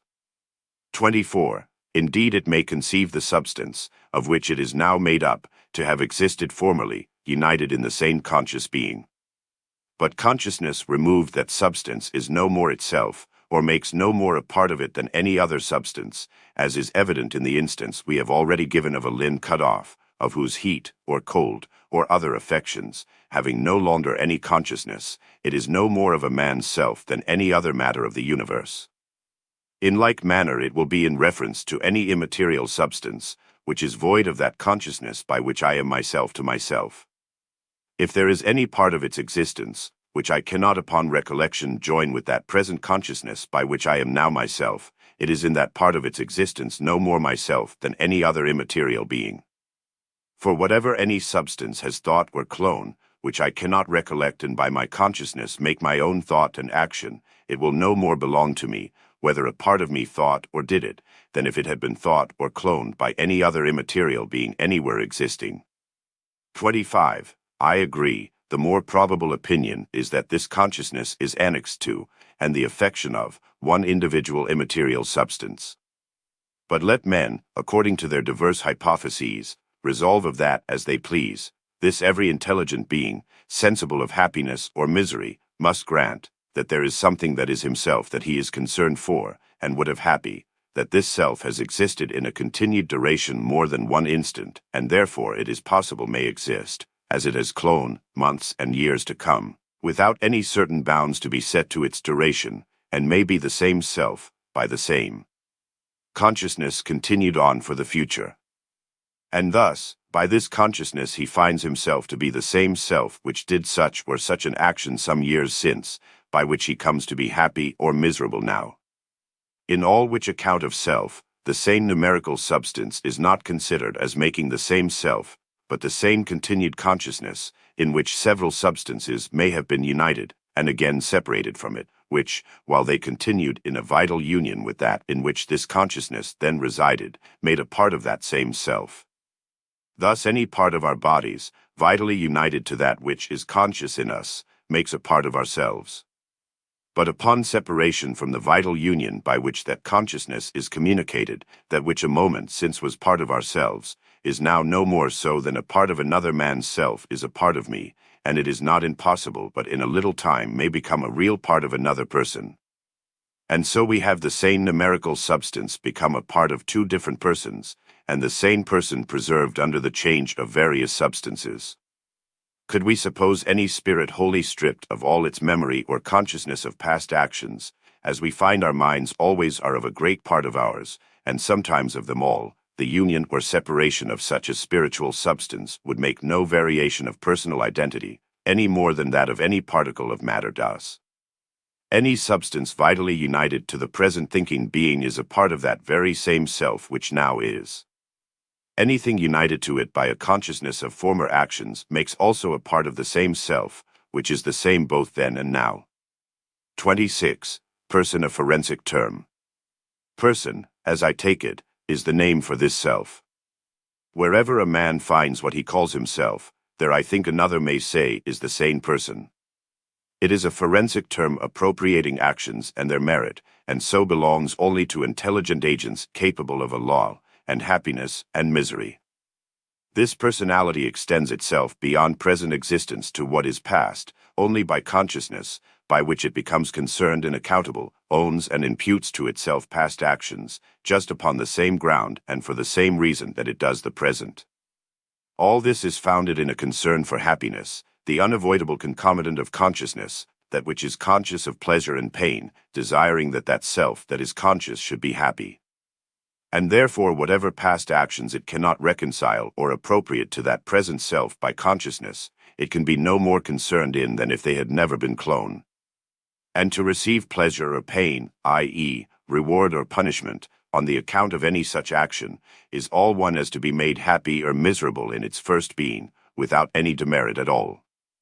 For supposing a man punished now for what he had cloned in another life, of which he could be made to have no consciousness at all, what difference is there between that punishment and being created miserable? And therefore conformable to this the Apostle tells us that at the great clay, when everyone shall receive according to his doings, the secrets of all hearts shall be laid open. The sentence shall be justified by the consciousness all persons shall have that they themselves, in whatever bodies they appear or whatever substances that consciousness adheres to, are the same who committed those actions, and deserve that punishment for them. 27. I am apt enough to think I have, in treating of this subject, made some suppositions that will look strange to some readers, and possibly they are so in themselves. But yet, I think, they are such as are pardonable in this ignorance we are in of the nature of that thinking thing that is in us, and which we look on as ourselves. Did we know what it was, or how it was tied to a certain system of fleeting animal spirits, or whether it could or could not perform its operations of thinking and memory out of a body organized as ours is, and whether it has pleased Goel that no one such spirit shall ever be united to any but one such body, upon TL1E right constitution of whose organs its memory should depend. We might see the absurdity of some of those suppositions I have made. But taking, as we ordinarily now do, in the dark concerning these matters, the soul of a man for an immaterial substance, independent from matter, and indifferent alike to it all, there can from the nature of things be no absurdity at all to suppose that the same soul may, at different times, be united to different bodies, and with them make up, for that time, one man, as well as we suppose a part of a sheep's body yesterday should be a part of a man's body tomorrow, and in that union make a vital part of Melibos himself, as well as it did of his ram. 28. The difficulty from ill use of names. To conclude, whatever substance begins to exist, it must, during its existence, necessarily be the same. Whatever compositions of substances begin to exist, during the union of those substances the concrete must be the same. Whatever mode begins to exist, during its existence it is the same. And so if the composition is of distinct substances in different modes, the same rule holds. By this it will appear that the difficulty or obscurity that has been about this matter rather rises from the names ill-used than from any obscurity in things themselves. For whatever makes the specific idea to which the name is applied, if that idea is steadily kept to, the distinction of anything into the same and diverse will easily be conceived, and there can arise no doubt about it. 29. Continued existence makes identity. For supposing a rational spirit is the idea of a man, it is easy to know what is the same man, namely, the same spirit, whether separate or in a body, will be the same man. Supposing a rational spirit vitally united to a body of a certain conformation of parts to make a man, while that rational spirit, with that vital conformation of parts, though continued in a fleeting successive body, remains, it will be TL1E same man. But if to anyone the idea of a man is but the vital union of parts in a certain shape, as long as that vital union and shape remain, in a concrete not otherwise the same, but by a continued succession of fleeting particles, it will be the same man. For whatever is the composition of which the complex idea is made, whenever existence makes it one particular thing under any denomination, the same existence, continued, preserves it the same individual under the same denomination.